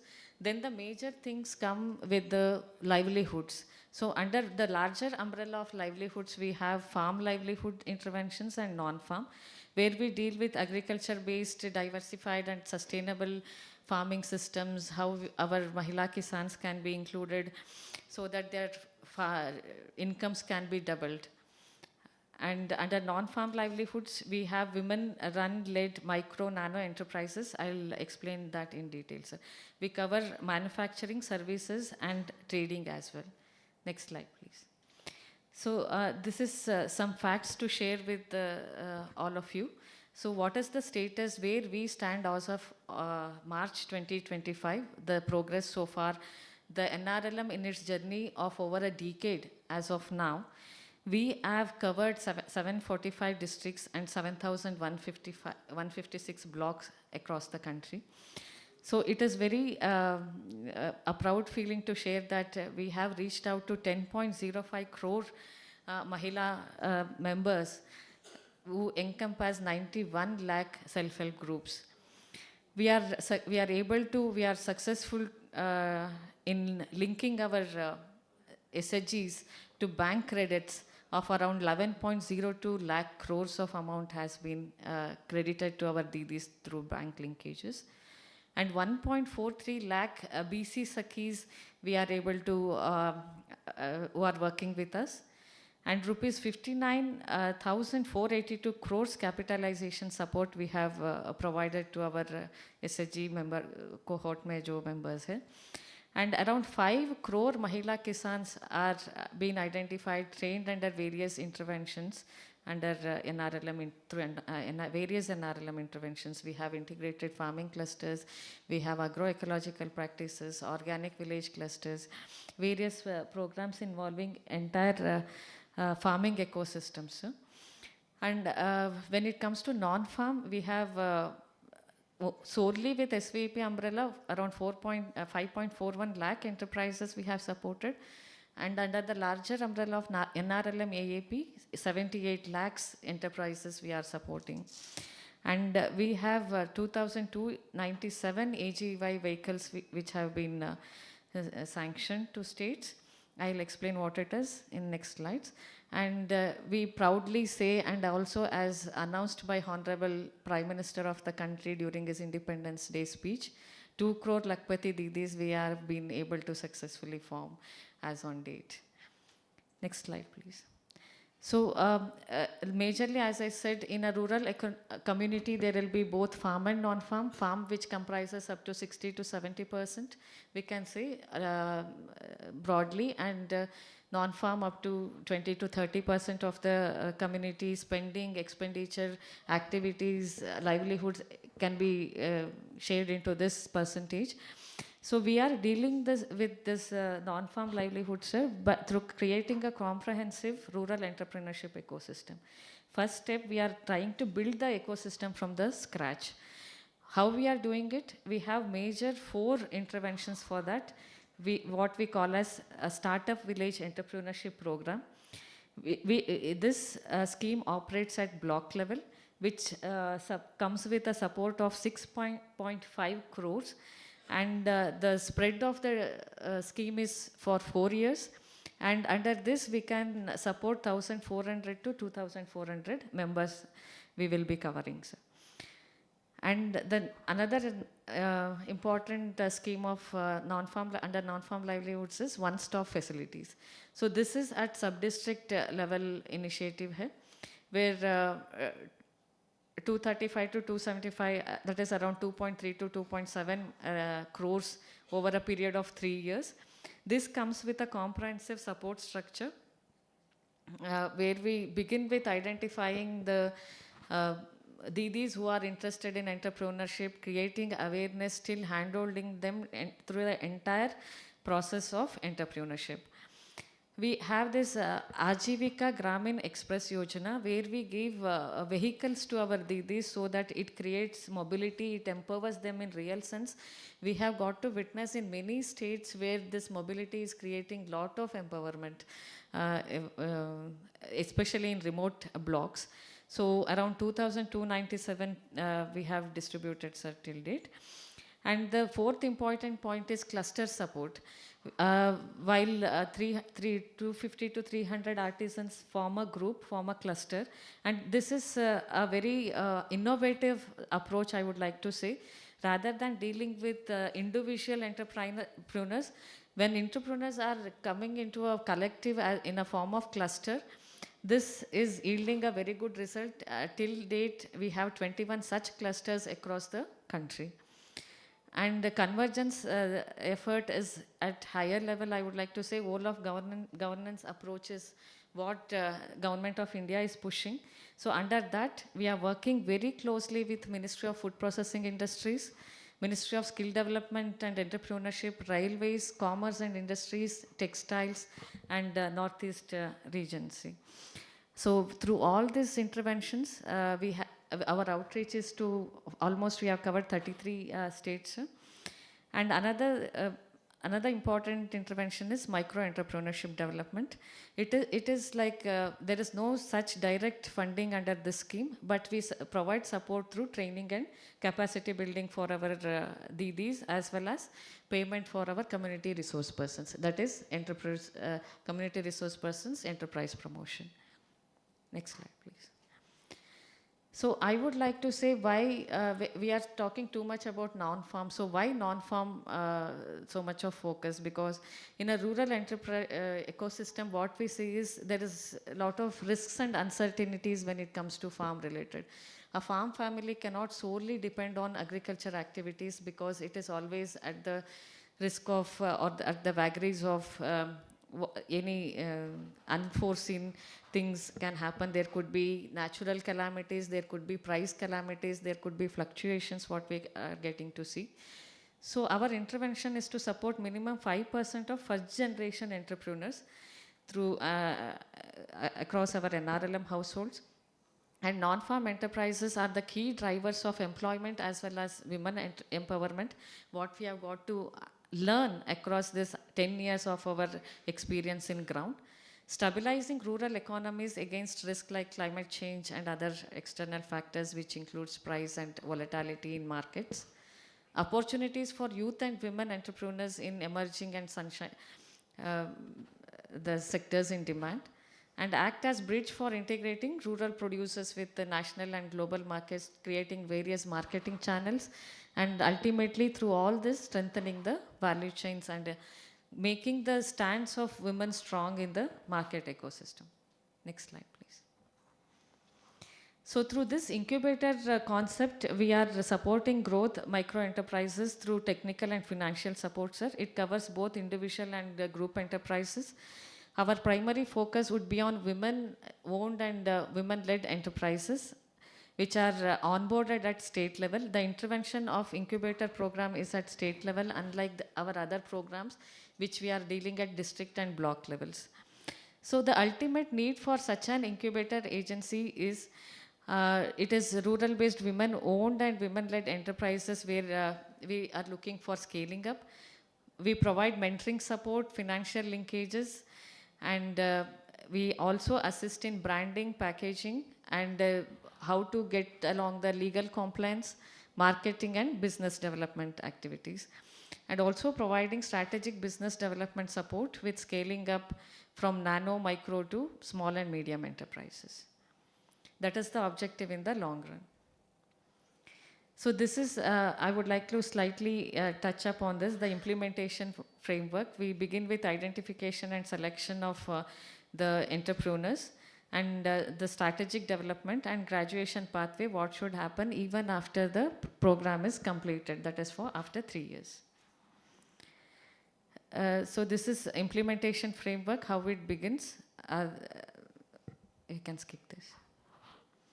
So this is important. The cost component, the overall individual incubator comes at a cost or a budget of 10.7 crores, in which 58% of the budget is earmarked for challenge fund, which first we give for we call for applications and we select 150 with among the larger cohort of the applications what states receive, they select 150 entrepreneurs, and 58% of the fund is earmarked for challenge fund. And 25% of the fund goes for incubator support, 8% for capacity building, 5% as equity investment, and 3% for operational cost of this program. Next slide, please. So what is the strategic rationale for rural incubator? This entire concept is to address the gap what it is existing in the present ecosystem of markets. So how we can bridge this, we also got to hear in the morning session, very beautiful insights on how we can get our rural enterprises reach the markets, both the offline and online distant markets as well. So by end of the day, we need to go for a solution approach, and with having this focused and how we can bring this strategic focus to our entrepreneurship ecosystem. So ultimately the program objectives and success metrics are based on scaling and the scope, growth targets, and how many jobs or the entrepreneurs we can create, and the strategic partners whom all we will have by end of the 3 years. So this is important, sir, how we are ideating this incubator. It is a 3-year model which includes mentorship, financial linkages, financial access, digital skills, and market linkages. In the first phase, I would like to say this is a concept which we started in the year 2021-22, and we began it as a pilot mode across 4 states: Assam, Bihar, West Bengal, and Karnataka. In these 3 states, IIM Kolkata was our knowledge partner. In Karnataka, we had IIMB as our knowledge partner. In these 4 states, we have successfully incubated 600 enterprises. We have provided 1.487 lakh financial support individually with 81.7% success rate, sir. All in all, we are able to create around 9,467 jobs. So I would like to say in the similar, around same time of last year, in the month of August 2024, we had a similar type of sort of workshop in Bangalore, sir. At that time, we had only these 4 states, and we wanted to hear from these 4 states a sort of learning activity. And a lot of interest was expressed from the other states also, those who attended the workshop. And with these great results, what we got by end of the day from this program, we thought of scaling it up and also opening it to the all states, all 34 states. And from this year onwards, with the support of our officers in NRLM 2, with support of our secretary, additional secretary, joint secretary ma'am, now we are calling for applications from all 34 states, and today this presence is a witness for that. We are having teams from 22 SRLMs who have expressed, and 8 IIMs, IITs are in this hall today, who are ready to partner with us, who are ready to join hands and work in tandem to make this dream a reality. So in pipeline, we have 10 new incubators across. These are the prospective states who have come forward, and Kerala is in between, sir. That's why that is another reason for holding this workshop in this state. So you're in the middle, actually. We have states who have already successfully completed it, and the states who are waiting for onboarding, and Kerala is beginning with the program. So this is the expansion plan what we have for this year: multi-state rollout, enhanced support systems, and strategic convergence. Next slide, please. So I would like to conclude my presentation saying that to again reiterate, in the morning session also we got to discuss about it, why we are here for these 2 days. These 2 days is very important for us to do a sort of manthan where we get into deep dialogues and collective learning, collective thinking, reflections on the past journey of 3 years and how we can work on those reflections to chalk out a beautiful path for next phase, experience sharing from the states who have already successfully done, from the 4 states, and brainstorming. The purpose is to unlearn and learn few things afresh, look at few things with fresh perspectives, break through barriers and build alliances with partners, because working with private sector PPP is inevitable in coming days for making any intervention successful.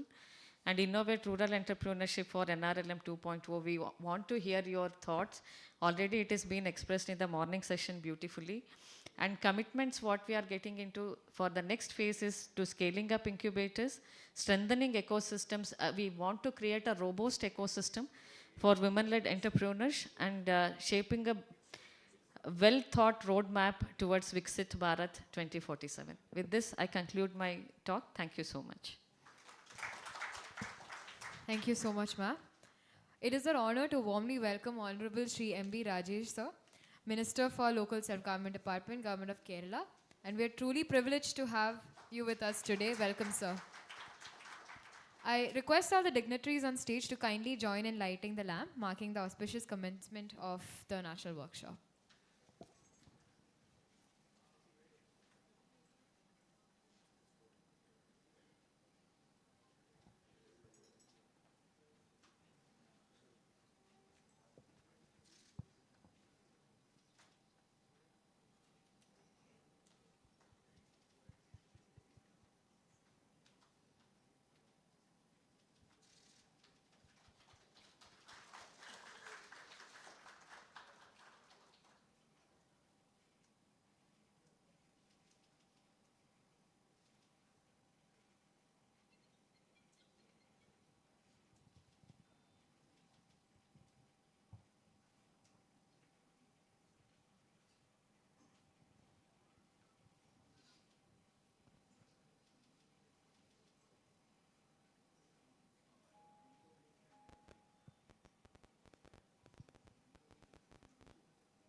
Now I would like to invite the Honorable Minister M.B. Rajesh, sir, to deliver the inaugural address.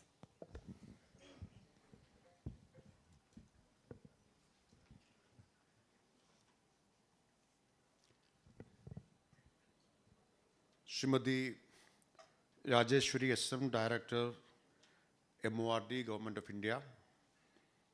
Dr. Vidyut Dekha, Honorable Vice Chancellor, Assam Agricultural University. Shri H. Dineshan, IAS, Executive Director, Kudumbashree. Shri Naveen C., CEO, Kudumbashree. Dignitaries on and off the dais, and my dear friends. At the outset, I would like to declare that the National Workshop on Rural Enterprise Incubators is inaugurated.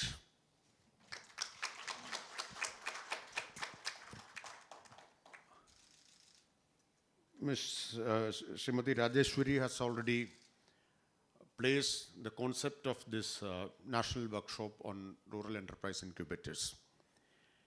This incubator project is part of NRLM's entrepreneurship development under SVEP, Startup Village Entrepreneurship Umbrella Program. I understand that now Kerala is the only state where this incubator program is being implemented.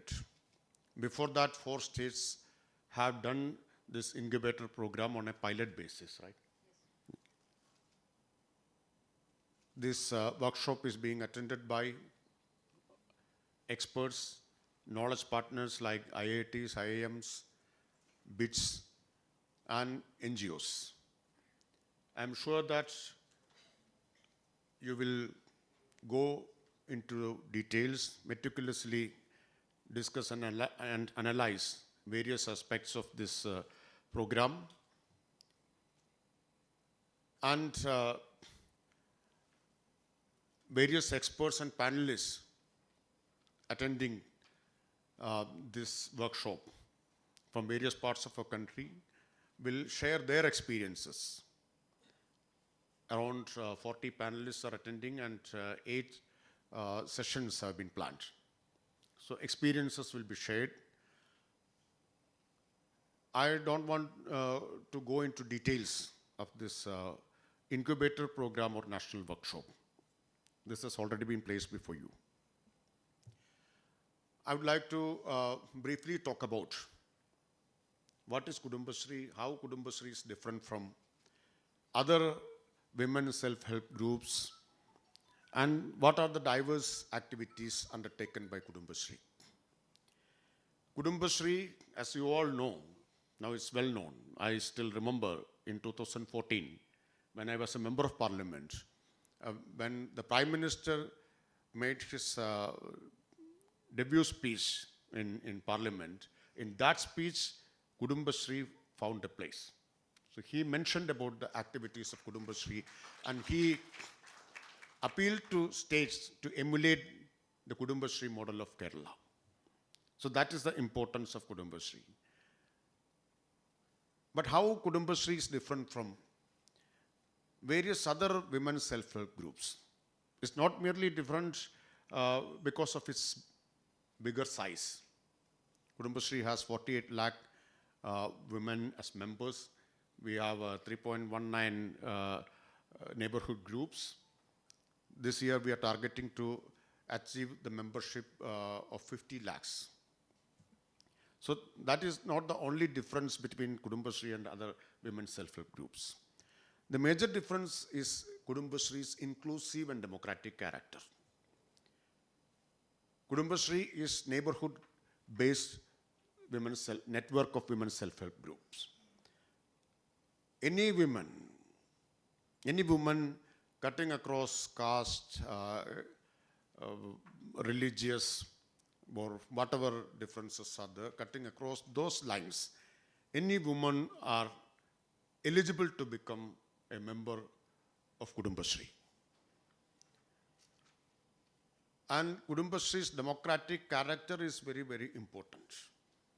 Kudumbashree elects its leadership from ADS level to CDS level, then at the grassroots level, there are democratic elections. Members of Kudumbashree elect their leadership. In 1998, Kudumbashree was initially launched as a poverty eradication mission. Now, I'm happy to tell you that the Kudumbashree has almost fulfilled its mission of poverty eradication, at least extreme poverty eradication. It's mainly because of the work, commendable work done by Kudumbashree, that the Kerala has become a state with lowest extreme poverty ratio in the country. According to a data by NITI Aayog, the percentage of population under extreme poverty was merely 0.71 in 2021. It further came down to 0.55 in 2024. So Kudumbashree has played a major crucial role in achieving this target.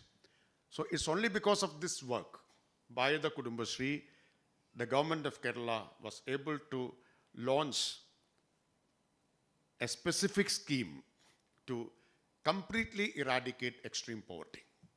In 2021, this government, in its first decision, launched a scheme of extreme poverty eradication program. We identified extremely poor women, extremely poor families.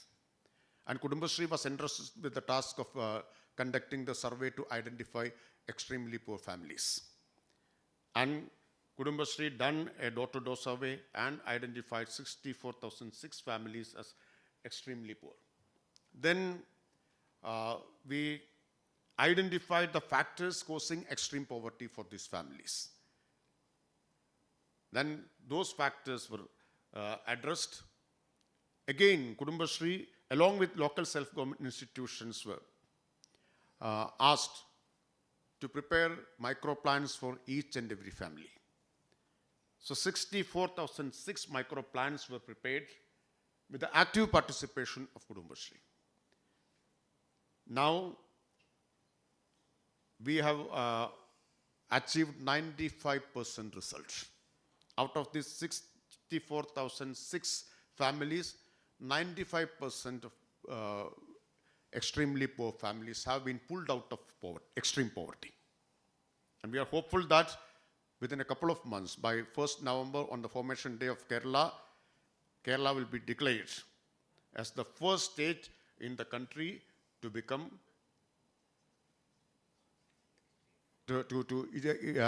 become extreme poverty eradicated state. We are confident that we can achieve this target. And Kerala will be the second place after China in the world to declare extreme poverty eradication. So Kudumbashree's role in this great achievement is remarkable. Now the Kudumbashree is trying to set new goals and pursue those goals, because the poverty eradication is almost fulfilled. Now our target is to transform Kerala into a state which has the income levels comparable to middle income countries. So now the focus is generating more jobs and income.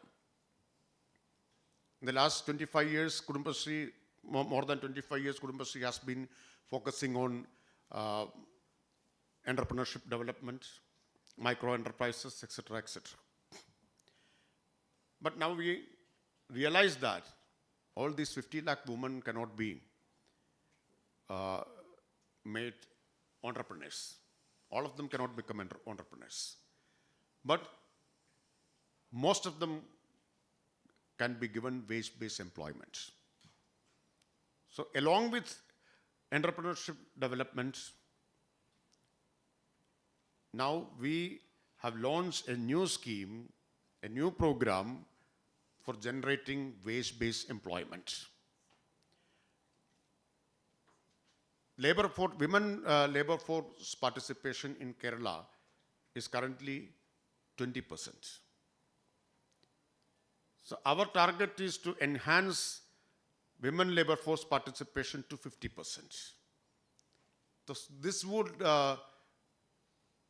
contribute to our state GDP in a very big way. This will alter the economic landscape of a society. So that is why we have launched the scheme of Vijnana Keralam, under which Kudumbashree is a major player. Now from here, I'm going to Pathanamthitta district to announce the achievement of target fixed by Kudumbashree for generating employment. We had given a target of 15,000 for Pathanamthitta district, 15,000 placements for Pathanamthitta districts, and that district has achieved that. Today, directly from here, I am going to Pathanamthitta to celebrate and announce that achievement. Our target was to generate 1 lakh employment by Onam. And just before Onam, I got a WhatsApp message from our Executive Director, Kudumbashree, that we have crossed 1 lakh target. And we have almost got a placement of 30,000, right? 30,000. So 1/3 placement has already been done, and we have mobilized 1 lakh employment. So this is the potential of Kudumbashree. So now Kudumbashree will empower the women in a much bigger way. Kudumbashree has contributed to the women empowerment, not merely financially, but socially, politically, and culturally. Kudumbashree has led this women empowerment initiative in the last 27 years. Many of the leadership, including political leadership, in the state was trained and developed by Kudumbashree. Many at the grassroots level, panchayat presidents, district panchayat president, and many MLAs, they were identified and trained by Kudumbashree in various parties. So at all levels, financial, political, social, and cultural, Kudumbashree's contribution for empowerment is remarkable. So this is the contribution given by Kudumbashree. Now Kudumbashree is trying to modernize its activities. Recently we had a technology conclave in Cochin, and 900 groups have been given with most modern technology. 184 technologies have been acquired from various leading research organizations all over the country. So Kudumbashree is diversifying its activities. Kudumbashree is modernizing itself to meet new challenges. So that is the importance of Kudumbashree. You can see the imprint of Kudumbashree in each and every flagship program of our state government. Whether it is COVID management, whether it is waste management, whether it is flood management, whatever it is. Let me give you an example of waste management. The state took up this mission of Zero Waste Kerala 3 years back, and we formed a 37,000 strong network of women to collect non-bio waste from door to door. It's called Haritha Karma Sena, and Haritha Karma Sena is a subsidiary of Kudumbashree. In the latest economic survey tabled on the floor of the House Parliament, there was a special mention about the activities of Haritha Karma Sena led by Kudumbashree. It's an enterprise model. Haritha Karma Sena is an enterprise model. In the year 24-25, this Haritha Karma Sena collected 1.52 lakh tons of non-bio waste from houses and shops in the state. 1.52 lakh. The coverage of Haritha Karma Sena is 95%.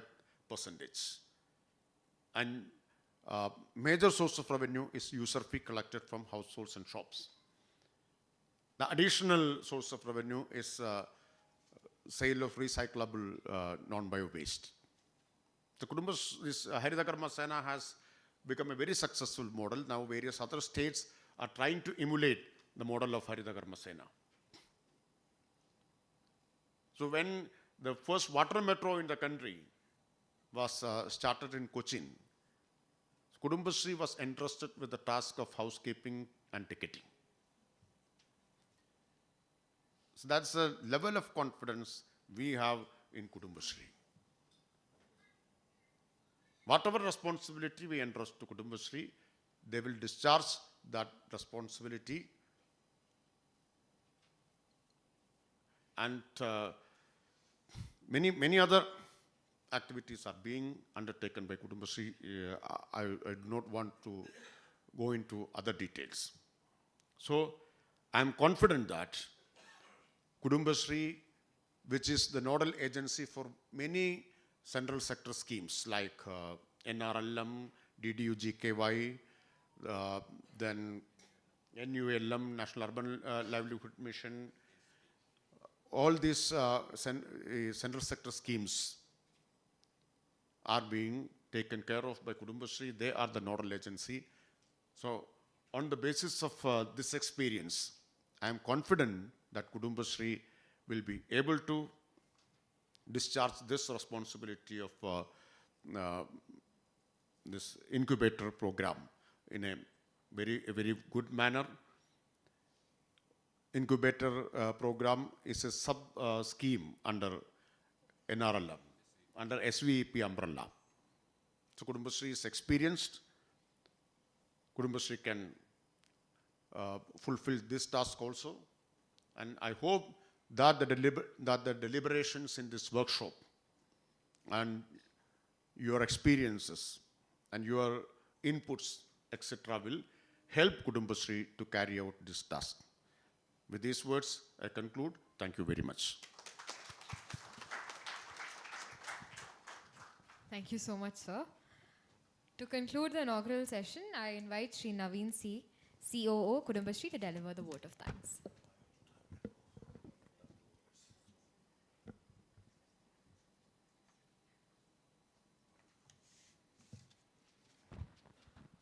Distinguished guests for participating here and who joined virtually, esteemed speakers, dear participants and my dear colleagues.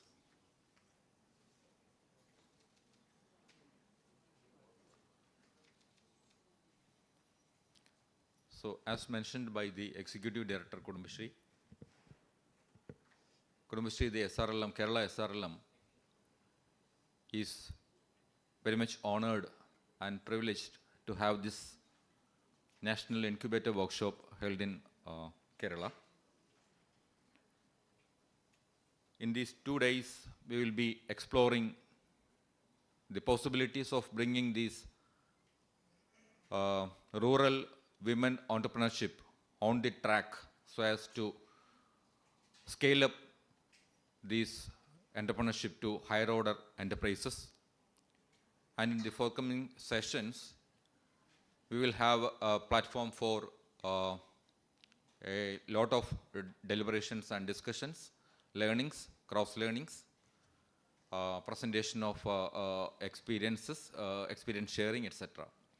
So I would like to enter into my duty to deliver the vote of thanks. First, I would like to thank Honorable Minister for LSGD and Excise, Sri M.B. Rajesh sir, for being with us, for inaugurating this National Incubator Workshop. Honorable Minister has always been keen and supportive in all the activities of Kudumbashree. I thank Honorable Minister for being with us. Now I would like to once again thank Sri Shailesh Kumar Singh, Secretary MORD, for taking some time to join with us virtually. Then I would like to thank Dr. Rajeshwari, Director Rural Livelihood MORD, for her involvement and guidance from the beginning of the planning of this workshop itself. Now I may thank Sri Dr. Bidyut C. Dekha, Vice Chancellor, Assam Agriculture University, for being a part of this workshop as well as the inaugural ceremony, and for giving us valuable insights about this workshop and incubator program through his felicitation address. Mr. H. Dineshan, IAS Executive Director Kudumbashree, has been instrumental in making this incubator workshop a reality. His advices and support, actually as a mentor, brings us more confidence for the successful successful conduct of this incubator workshop, as in every other program. Thanks a lot to sir also. And now I thank all the participants here, including the delegates from IIMs, IITs and other institutions. Then all the panels who are going to participate in the panel discussions in the next few hours. And all the SMDs and CEOs from various states, the NRLM fellows, including Mr. Reiki and Sri Rajiv ji. Thanks to all. Thank you.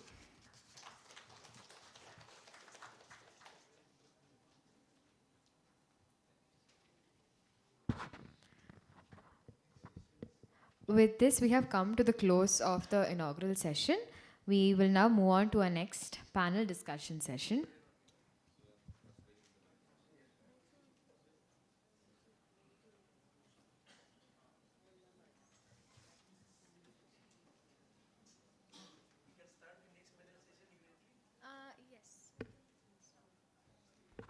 So for the next panel discussion session, the theme is Mentoring for Scale. The panel will explore the critical role of structured mentoring in scaling rural enterprises through the NRLM incubation program. The session will be moderated by Dr. 𝐍𝐚𝐿𝐴, Vice Chancellor of Assam Agriculture University. Our panelists are Professor Abhyudaya Goyal from IIM Udaipur. He is an innovation and entrepreneurship development professional with an extensive 12 plus years of experience spanning across startup accelerators, business consultancy, and entrepreneurship. Professor Ram Kumar is the CEO of IIM Kashipur FIED, Foundation of Innovation and Entrepreneurial Development. He's a seasoned professional leading incubation programs focused on agri and allied sectors, healthcare, and new age technologies. Professor Rishi Kumar from BITS Pilani is a distinguished academic with expertise in development economics, financial inclusion, gender, and policy analysis with an extensive research and teaching portfolio. Mr. Lijo, Head of Incubator Program at IIM Kozhikode. He is an alumnus of IIM Kozhikode and has 18 plus years of experience, which includes 3 years of entrepreneurial experience as a co-founder of a startup and 6 years as head of Incubator. With this distinguished panel on stage, I now hand over the session to our moderator, Dr. 𝐶𝐚𝐭𝐢𝐨.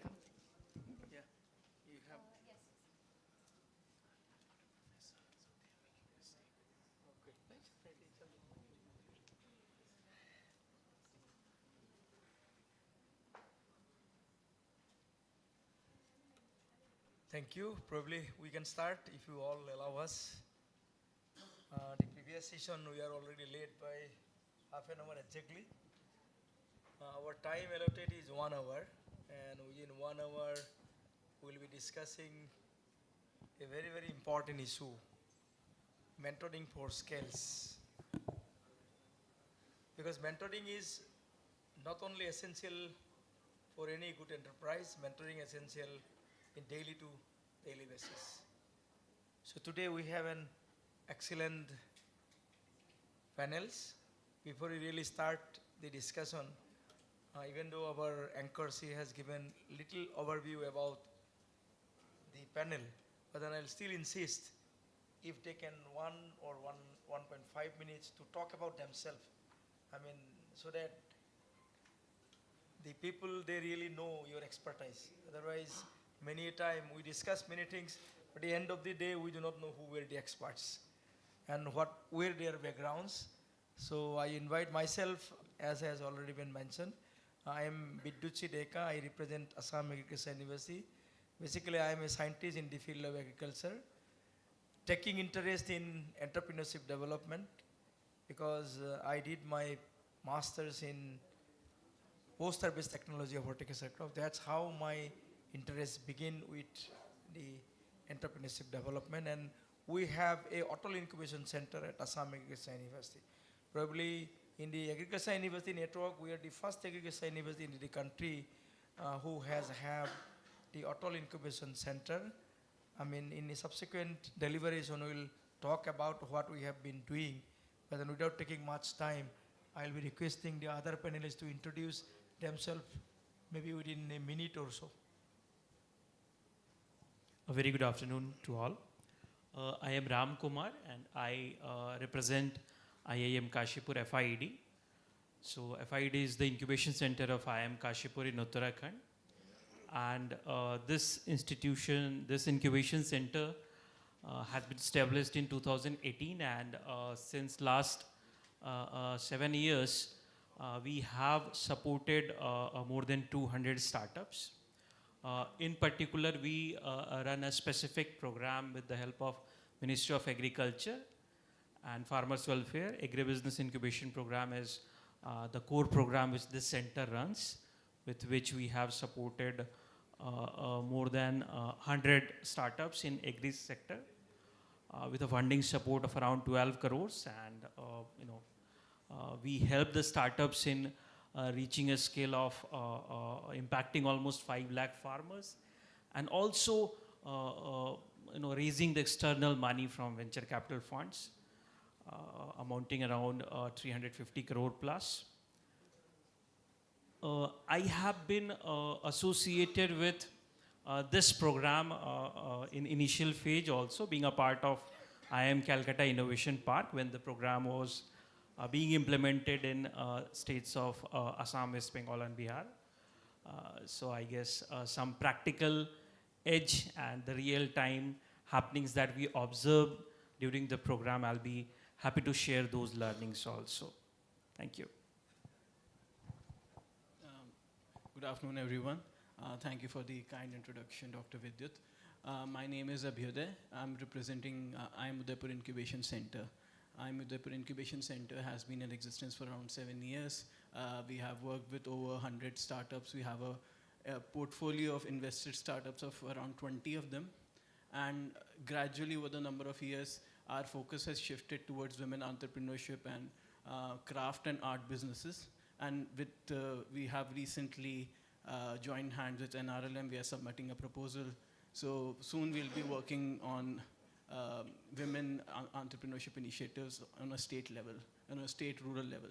So in terms of my background, I've been an entrepreneur myself. I had 2 startups. One of them failed, one of them was partially successful, and it taught me a lot.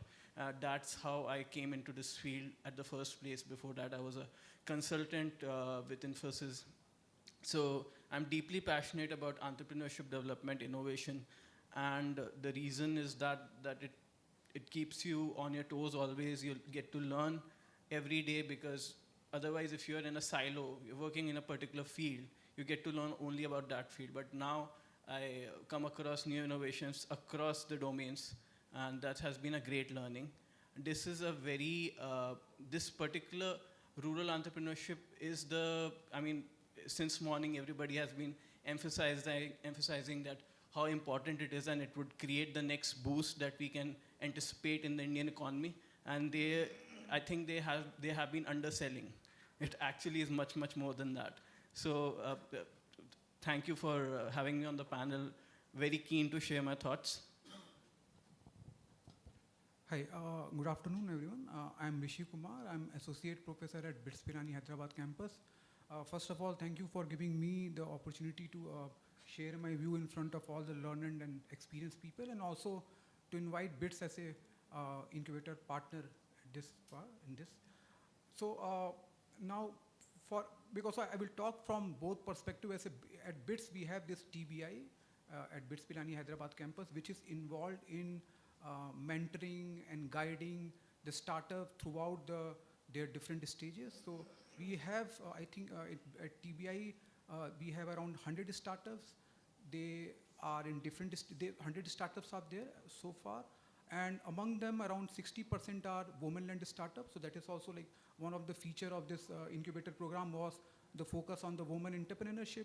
And most of our startup at BITS Pilani are led by women only. And then recently, you must have read the news about one that startup was there, which was from the BITS student who developed the drones for which was adopted by Indian Army. So that came into the news. Some of you must have followed in the newspaper.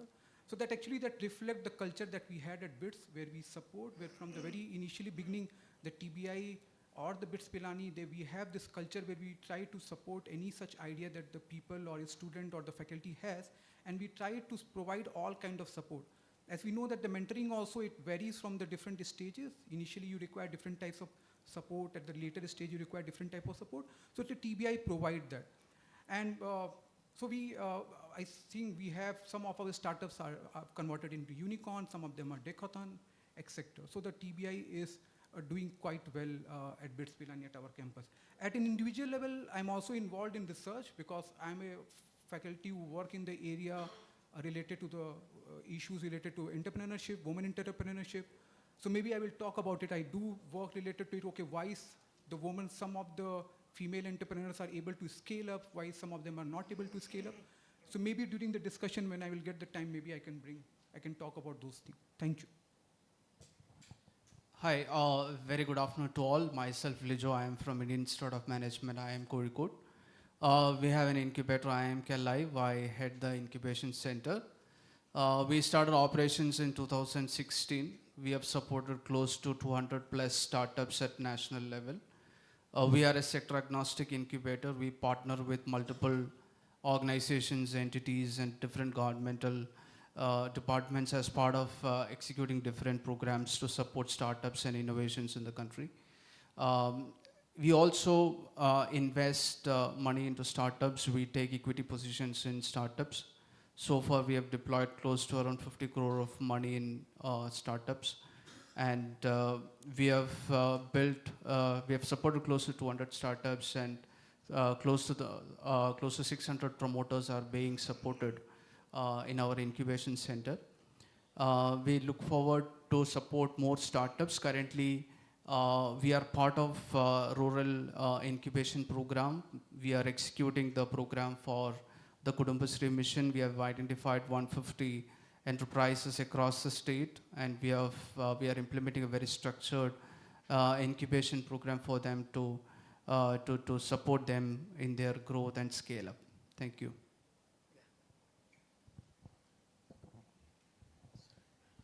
Yeah, thank you, all of you. By now, all of you have come to know about that background. I mean, Lejo, then Rishi, Abhyuday, then Professor Ram, they are all experienced people. I mean, let us start with Abhyuday, because why I would like to start from Abhyuday, because he is not only a gentleman who talks about the mentoring, but he himself is a founder of 2 startups. He has already talked about, one is failure story, one is success story. So according to you, what are the different strategic approach that we need to take up for any mentoring program? Because our point of discussion today is mentoring for scale. So whenever we talk about mentoring for scale, there has to be some kind of strategic approach. Since you are already a performer in this field, so according to you, what different strategic approach you should take it forward to mentor up to a scale level? So back when I started my entrepreneurship journey, it was 2015 to 2018, late 2018. There were not a lot of incubators. I mean, it was not mass. There were some incubators, so they were highly selective. There were no AICs from what I can remember. But now the situation has quite evolved. The mentoring approach, I think, the intent is at the right place for most incubators, but what happens is they fail to differentiate between training and mentoring. Capacity building and training can be a cookie cutter approach. You identify the basic skills that every startup or any enterprise needs to have. So you divide it amongst modules, you do it for everyone. But mentoring is very much specific to each and every enterprise, and that's where you have to have a very elaborate gap analysis approach at the very beginning. So some of the tools that we use is that we do a health analysis of a startup, of an enterprise, where you say that, okay, these are the 5 business functions. One is finance, one is operations, another can be marketing and sales, 4th can be HR, and 5th can be, again, there are many other different aspects. But you do a health analysis. Based on that, you will know which of them they are very much deficient in and which of them they are strong and can further grow. Based on that, you start identifying the mentors, and mentors not only are related to bringing that particular skill or addressing that particular gap, they also have to have some experience and market exposure in a similar industry, in a similar solution, in a similar product. So mentoring has to be very much specific to each enterprise. Then second thing that you can do is, I think earlier in the day, in the panel, somebody mentioned that why don't we take guidance from the successful enterprises, which is a very good idea. why are we trying to reinvent the wheel when you have a playbook that can be implemented and cloned? So if India is quite diverse, but it is also homogeneous in certain ways. If a particular type of enterprise has been successful in Gujarat, that kind of success can be replicated in Rajasthan, can be replicated in Madhya Pradesh. You just need to understand what strategies they used. And that specific mentor that specific entrepreneur can be the mentor, which would be very much useful because they can speak from the context. So somebody who has built a brand for DTC won't be able to speak the same language for a rural enterprise, doesn't matter how hard you try. They won't understand the problems, they won't understand the nuances, but then if there has been there's an enterprise which is a SHG, even if it's from Gujarat, they can still speak the same language for a SHG from Rajasthan. So this is very important that you try and understand the context, mix and match, and create an elaborate mentorship mentorship engagement where you measure. Measuring is very important, that whatever suggestions, whatever advices were given, action items were decided, there is a follow-through before you progress to the next stage. So a clear plan, frequent measurement is also equally important. So these are my 2 cents. Yeah, thank you, Vijay. Now I would like to come to Professor Ram. I mean, he has set the tone. I mean, he talks about what should be the strategic approach for mentorship. Since we are talking about the rural development, by taking the enterprise forward, I mean, the access to mentors is very, very difficult. Even though mentors are available, but then rural enterprise who are taking forward their enterprise, getting them access is a difficult kind of thing. So what kind of, approach we should take to have the access with the mentors, and what should be the way forward to look? Thank you, sir. If we talk about the key components of this rural incubator program, one is definitely the funding part, where we are providing some grant as well as the soft loan to the enterprises. And the second biggest support that this program is going to provide to selected growth-oriented enterprises is mentorship support. When we talk about these rural enterprises,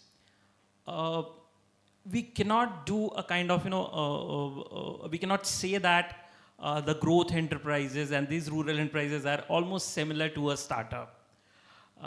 There have been differences at various scales. Where a startup understands that we need mentorship support to validate, to go to the next scale, to make them understand, these rural enterprises, that mentorship is there to help them to achieve the objective of increasing the sales is a challenge. So they, to make them understand the value of mentorship remains a challenge. That why they should see this program as not only from the funding side, but then also that this program for 1.5, 2 years, 3 years is there to support them with business support, to help them with mentorship on different subjects, on business side, then on the side of product development, because they need support on both the fronts as compared to the startup.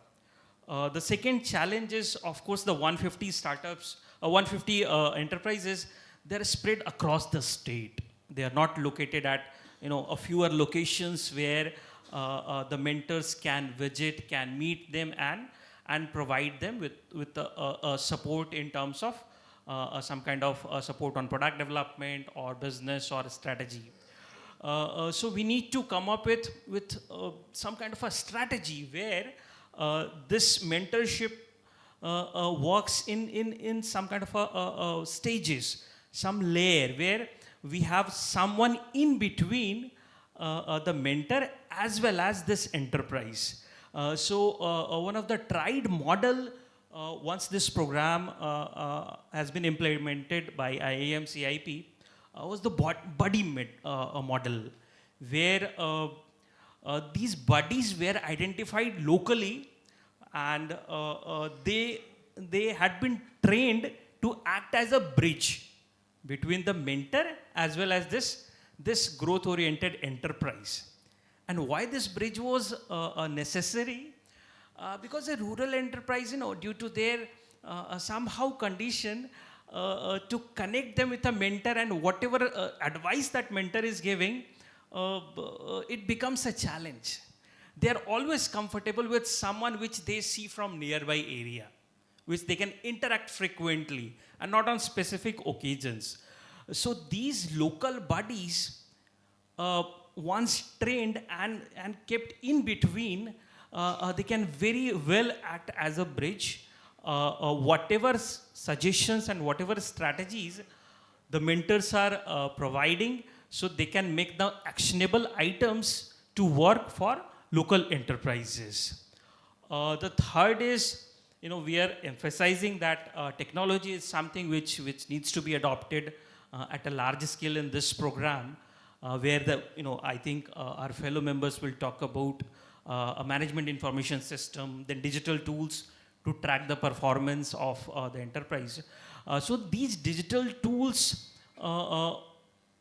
play a big role once this mentorship model is being executed in place, where you can record these sessions, and these sessions the local enterprises can avail at their pace and at their location only, and also a good MIS system, if in place, that can help the mentor to track the performance of enterprise regularly. And based on that, they can devise the next level strategy.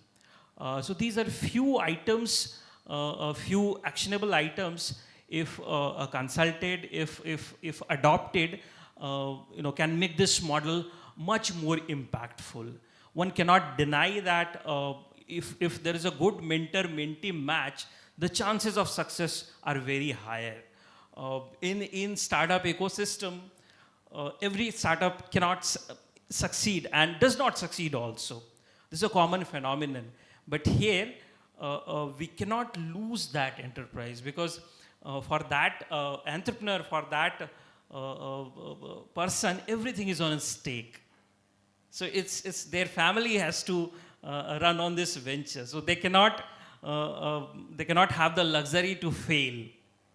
So whatever steps we are taking, we have to ensure that the objectives are fulfilled and we take them towards the X growth only. Thank you, Professor Ram. I mean, he has already talked about, the access to the mentors, how it should be done and why it should be done. Now, since we have a young associate professors, so he has already talked about he is expert or putting a lot of effort in the capacity development. So what would be our approach, according to you, because this particular mentor, whomever we engage or we take, they also need upgradation of skills, right? So what kind of approach, or what is your views about mentor training? What strategy you would be taking for mentor training, and what should be our approach? Okay, so just to answer this, before this, I just wanted to talk about, so we did this, like we try to find out, we say, okay, digital technology is something which is very useful for the growth of the enterprise. Like if they want to scale up or something, digital technology is very important. So we did one study, and what we found was even having access to the digital technology is not going to help the firm to scale up. What will actually help is how they're going to use the digital technology. And there this role of the mentors become very important, because they can train the enterprises to decide, okay, so like suppose if someone has like WhatsApp, if they're only, or digital payment, they're only using it to make payment, as compared to an entrepreneur who is using that digital connection to take order or to connect to the different types of input places and those kind of things. So those are different. So the point that I'm trying to make is that how we use those things, whether it is digital technology or other thing, that affect the performance of the firm. And there the mentor plays a very important role. Now the thing is, because we are talking about rural entrepreneur, one of the, if you see the other startup, like what he was saying, okay, how the startup and the entrepreneurial system is differ, is that like lot of the thing that they have, when we are trying to implement it in the rural area, they come up with their own constraint. The constraint can be with respect to the access to the digital technology or other kind of constraint, the location and other factor. So the first is you have to train those mentors to suit to the requirement of those enterprises located in the rural area. So that is the first thing that is required, that they should adopt to the need or the requirement of those people or the enterprises located in the rural area. The second is why the training of these mentors are required is that that there should be consistency should be there. Like whatever kind of like if you're designing some kind of intervention, like suppose because we are discussing with our Telangana team, SERV team is there, they're very helpful. So when we're having the discussion, when you're charting out this plan, okay, how we can make sure that the enterprise are going to grow at a rate of 15% or more. So we decided, okay, this is what we are going to do. We can start with making them, formalizing them, then giving them some different kind of training, whether it is related to inventory management, adoption of digital technology, etc. But there should be consistency should be there. So that is where also the training of the mentors are required. Whatever they are implementing, the program that they're implementing, it should be consistent. And the last point why the training is required is about the validation. So we have this target in mind. So when we are training them, we also have to inform them, okay, this is our expectation from them, that, okay, we want the enterprise to grow at this rate. So one is, for me, the three factors are there why the training is required. One is that they should adopt to the like rural area, the requirement or the needs of the rural place, entrepreneurs. The second is for the consistency, and the third is validation. Yeah, Rishi, I mean, I would like to just put you another query, because the mentor training is really very, very important. So mentor has to know everything, because the rural, whoever will come and whoever will prefer you as your mentor, and those mentor, so it's supposed to know everything, not only about the enterprise, he should know about the finance, he should know about the rules and regulation of, I mean, banking behavior. I mean, he should know where to sell the products, how to sell the product, what are the different strategy one should be adopted. So while formulating a training program for those mentors, what approach you'd like to take up to fulfill all the points together so as to satisfy the urgent need of that particular Okay, so the thing is again, so you know, so there's so there can be, when we are talking about the different thing, like the person who is going to train for something related to the digital technology adoption will be very different from the person who is going to train about like suppose market access or something like this, right? So when you are going to train them, it will also depend upon, okay, for what is the target like for which you are training them. And accordingly, then we have to design the program, whatever we are going to train.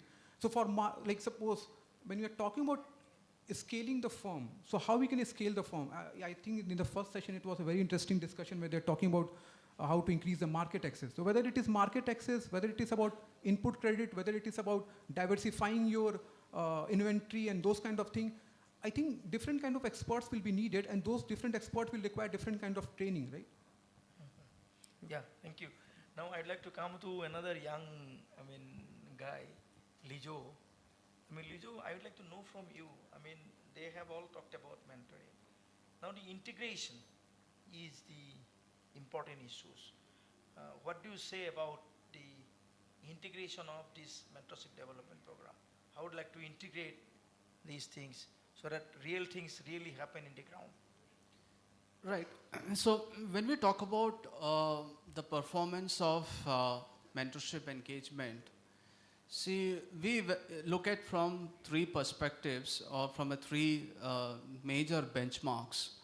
So the first one is obviously for each program you need to design certain hours of mentorship, right? Depends upon the program construct. You need to decide overall so many hours of mentorship to be given, and that gets evaluated at the program implementation partner or at the incubator stage, because they play a very important role in coordinating, executing, finding the mentors, identifying, connecting with the units, with the entrepreneurs, strengthening the mentorship pool, everything. So that role is on the part of the incubator or the implementation partner. So from a program at the program overall level, if you look at, the first major benchmark or the performance metrics is fixing the number of hours of mentorship that needs to be given, and to what extent out of that, how many hours we have given to the entrepreneurs. This is the first thing. The second most important aspect is the mentor, how are they performing?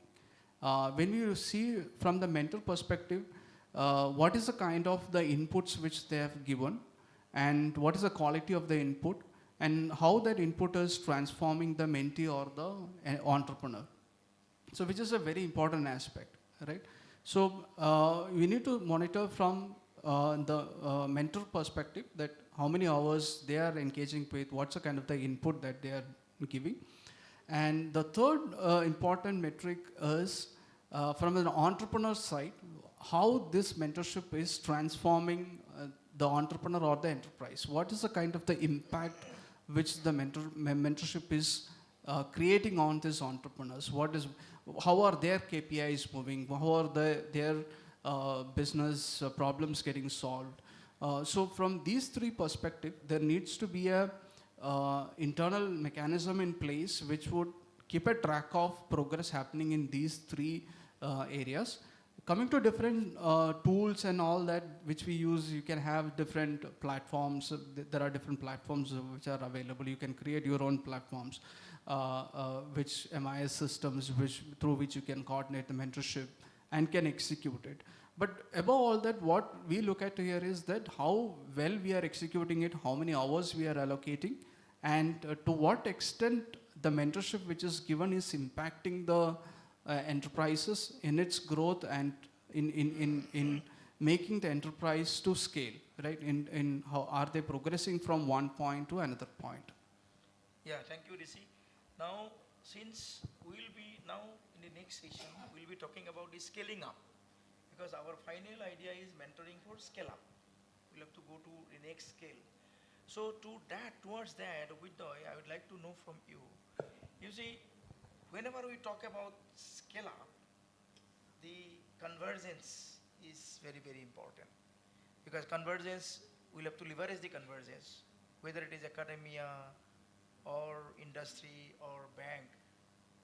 I mean, what important role these particular organizations, industry academia, or industry banking, or academia banking, how we can leverage all those kind of things to have a particular scale.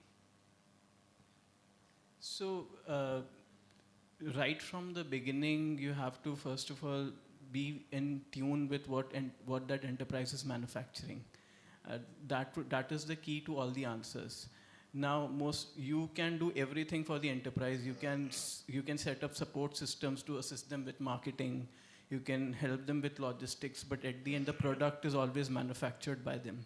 And if you look at any handicraft or art enterprise or even food processing enterprise, the designs and the recipes haven't changed in the last 10, 20 years. If you look at two different enterprises, at least when it comes to handicrafts, you can't tell them apart. So the design is not in tune with what market wants.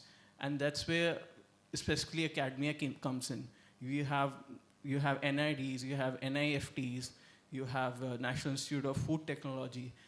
There are so many people there from academia, faculties, who would be happy to support these enterprises, learn about design, learn about colors, learn about consumers' preferences, learn about the evolving taste of the evolving taste buds. And that's where, if you look at D2C market, in the last 5 years, it has completely blown up. It is $8 billion worth of D2C market in India. There are so many brands that are coming up every day. So consumer preferences have clearly changed. They are no longer buying Imami. They are no longer buying Ponds. They are looking for they're looking for tailored solutions for their skin.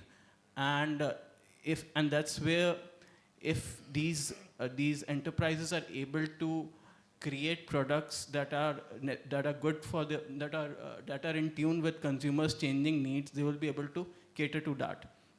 Now, academia and faculty already know these industry insights. They already know what consumer wants, and that's where academia can sort of collaborate with these enterprises, and you don't, if a particular state has 150 enterprises, you don't need to create a calendar for 3 months. You hire an academia person, let's say from Fashion Technology Institute, you create a calendar for 7 days. That person takes 2 enterprises at a time or 5 enterprises at a time. And in a week, they're able to, let's say, cater to 100 or 70 enterprises. So that's how you are able to do it. Operationally, it's quite extensive, but then that person is being paid extra over the salary, and they're taking a 7-day leave and is able to cater that kind of enterprise. Now, coming to corporates are also increasingly want meaningful products. So for example, corporate gifting industry in India is huge. I'm sure so many people from the audience every year get pens, mugs, I don't know, mobile holders, but now corporates are looking for more meaningful gifts. At the same time, they have youth CSR funds. If you combine these two things together, there's a word door that opens for procurement, that these enterprises can gift meaningful stories and meaningful experiences to the corporates, and you can line them together. So again, thinking out of the box is very important. Understanding the enterprise's products, what is their story is very important. And if you combine it with good storytelling, you combine it with good marketing, and you combine it with good networking, new opportunities can be created. Yeah, thank you, Rishi. Now I'll come to Professor Ram. In the earlier version you talked about, we know for sure that there are limited access to the experienced mentor. And getting them into all is very, very difficult. So since we are living in an era of digital, I'll just give you an example of Assam Agricultural University. We have created a blended learning platform. Blended learning platform just for mentoring or higher level of skill training. We call ODL, Open Distance Learning. It's not like the normal ODL program. Our ODL program, it is a mix of offline and online. So through those kind of digital platform, is there any possibility of exposing or giving the access to the rural entrepreneur to that mentor, or if you have any experience to that line? Yeah, of course, Dr. Saab. As you mentioned, a similar initiative is being tried in state of Uttarakhand.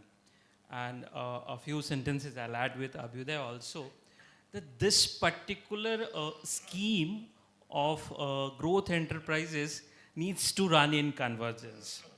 And now I'll come to that point, that Department of MSME, Micro and Small Medium Enterprises, so they are building a platform where IIM Kashipur is playing a big role, where we are designing 3 kind of components.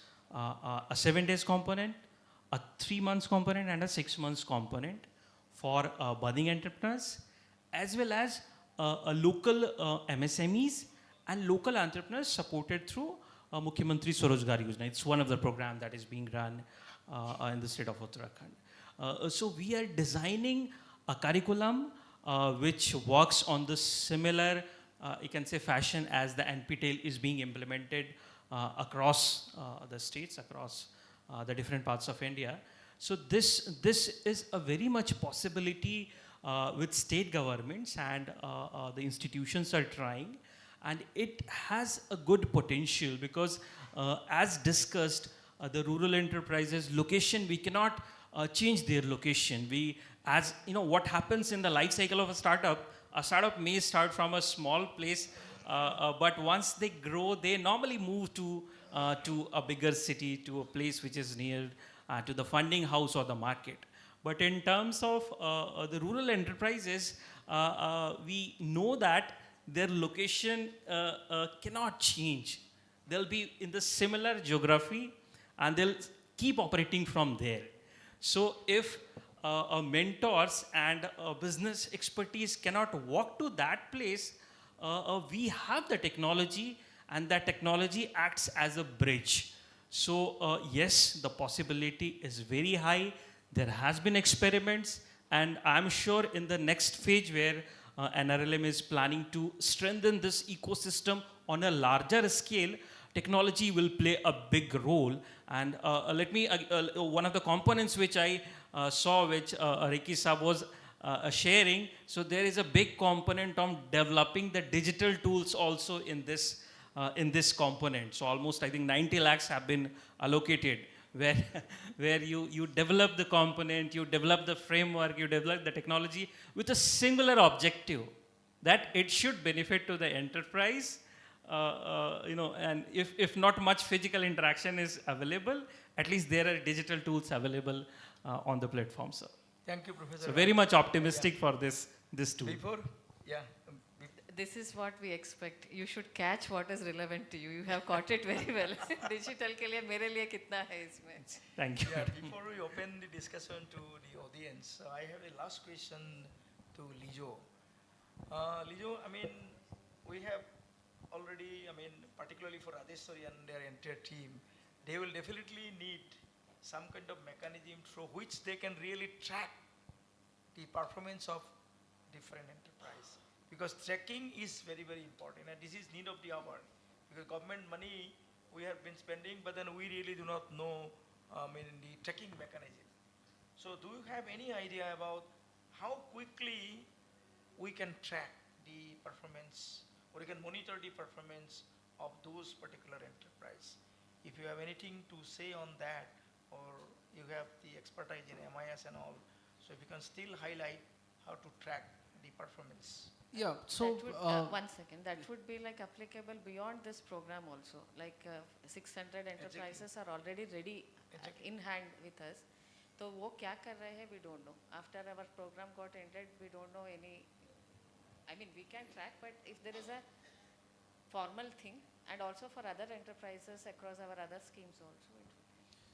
Right. So what we have done is we have also thought about this program, this issue in detail. And what we have done is that we have created an internal platform where right from the selection of the unit, the unit gets registered on this platform, and the basic baseline gets created on the platform, right? So it will have the details of what the unit is doing, what are the basic business KPIs, current revenue, turnover, all the details gets captured on that. Primarily currently it is being done either by the mentor or with the support of micro enterprise consultants at the field to capture the details. And all the mentorship session also happens through this platform, where we track the number of sessions being planned, who have conducted this session, what was the input given to the unit in the, as part of the mentorship. And also the unit has to, it needs to be evaluated after 45 days, 30 days, to what extent the mentor, the advice which was given, was it implemented, what was the challenges faced. So all this will get captured on this MIS platform.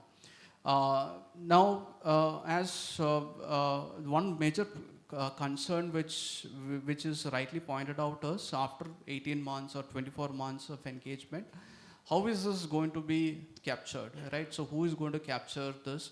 Obviously at the ground level, especially working with rural women with lack of technological adoption, especially in terms of capturing these details, would be slightly difficult. So that's where we have taken the support of micro enterprise consultants to carry forward the same exercise and to capture the details and tracking of the performance of the units. So in our program, what we have done is that in all our mentorship, in our training, this micro enterprise consultants is part of the program. The reason why we do that is because there need to be a continuity after 18 or 24 months to take it forward, right? So they engage with the unit, they try to work with the unit, they will capture all the necessary metrics, will update it on the portal and will update it on the platform, so that an external person can view this, see this, and understand how the unit is performing. Thank you, Mr. 𝐶𝐿. I mean, Professor Ram, you... One line. So this is related to that earlier discussion about the, like we can have create the digital pool the recording and those kind of things. So I just want to share, like suppose during the time of COVID when we move toward the online classes and then we see how the students are performing. So what we observe is in-person trainings are always better than online training. So even though I know there's a constraint is there, but along with the training, like one thing that we can do to complement those online training videos that we are trying to prepare is that maybe we can train the other people at like suppose at the block level or something. Like I know for the Telangana Serve team, like they have their representative. So maybe we can train those people also so that they can also give those kind of in-person training, and that can complement the expert training that we are going to impart in the digital format. So maybe that can complement it. Because what I think is, I know that there's a problem constraint we have, but along with that kind of online training, if you're able to get in-person training, that will be helpful. But virtual reality is going to take up a lot of these things, no? Yeah, but the thing is, maybe we can train the people like at the lower level. So you train 10 people, they can go and then they can train the other women entrepreneurs who are working in the area. Normal mode of training kind of thing. Anyway, Professor Ram. Yeah. So just add on what Madam was saying, that what happens once the program is over. So while designing the proposal and as a strategy also, once the program reaches the exit phase and there like at least 1 year in hand, because post 24 months we need to work on the strategy that whatever the key learnings of the program and key frameworks that we have developed, can it be transferred to the SRLM team? That may happen via the integration of MIS, a few say indicators which may be included in the existing MIS that is already being used to track the business performance of that enterprise. So that 1 year during the exit phase, we may focus on whatever mechanism that we build during the program, it gets transferred to the extent possible. Then we can somehow solve this challenge. Thank you. We are running short of time. If you can take some quick questions, maybe we have 5-7 minutes time still available. Any clarification from the audience side or participant sides? Because this kind of audience you may not get later on when you go back home. So if you have any, yes, that young lady, you can, if somebody can give her a mic.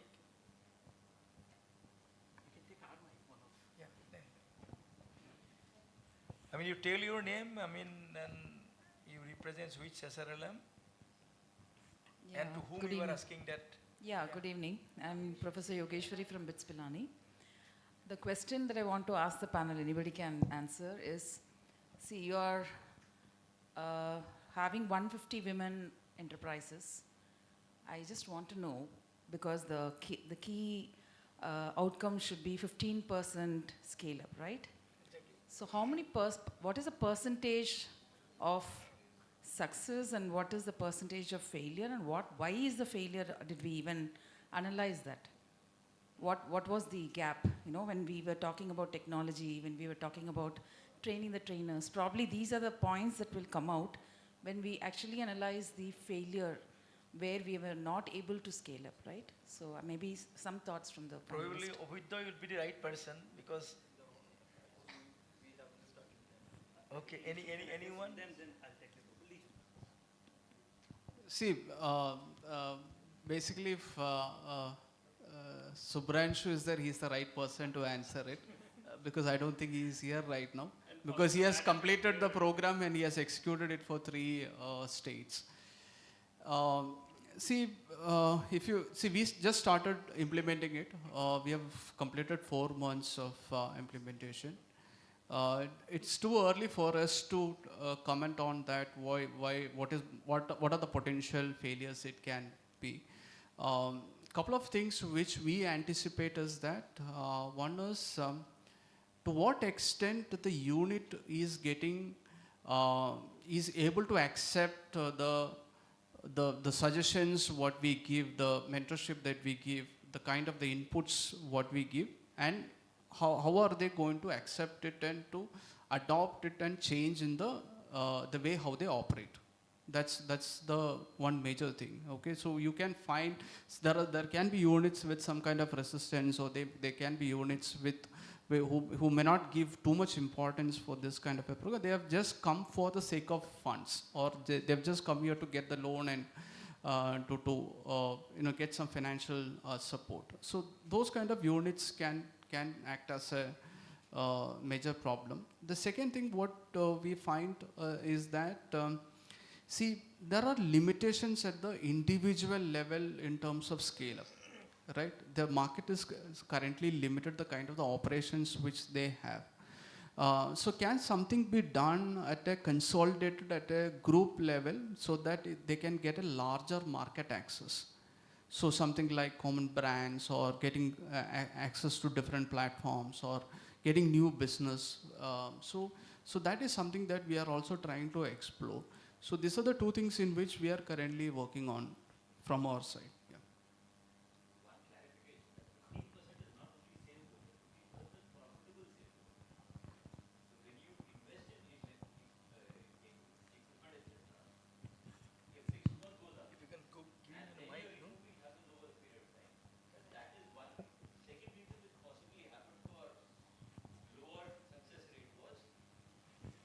Late dispersal of funds. So the poor guy, he was motivated, they made a business plan, and when it came to executing, the money happened after the peak season had gotten over. So obviously in that time duration, the number did not happen, but subsequently whenever they got money, it happened. Most commonly in these things, 15% is a very low hanging fruit, because most of these guys will grow with that just by infusion of working capital. Very good. Yeah. Well said, sir. Just a line to add that while we are choosing these 150 enterprises, so due diligence and right selection is also a key. That enterprises which have something at least. Don't select all low-hanging fruits. And that's true, exactly. Yeah, please. Yeah, it's not a question, but a comment on the mentoring part, which was somehow not discussed. So whenever we go to field, when we see the women entrepreneurs, they used to tell, okay, sir, I started this business 2 years back. I invested 50,000. That other lady also started 2 years back. She also invested 50,000. We are under same SRLM, same infrastructure we have. But she is earning 1 lakh per month, but I'm hardly getting 5,000 a month. So actually, the research on women entrepreneurship is very poor in India. That part, I think the incubators should look at. That's Rigiji has also told. Whenever you plan the incubation program, you should look at your data and also your own researchers also. And many empirical evidences show that it's not the skill or the competency or even the entrepreneurial ecosystem like financial ecosystem or knowledge ecosystem, but the entrepreneurial behavior or the entrepreneurial orientation directly influence the performance. So when you plan the mentorship program, your mentor should be trained in, I'm talking about these traits or attributes like innovativeness, risk-taking, proactiveness, opportunity recognition. So the mentor should be taught in that, and they should be able to mentor the entrepreneur in these aspects also. I mean, you see, the mentorship cannot be a one-way process. I mean, it should be both way. It's our personal experience through our incubation center. When we incubate somebody, particularly at the 𝐶𝐚𝐿 University, since I have talked about the Auto Incubation Center, 150 guys we have already incubated. Yesterday I took the data. Our incubation center is only 5 years old. So we mentored them very well. I mean, in 3 different stages. They have gone back, they have started their enterprise. Out of 150 odd, only 20 are very, very successful. They are, I mean, business level, the turnover from 50 lakh to 5 crores within a span of 5 years. But then out of 150, only 20, remaining 130, they are not successful. They are not successful because of many factors. Many of them, they were not in a position to get the finance from the bank? Because when they come back to us, we always tell them, because whenever you go to the bank, whenever you approach to the bank, you should have the proper DPR available with you. Many a time they fail to submit even the proper DPR to be submitted to the bank. So that's why I believe, so mentoring is always a two-way process. The fellow whom we mentored, he should also realize that I should go time and again to my mentor, discuss the issues. That way probably, I mean, we discuss at length. Yes, you are right. Research in this particular area is very, very less. We'll have to do that, and slowly, a lot of the incubation center they have started. Because most of the incubation center are very nascent stage, maybe hardly 3 to 10 years. So 3 to 10 years, establishment of that particular incubation center also takes some time. So you are right that probably we can take a decision. We can do some research in this particular ecosystem also. Any other quick, yeah.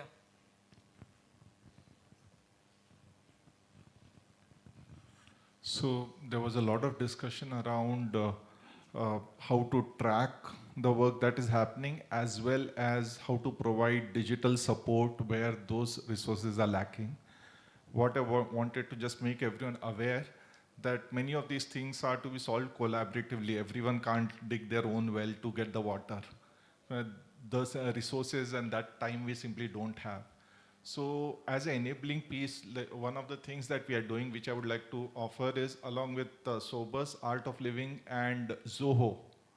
You might be aware of Zoho platform. So Mr. Sridhar Vembu has assured us full support on the technical side to use the stack to support SHGs, to support MSMEs, and to support even the government entities which need that. And we are creating a specific Zoho partner practice just for this category of end users, where rural talent, which is their strength, will be trained to deliver these services even locally. So that local support is available, that itself becomes an avenue for employment generation while supporting all of these activities. So happy to discuss further in case we can help build that platform along with Zoho. Happy to take that challenge. Yeah. Happy to collaborate also, sir, on that. So probably now we can wind up. I mean, or you have still one. So he will be the last person. I mean, probably we are running short of time now.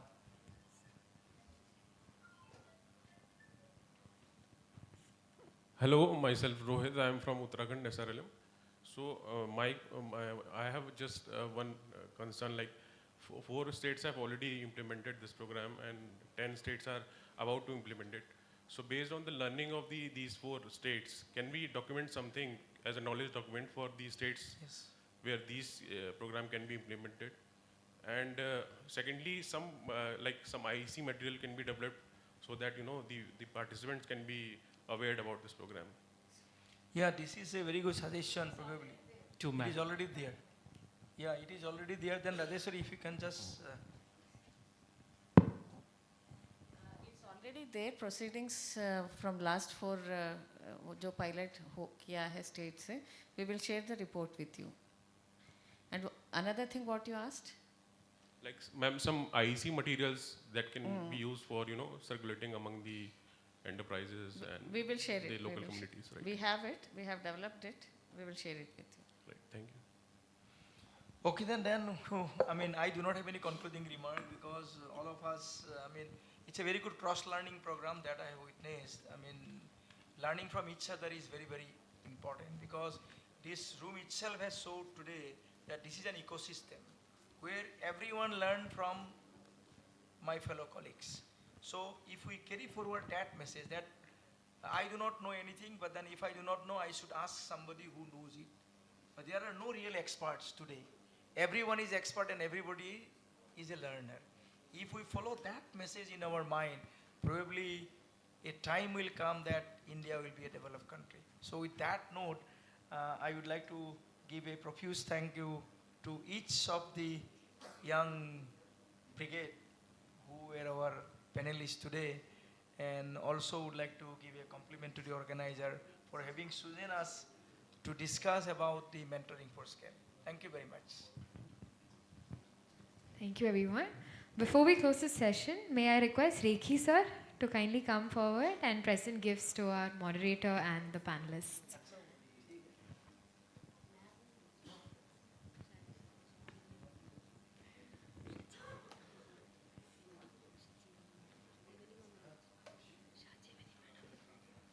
I also request Srimati Shajivana madam to please come forward to the stage to present the gifts.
We shall break for tea now and return by 4:50 for our last panel discussion for the day on technology as an enabler. Thank you.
Hello, check.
we have now come to the very last panel discussion session for the day, technology as an enabler, innovation and sunshine sectors. The panel will explore how technology can potentially act as a crucial enabler for rural innovation and growth in high potential sunshine sectors such as clean energy, circularity, sustainable agriculture and affordable rural technologies. The discussion will be moderated by Srimati Shajivana RV, CEO of Tamil Nadu SRLM and MD for Tamil Nadu Corporation for Development of Women. Our panelists for the discussion are Professor P. Yogeshwari, Senior Professor and First Woman Dean of Administration at BITS Pilani, Hyderabad campus, is a leading academic, researcher and entrepreneur with global recognition for her contribution to science, innovation and women's empowerment. Next, we have Dr. Rupali Kanolkar, with over 31 years of experience across corporate leadership, academia and social impact. Currently leads the Rural Technology Action Group at IIT Bombay, driving innovation in startups for rural development. Next, we have Dr. Tapas Ranjankar, working as the Deputy Director of the Khadi and Textile Division at the MGIRI, Mahatma Gandhi Institute for Rural Industrialization. Next, we have Dr. Dugabandhu Sahu, an expert in applied economics with over 20 years of research and teaching experience. Currently, he is working as an Associate Professor of Economics, the School of HSSNM at IIT Bhubaneswar, India. Next, the final panelist, we have Dr. Rakshit Pathak, Senior Scientist at Patanjali with a PhD in Chemistry. Dr. Rakshit is a researcher and academician specializing in polymers, nanomaterials, and sustainable sciences, with significant contributions to research, teaching, and rural development initiatives.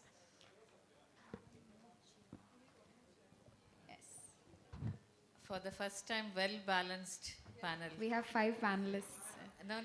With all aspects. Yes. So with this esteemed panel on stage, I now invite Srimati Shajivana RV ma'am to take the session forward.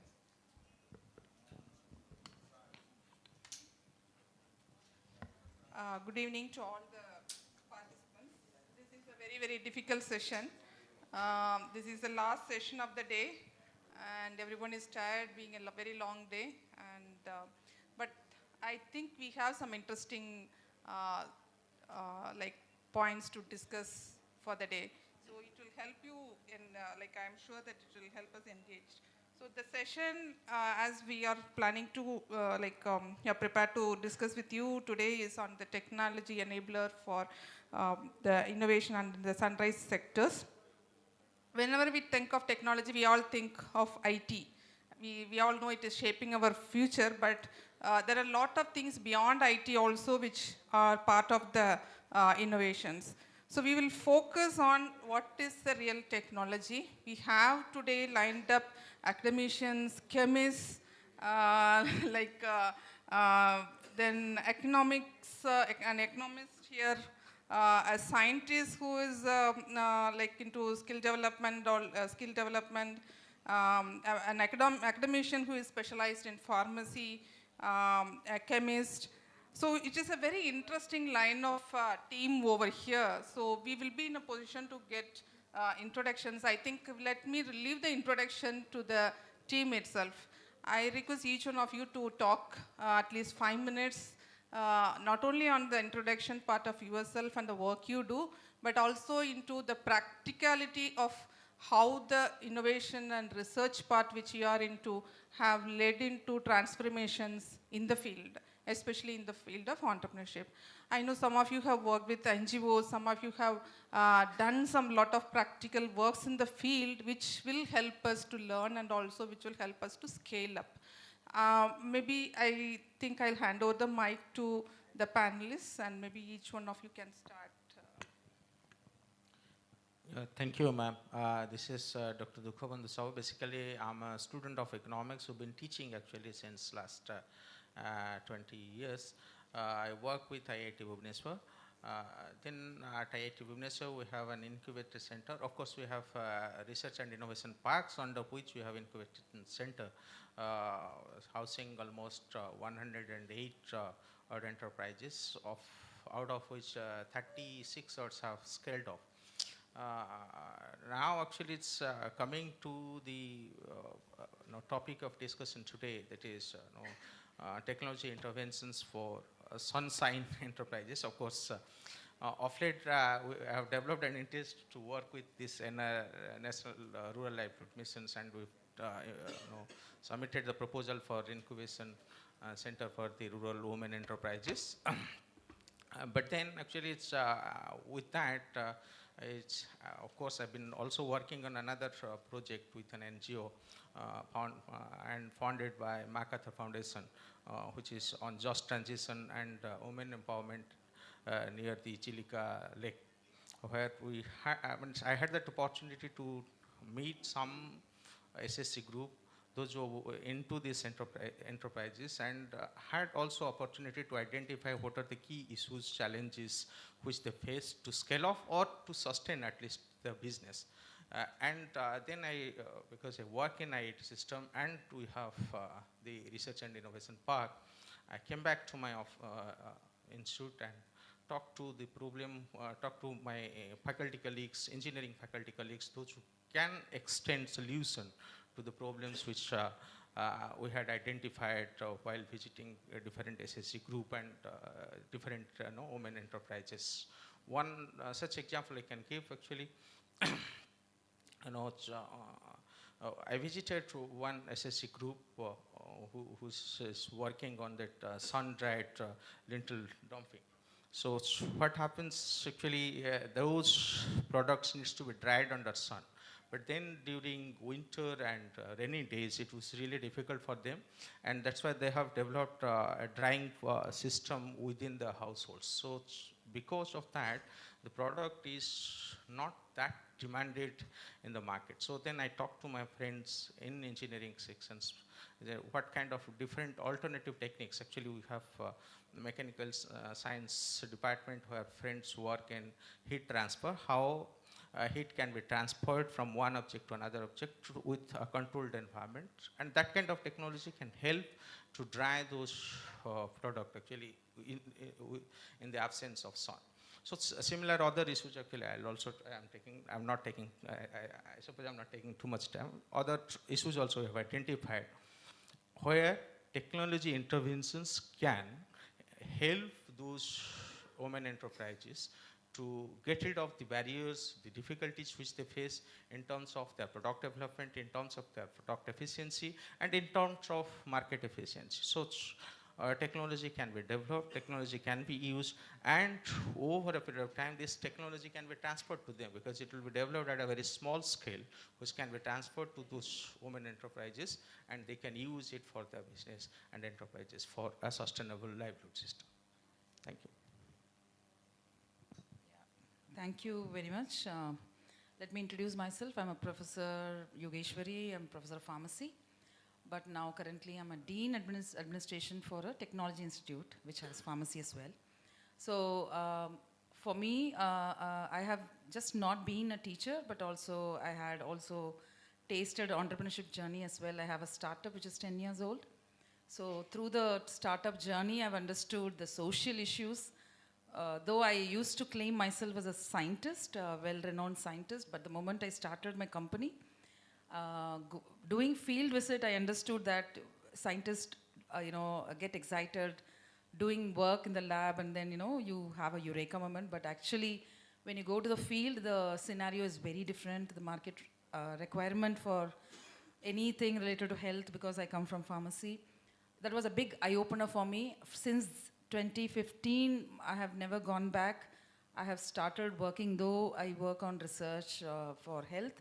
I worked anything that is to do with social entrepreneurship. And having said that, coming from a scientific background, it is also important for us to be, even though you're a professor, you have to communicate science in a layman language. That is also an understanding which I got through only entrepreneurship. Because if you're not able to make an investor or even a market, that is a customer, what research that you have done in a layman language by which they can understand, then your science is of no use. That's what I believe. And I have worked very closely with rural women, and I think I'll wait for the moderator to ask questions, and this is Yogeshwari. Thank you, ma'am. Myself, Dr. Tapas Ranjankar. I am from textile, khadi and textile background. I am working as Deputy Director Khadi and Textile in Mahatma Gandhi Institute for Rural Industrialization. This is an autonomous research organization under Ministry of MSME. Basically, we do a lot of research work and we transfer it to field.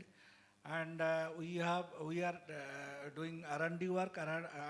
Along with that, we develop many entrepreneurs in our laboratory, and we give them appropriate training in appropriate technology and alternative technology from the local resources. And after our training, completion of the training, they used to do their entrepreneurship. We occasionally go there and visit them. So there are many technologies 𝐿 has developed. For example, in this renewable energy sector, there are many solar technology we have developed, like you might be knowing that solar charkha. Solar charkha has been accepted by Government of India under solar mission, wherein we have given around 1 lakh charkha to people. And then another thing is solar plunger. In solar plunger, we have distributed around 50,000 solar plunger to across the country under Kumar Sasastrikaran Yojana. Then our institute is the only institute who is where the khadi and khadi technology is being developed. And another, apart from the khadi, we do a lot of research in Panchagavya based products. So in Panchagavya products, our institute is the only institute where the testing facilities and training facilities have been carried out. And apart from these 3 areas, we do work in rural craft and engineering, chemical-based soap, and then phenyls, all the new products we developed in our laboratory, and then we transfer it to different industries, and many entrepreneurs come to our laboratory for testing and training purpose. After getting the training, they used to apply for the loans and they start their own enterprise, and we occasionally go and visit them. I think this is enough for me. Okay. Thank you. My name is Rupali Khanolkar. I am from 𝐼.ഐ.ടി. Bombay. To be precise, I am from Sitara. I am working for a project called RUTAG. Full form is Rural Technology Action Group. This is a project which is funded by the Office of Principal Scientific Advisor to the Government of India.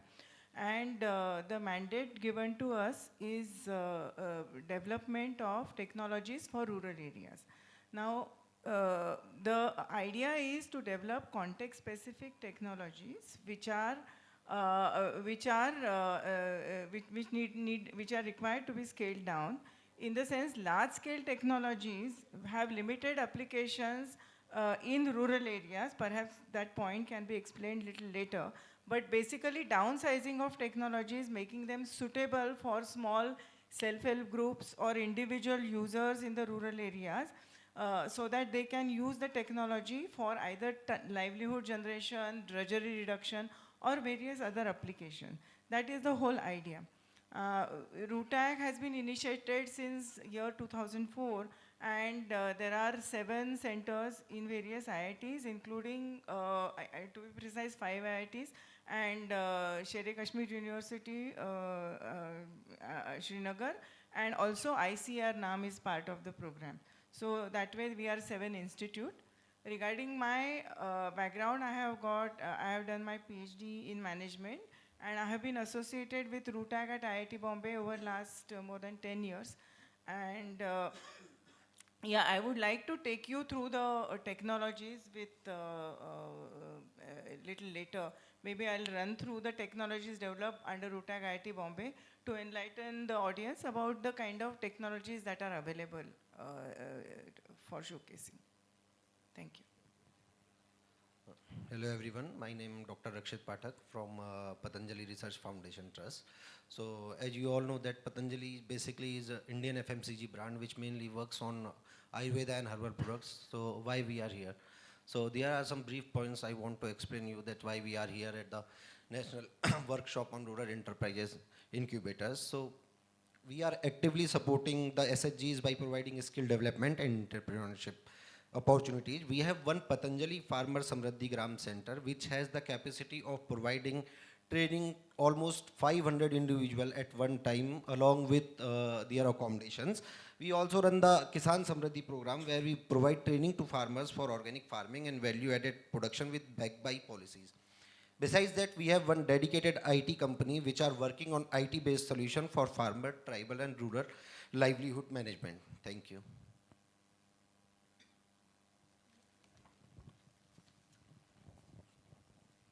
Maybe one specific aspect as we can deliberate is on the practicality of innovation in the rural economy side, because as Rupali also said, downsizing technology and how it can be applied to the rural areas. Can you give some examples on how it has worked on field?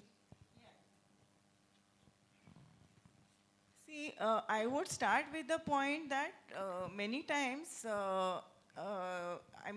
take it with a pinch of salt, but technology which are specific to the local needs are either not available, or if they are available on large scale.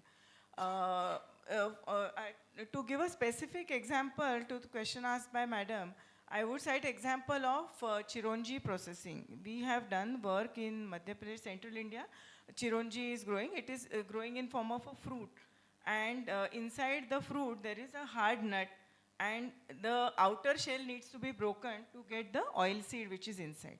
Now, there are at Kanpur, Jabalpur and various other locations in Central India, there are processing units which are available with the middlemen, and they can process something like 1 ton chironji per hour, at scale.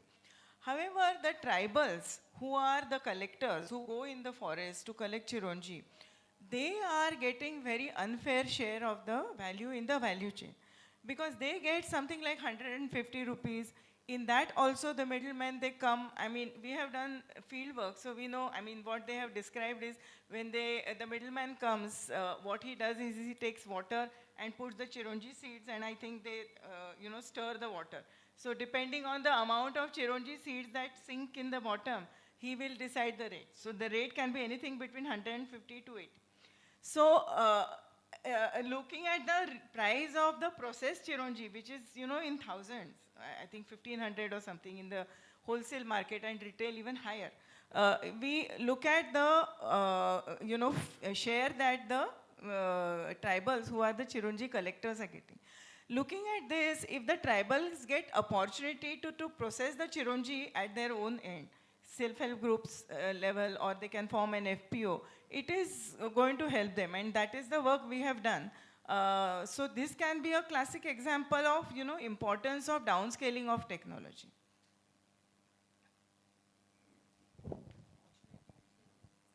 You want to add? Yeah, so for me, technology for rural entrepreneurships would first start from usage of mobile phones, first thing, right? So many, I have experience working with women coming from villages to our campus, because our campus is in a peri-urban area. And there are 120 women, and conducting a cyber security session was very difficult. Though they had Android phone, they never knew the features. They just use it only for calling, right?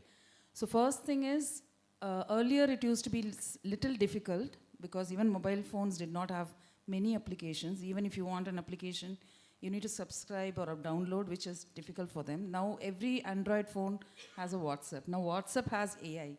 You want to ask a question, say for example, we tell women to, if there is a woman who is actually selling vegetables, she can in fact ask in WhatsApp itself, what is the cost of brinjal, 1 kg in Hyderabad? If she knows this is the cost, then she knows that is what she can actually market it in a lower cost, and she knows the value, right?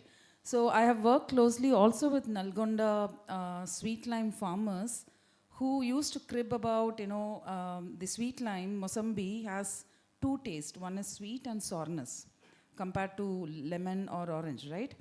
And once it is plucked, it has a shelf life. of the taste, and you need to market it. And most of the small farmers depend on the middlemen.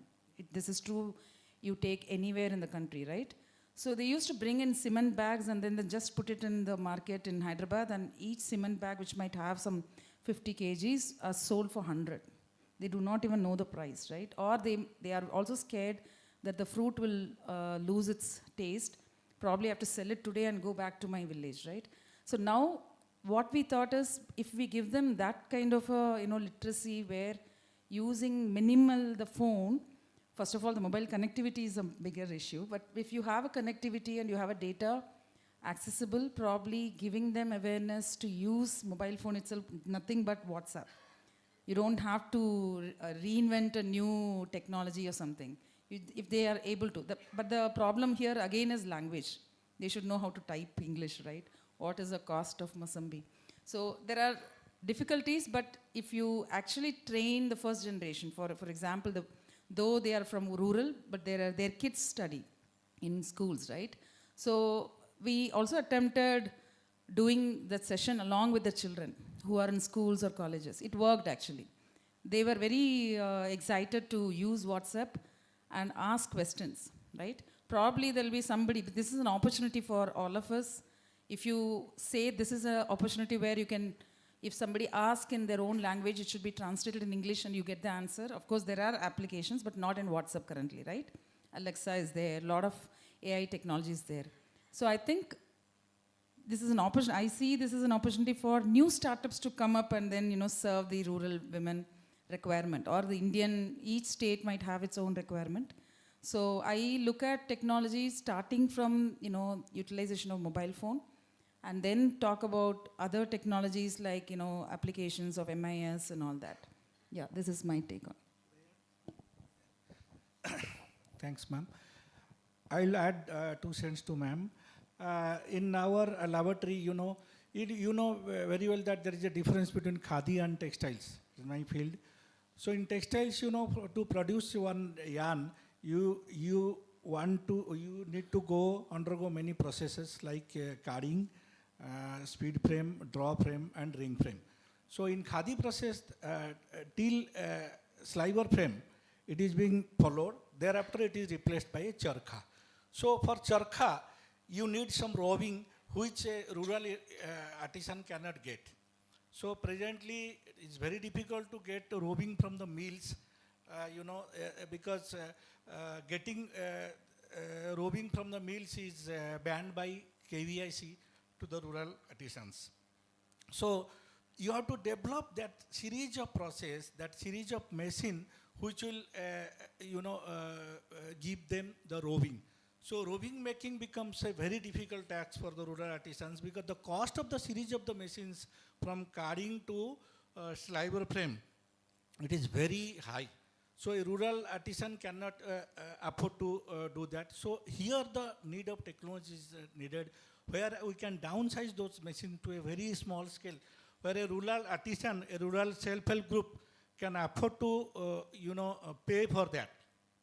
So in this context, we have worked in Emgiri, and we have developed one small carding machine, which is costing you around 2 to 3 lakhs. Then we are in a process of developing sliver frame and draw frame, so that this will be very downsized to around 5 lakhs rupees or 4 lakh rupees, so that in rural area, one local, one SHG can afford to pay for that and make roving out of that. So this is very important, that in many sectors, our technology, AI and blockchain and whatever, cloud computing, whatever it may be. So those areas, those technology needs to be penetrated to the rural areas of the country, and we should develop that technology which will downsize the basic big machineries, so that it will be of help to rural artisans. Thank you very much. I want to just give a comment to what she said regarding the digital technology. Under Rutag IIT Bombay, in context of what you were saying, there is a platform which has been developed. It is called marketmirchi.com.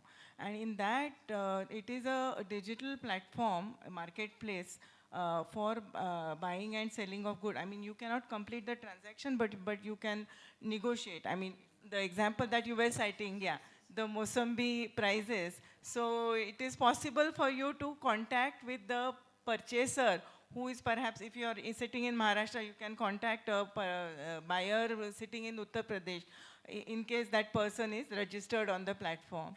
And we also have multilingual training on how to use the platform. So that kind of technology development work has been done by us. So nice. So maybe I would like to have a question with Dr. Rakshit on, because you were talking about skill training, and now we have discussed issues where women, how to teach them on technology or digital part. So like, do you have any like thoughts on how the new skills can be, women can be imparted with respect to the tech? We are right now working with one project, Tribal Adigram. So I want to give an example for SHGs, how we are facing the problem, how our field team are facing the problem. We have developed the same app, Annadata app it is. It is for buying and procuring the product from the app. But this is very difficult to teach them about this app. So this was the one basic problem we are facing. Ki digital literacy is very much needed to all the SHG members and all the rural people, ki how they can use their smartphones for that purposes. So that is what I think about that. The technologies will be an enabler, it will be a divider or enabler? It is enabler, but it depends ki how they use it. Okay. YouTube, I think, has become a very popular channel, and smartphones are also very widely spread in rural areas. So, I mean, just this thing, I noticed that we have a product called, portable cow lift, and our vendor, he once forwarded a YouTube video link to me, and in that one of the popular Marathi Lavani song was used as a background, and he had shown how to use, just to make it peppy. Yeah. So he is sharing with that interesting song as a background, that YouTube video, to perhaps the potential customers. So I think they are making good use of technology, and even in rural areas, they have these videographers and photographers who are able to do editing. This person is from Ahmednagar district of Maharashtra. So even in those kind of rural areas, they have these videographers, photographers who can do the videos and make use of that. So I think technology is an enabler. I think we should implement it in our project, so that. In fact, this market mirchi thing which I told, even in that, the training programs, we have prepared with YouTube videos, and we are making use of that in various languages. Very interesting. In fact, YouTube has been widely used. In NRLM also, we have LMS modules where women are being used to train women. But that is one part of the technology. Thing is like how to do our business with that. That is one. Second is also like reducing drudgery. You are also mentioning about reducing drudgery, adopting technology in their day-to-day activities on how to improve production. So that part. So there is a lot of hesitation among women to change to over some new technology part. So any like ground realities or any experiments which you have done which will help us to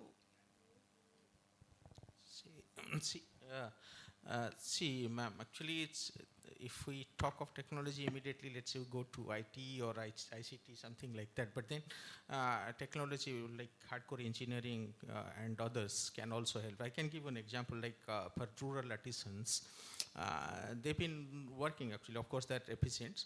Most of these enterprises, they've been using the traditional knowledge and skill to develop the product, then market it actually the traditional way. One way, like for those rural artisans, if we can have that computerized neural control, CNC for form where they can do the engraving and other things through a computerized method, that can be more efficient, more accurate. Of course, we do not doubt their traditional skill, but actually technology can complement them. So that can sharpen and make the product more efficient. They can do it, it will be time efficient also. They can produce more number of products in a small time or in less time and with more accuracy, which can have a better market. So that's one way of looking at how technology intervention in the rural life or in the entrepreneurial life can improve efficiency.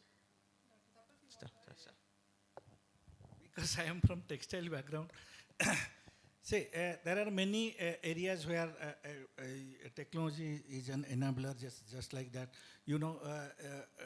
Drone technology and satellite technology, which is being used in agricultural field for real-time cropping and this applying pesticide uniformly.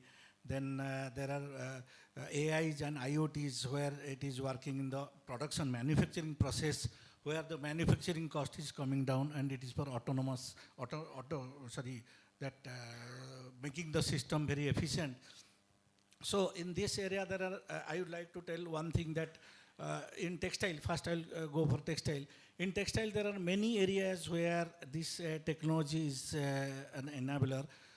Just like one example is in dye house. In dye house, by help of AI, we can match the shades. Shade matching in dye house is very important. Accurately, the shade matching is needed to be done so that the waste can be minimized. That is one area. Smart finishing area.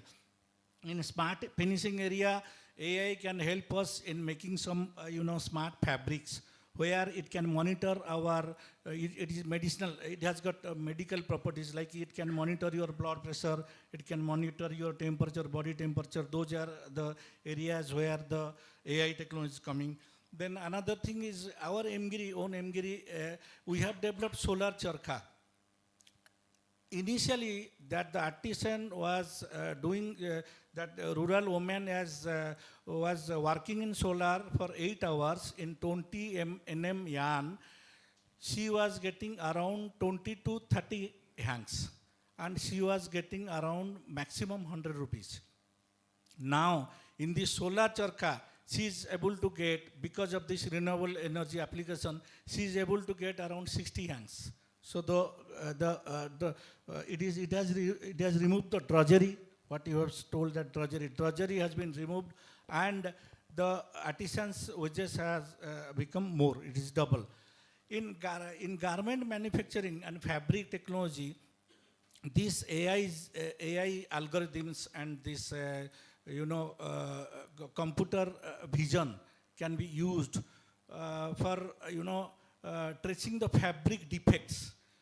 I was in Reliance Industries. We are getting lot of fabric complaints, market complaints, where the fabric defects were there, and Reliance used to pay huge money for that. And all the fabric defect and fabric testing, it was done manually. Manually, fabric defect testing is very, very difficult, because there are color variation, there are weave variation, there are coarse count, fine count. To find out those things is very, very difficult for a layman. You have to use a magnifying glass, you have to work for 8 hours, then you will come to know whether it is a real problem or it is a fake complaint. So in that case, our technology, our AI, our cloud management, all the things can help us, so that you can make a very clear-cut, distinction of the color, you can clear-cut distinction of the fabric parameters, so that it will be very much easy. That is the thing. As an academician who was owning a startup, like how were you able to introduce your innovations on field that might also help budding women startups later? Okay, yeah. So my project is more to do with cancer diagnosis. So firstly, because I do not have any background in clinical setup, it was actually a bigger challenge for me to go to a hospital and then find cancer patients, talk to them, because I have never done that, though I worked for long cancer drug discovery. So through startup, when I had to talk to oncologists and then understood the problem statement, Talking to a cancer patient was a bigger breakthrough for me because that is on field. You know who is the one for whom you're working. Till, before that, you are only working in lab and assuming based on literature data that what you're doing, science is going to be working. But now when you're actually in the field, the cancer patient asks a lot of questions, a layman, right?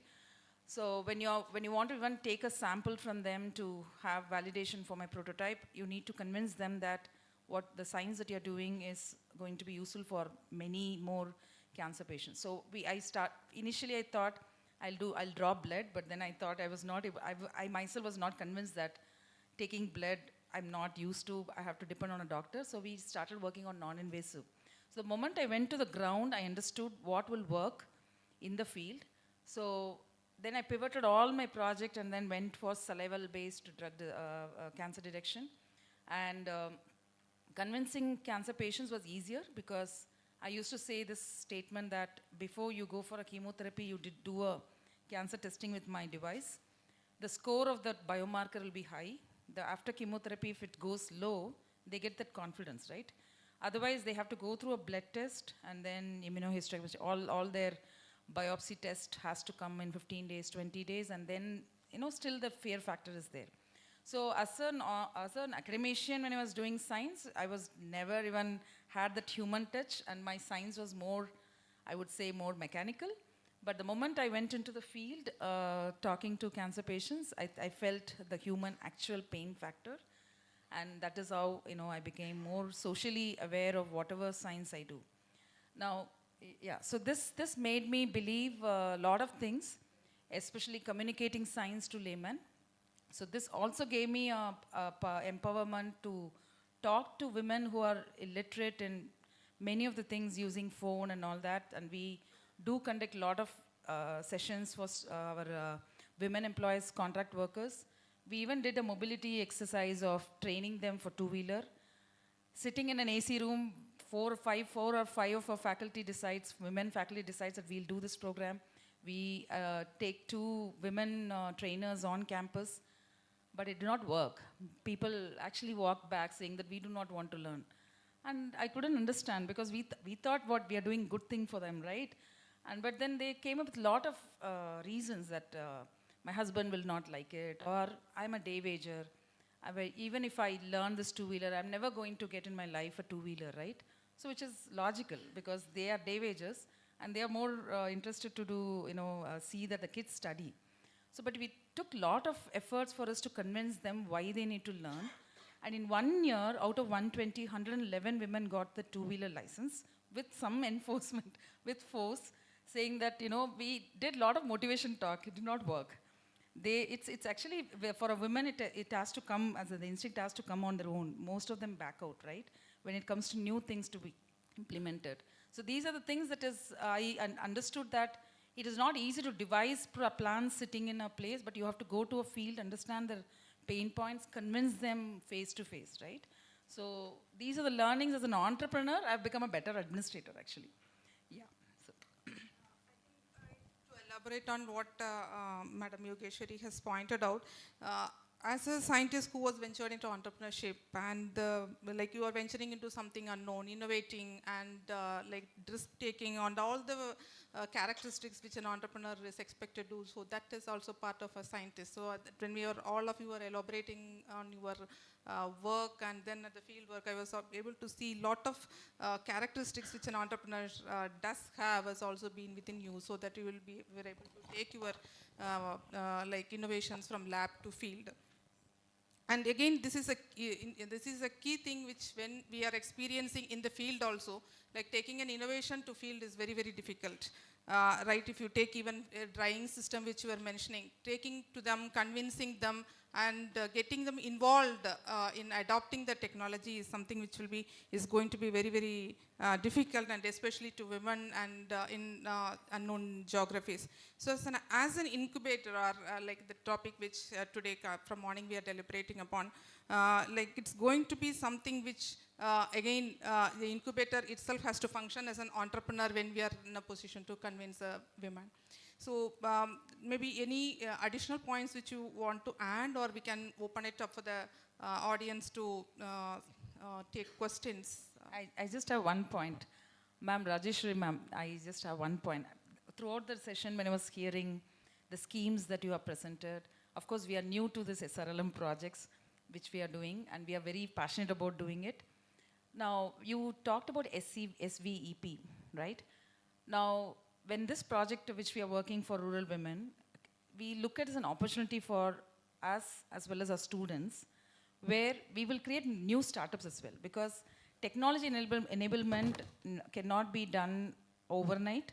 And of course, there are a lot of mindset changes. You have to convince them. They have to see the results to understand that, yes, this will work, right? So in the process, our strategy is to create more student-relevant startup who will work closely with these enterprises. When I saw SVEP, we also have another component called EIR scheme in BIRAC, I think, in Entrepreneurship in Residence program, which is a fellowship program for any student who can incubate in the startup. They'll get fellowship to test their ideas, and they can start a startup. They can create a startup. Why not create something similar to SVEP, where anybody who is interested to work on rural-related problems, serve them or the support by technology, can be incubated, where we fund them for 18 months or so. And then, these students or anybody from urban can, like how MBBS doctors have to serve villages, right, to complete their degree. Why not we have that kind of an internship scheme where a lot of students will come and, of course, we are going to have a lot of students. We will fund them. From BITS, we will fund them. Already we are funding a lot of rural women projects, even before we get this. So that, this young generation is quick. And they can actually show magic. Rather than, as a process, they can show magic. So that's a proposal to you, ma'am. The objective is very genuine and noble as well, but I'm afraid the boundaries of ministry's coverage. So I am allowed to talk within my purview. Beyond that, you're talking about students. You're talking about any startup who is interested to work because closely MSME with. might be the right ministry. We are working with them, sure, but I can't comment or own it. All right. It might be. I think I would add on to what Yogeshwari is talking about. We have indeed experienced with taking in interns from 1 month to 6 months. It includes right from documentation to hand-holding especially, but we have come out with very good results in documentation part, though not hand-holding with women SHGs in marketing aspects, we have not had good results. But it is indeed a good area where we get lot of fresh thoughts, fresh ideas. And for that we have this 𝐷𝐿, where we work with the young minds, students, we give internship. That and all is catered under 𝐷𝐿 program, but it can be a revised or upgraded version. Yeah, as an incubator, we are planning to do that. We will sponsor these student startups who will be given these as a problem statement, because we have a lot of hackathons. So when they win the competition, BITS will invest in, and then they will support these SHGs. That is the plan. Yeah, just to add to what ma'am said, both of them, Rupali ma'am will acknowledge that with IIT Mumbai, we have this Sitara program that's with Minister of Rural Development. The students, the MTech students work closely with us, and they work on such problem statement, what you said. But yes, that should now be expanded to other institutions as well. The students at that level is different. It is more of rural students. No.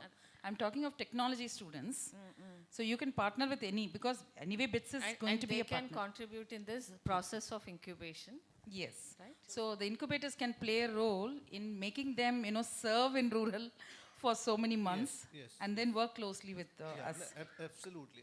What I wanted to indicate is, it can be a part of academic program as well. It can be given credits also, so that way it will help in. What I was trying to indicate is a similar thing what we are doing may need a bit of a churning or a revamp.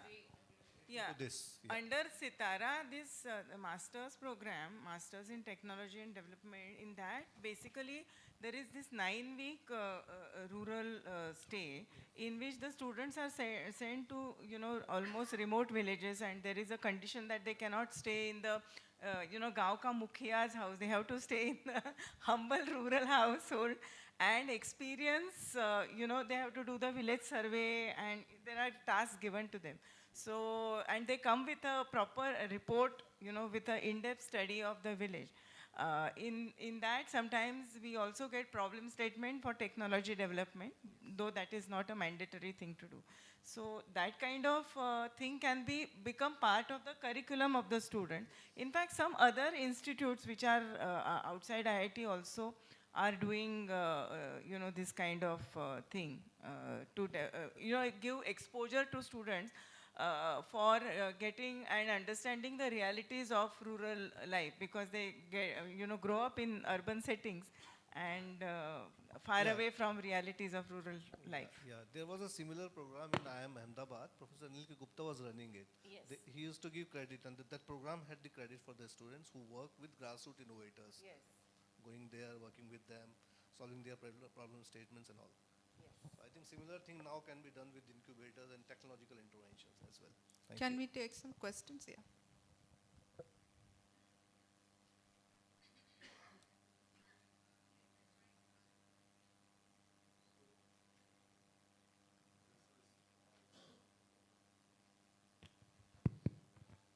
So, Yogeshwari ma'am, we are starting this, what you exactly said. We have launched for young innovators who are fresh out of school to spend 2 to 3 years in a partnership with 𝐶𝐚𝐭𝐤𝐴 Group. And we are soon going to launch Entrepreneur in Residence program also. So let us collaborate on this to figure out how best to do it, because if we do it in 3-4 places, then the overall process becomes much more robust. Just wanted to say it's a great idea. I think we should do this. One of the reasons, interesting reasons I would like to share why we are doing this is we have a rural incubator in Shirpur, Dhule, but it's not, in that one region, it's not possible to find so many entrepreneurs in one region. So why we have created this EIR and Innovation Fellowship is to bring in people who want to work in rural. Instead of making it mandatory, there are many who want to but don't know how to. So with the 𝐶𝐚𝐭𝐤𝐴 brand name, and it could work the same way with BITS also, it has the brand name, to bring them in, give them the entire infrastructure and support of the campus and access to the villages. So, Thank you. We have one more question. Can you please pass on the mic?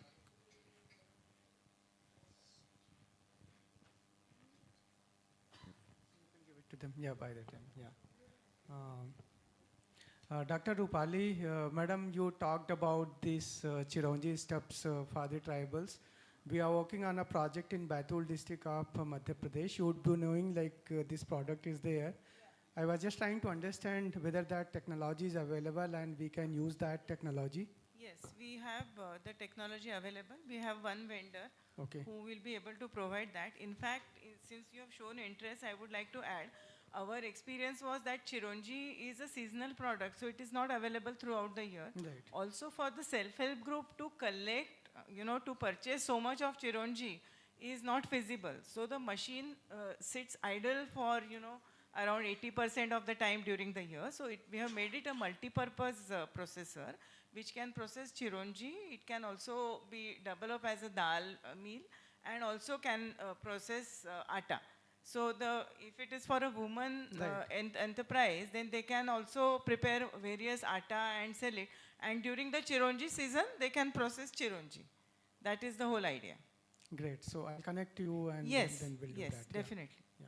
Good. Thank you. Second is Yogeshwari Madam, you talked about the cancer steps. So cancer you talked about, right? So is that technology available where screening can be done, especially we are targeting the women? No, it is open for everybody. Okay. Yeah, it is still in prototype stage. Okay. At a lab scale, we are proven, and clinical scale, we have to get at least 1,000 patients. We have only hundreds or 102 patients we have screened. Yeah, it is still the project is ongoing. Yeah. What I understood from his question, is that technology available? So let's say somebody wants to use it. That's what. It is a patented technology, but it has to go through, medical regulation approval. Only then it can come to clinic. It is still in the testing stage. Okay, thank you. Hi, this is Prashant from Kudumbashree NRO. My question is to Dr. Rupali. You said you have the 10 years of RUTAG experience. What is the availability of technology that are more of women friendly? Because we are talking about SHG Right. and women entrepreneurship. Right. Within the technology? Right. So we have not developed technologies with specifically women in mind. However, I would like to cite few examples. One example which I said was 𝐶 processing, which is not a gender specific thing. However, one point which I did not mention during the discussion was when it comes to drudgery. I think our observation has been that in rural areas, the tasks which are, having higher drudgery are allocated to women. I mean, that is usually the case. So when it comes to breaking the chironji nuts, it was job of women. They would break it with help of stones. Similar to that, we also have a product which is called harad, as it is called in Hindi. In Marathi, it is called as hirda. In that, the outer shell has got a medicinal property. It is used in Triphala Churna and variety of other Ayurvedic preparations. So, removal of the outer shell and separating it from the seed is again a task full of drudgery. So even for that, there was no technology available. We have done several iterations and now we are in the final stage. We are going to propose it to the Office of PSA, and once that is done, that technology will be available. So again, that will be a multi NTFP processor, we can call it. It can process harad, it can also process Rita, and it can also process Behda. So that technology can be cited as an example. Another very good technology is we have a solar state which can be used for preparation of gulab jal. It can also be used for extracting hydrosol from any of the herbs.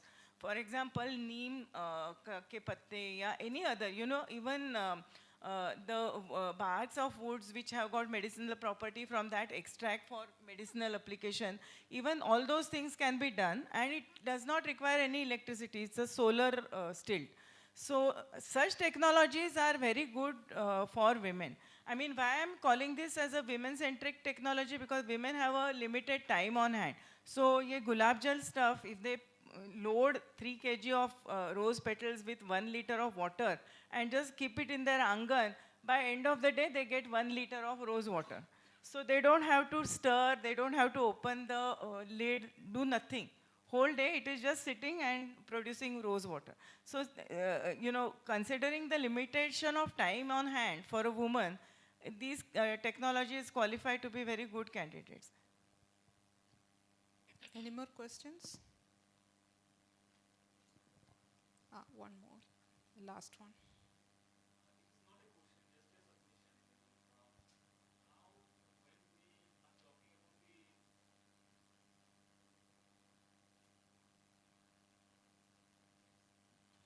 Now, when we are talking about the women entrepreneurs, especially in the rural areas, the biggest challenge in front of them is the skills, the set of skills.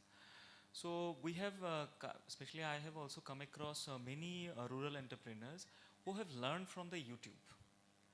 So, but YouTube are not the solution for everything. So, as we are going towards the NRLM 2.2, can we create some sort of platform where this kind of skills and demonstration are available in a single platform and women can easily learn? This is my first submission. And second submission is that the inventory of the technologies. Many of our women entrepreneurs, they are searching the India Mart and all, and the big machines are sometimes coming, and they are unable to articulate their requirements also in case of customization. So can we create some kind of platform where the kind of inventory or repository is there for the basic machineries, like Madam was talking about the Chiranji or Arhar and all these things, how we can, get the NTFP processings and all. So I think these two things will help a lot to these rural entrepreneurs to reduce the drudgery as well as to get the ideas and ease of, like mobilizing their enterprises. Thank you. Under Office of PSA, there is a platform called as Manthan, on which technologies developed under RUTAG are showcased. Apart from that, National Innovation Foundation and some such, but your point is well taken. I mean, the information is available, but in scattered form. Okay, thank you. I think one, maybe for the takeaways, I would request the panelists to give a one-line takeaway for the benefit of the participants. Maybe each of you can give 1 point, so that from. I think the main problem with the SHG's product is the traceability mechanism. Actually, it is one of the most basic challenge. The people who buy the product, they cannot trace the things, ki how much it is pure or how it forms, from where farm this is. So these are some basic problem with the product. So there is traceability mechanism should be needed. On product quality is the another thing which should be maintained. So can consumer find your product, not the product should find the consumers. Thank you. I think role of technology in life of a woman in rural areas is phenomenal. It not only helps in reduction of the drudgery with respect to the work that the women are doing, it also makes them financially independent. I mean, especially if the technology is focusing on livelihood generation, and that in fact gives them that, you know, respect and independence that they are looking for. I mean, it really empowers the woman in the real sense. So I think technology does have a big role to play in life of a woman in rural areas.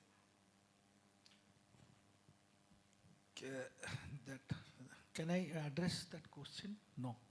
Okay, time is gone. I think that even if the technology is good, people are getting the benefit of the technology, but I think that marketing of that technology is very, very important. So here the digital platform will play a very good role, where we can have our advanced networking, and we can you can access the buyers across the globe. So I think digital marketing is my theme of today.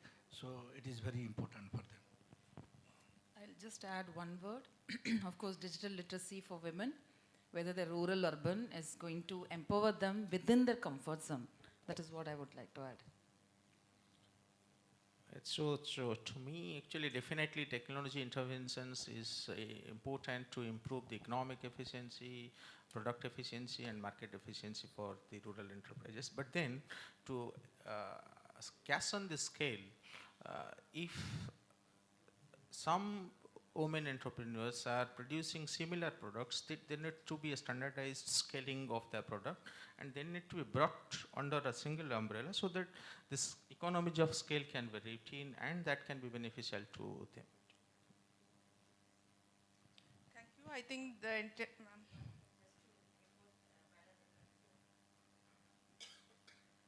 what I would like to say, whenever there is necessity, our women will definitely adopt it and practice it very quickly.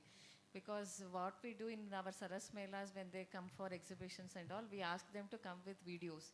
So they prepare by themselves so that it is increasing their sales. And how professionally they are doing those videos. And most of them are marketing in Insta, they have their own account, Facebook, and WhatsApp channels where they are doing business. Most of them are on it, doing business in WhatsApp channel. They have a business account. So they are very quick learners. Once they get to understand that there is something for us, they will quickly adopt it. And digital technology is something inevitable. Without that, we cannot proceed in the coming years. And whatever we are planning, the paradigm shift, it cannot definitely happen without digital this thing. We have to definitely go in hand with it. Thank you so much. It was such an enriching discussion. And I think it's running, we are reaching almost 6 o'clock. And still we are left with a sort of energy, or at least I can say we are not so much tired. So this has been a great day, I would like to say. With this, I think the panel can. Yes, ma'am. Adding to what the panelists also said, like to sum up, invest in digital infrastructure as a public good, especially the digital literacy part. I think that is one big takeaway maybe for us as policymakers. Then also foster large-scale public-private partnerships. Even academicians can also bring in, add a lot of value to it. So that is one thing which again we saw in the panel. And technology is inclusive too, especially in reaching out to difficult areas and also promoting inclusivity. So let us think that how do we take up these lessons of tech-enabled entrepreneurship to women across our nation. And thanks to the wonderful panelists here today. Today we had women, in this panel I think we had Women Speak for Women. And thanks to the organizers who have set up this panel. And thanks for the opportunity. Thank you. No, only in this panel we had 3 women to speak. So from Thank you, morning, everyone other in the than panel. madam, it was only. Thank you to everyone in the panel. I didn't leave you, but thank you. Right before we close this session, may I request Ananya Mittal sir to kindly come forward and present gifts to our moderator and the panelists.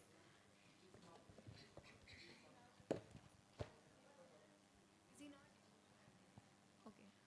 Oh, since he's unavailable, Rajiv sir.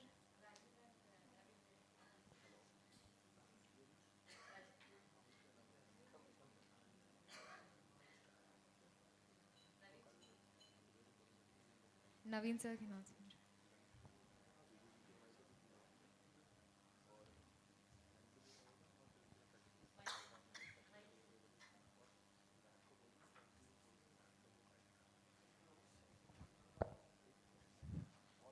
Let me use this platform to also thank Mr. Rajiv Singhal, who has been the hand behind organizing this workshop single-handedly. So a big round of applause to Mr. Rajiv Singhal from NRLM, National Mission Manager, and Mr. Raiminder Rekhi. Please stand up. Rekhi. You both are the brainchilds behind this workshop. Thank you so much.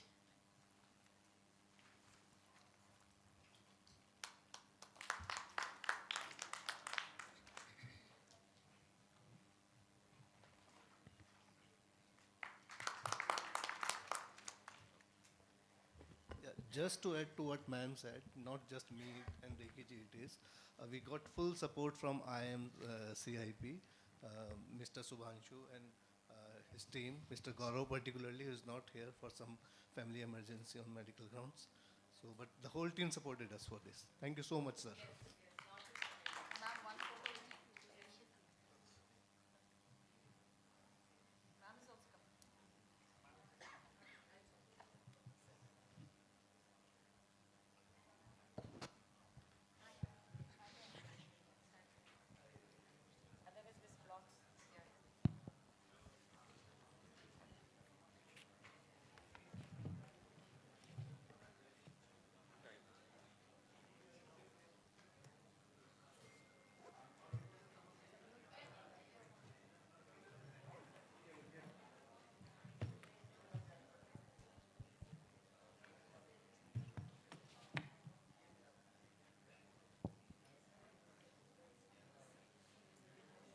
With this, we conclude the series of panel discussions scheduled for day 1.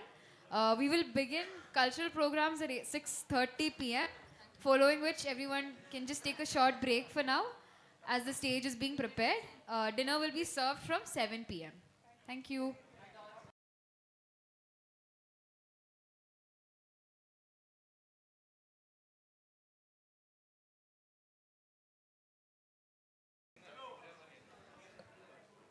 There's an important announcement. Please listen to me. So tomorrow, to Sri Padmanabha Swami temple. So those who want darshan at Sri Padmanabha Swami temple at evening 6 p.m. So not today, tomorrow. Tomorrow evening 6 p.m. Morning it will take long time. Yeah.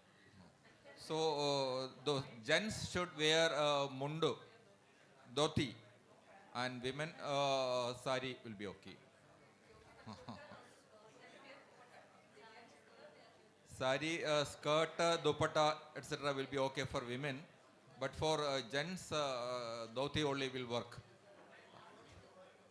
It can be had from that temple premises itself. Okay. And one more announcement. So day after tomorrow, we will be having a field visit. Up to noon, we will visit Kudumbashree interventions, and after noon, we will go to some sites for visit. So we are sharing a Google sheet in the group today. So in that Google sheet, you have to update who all are willing for that field visit on 12th and also the temple visit tomorrow. Okay. Kindly update in that sheet by tonight.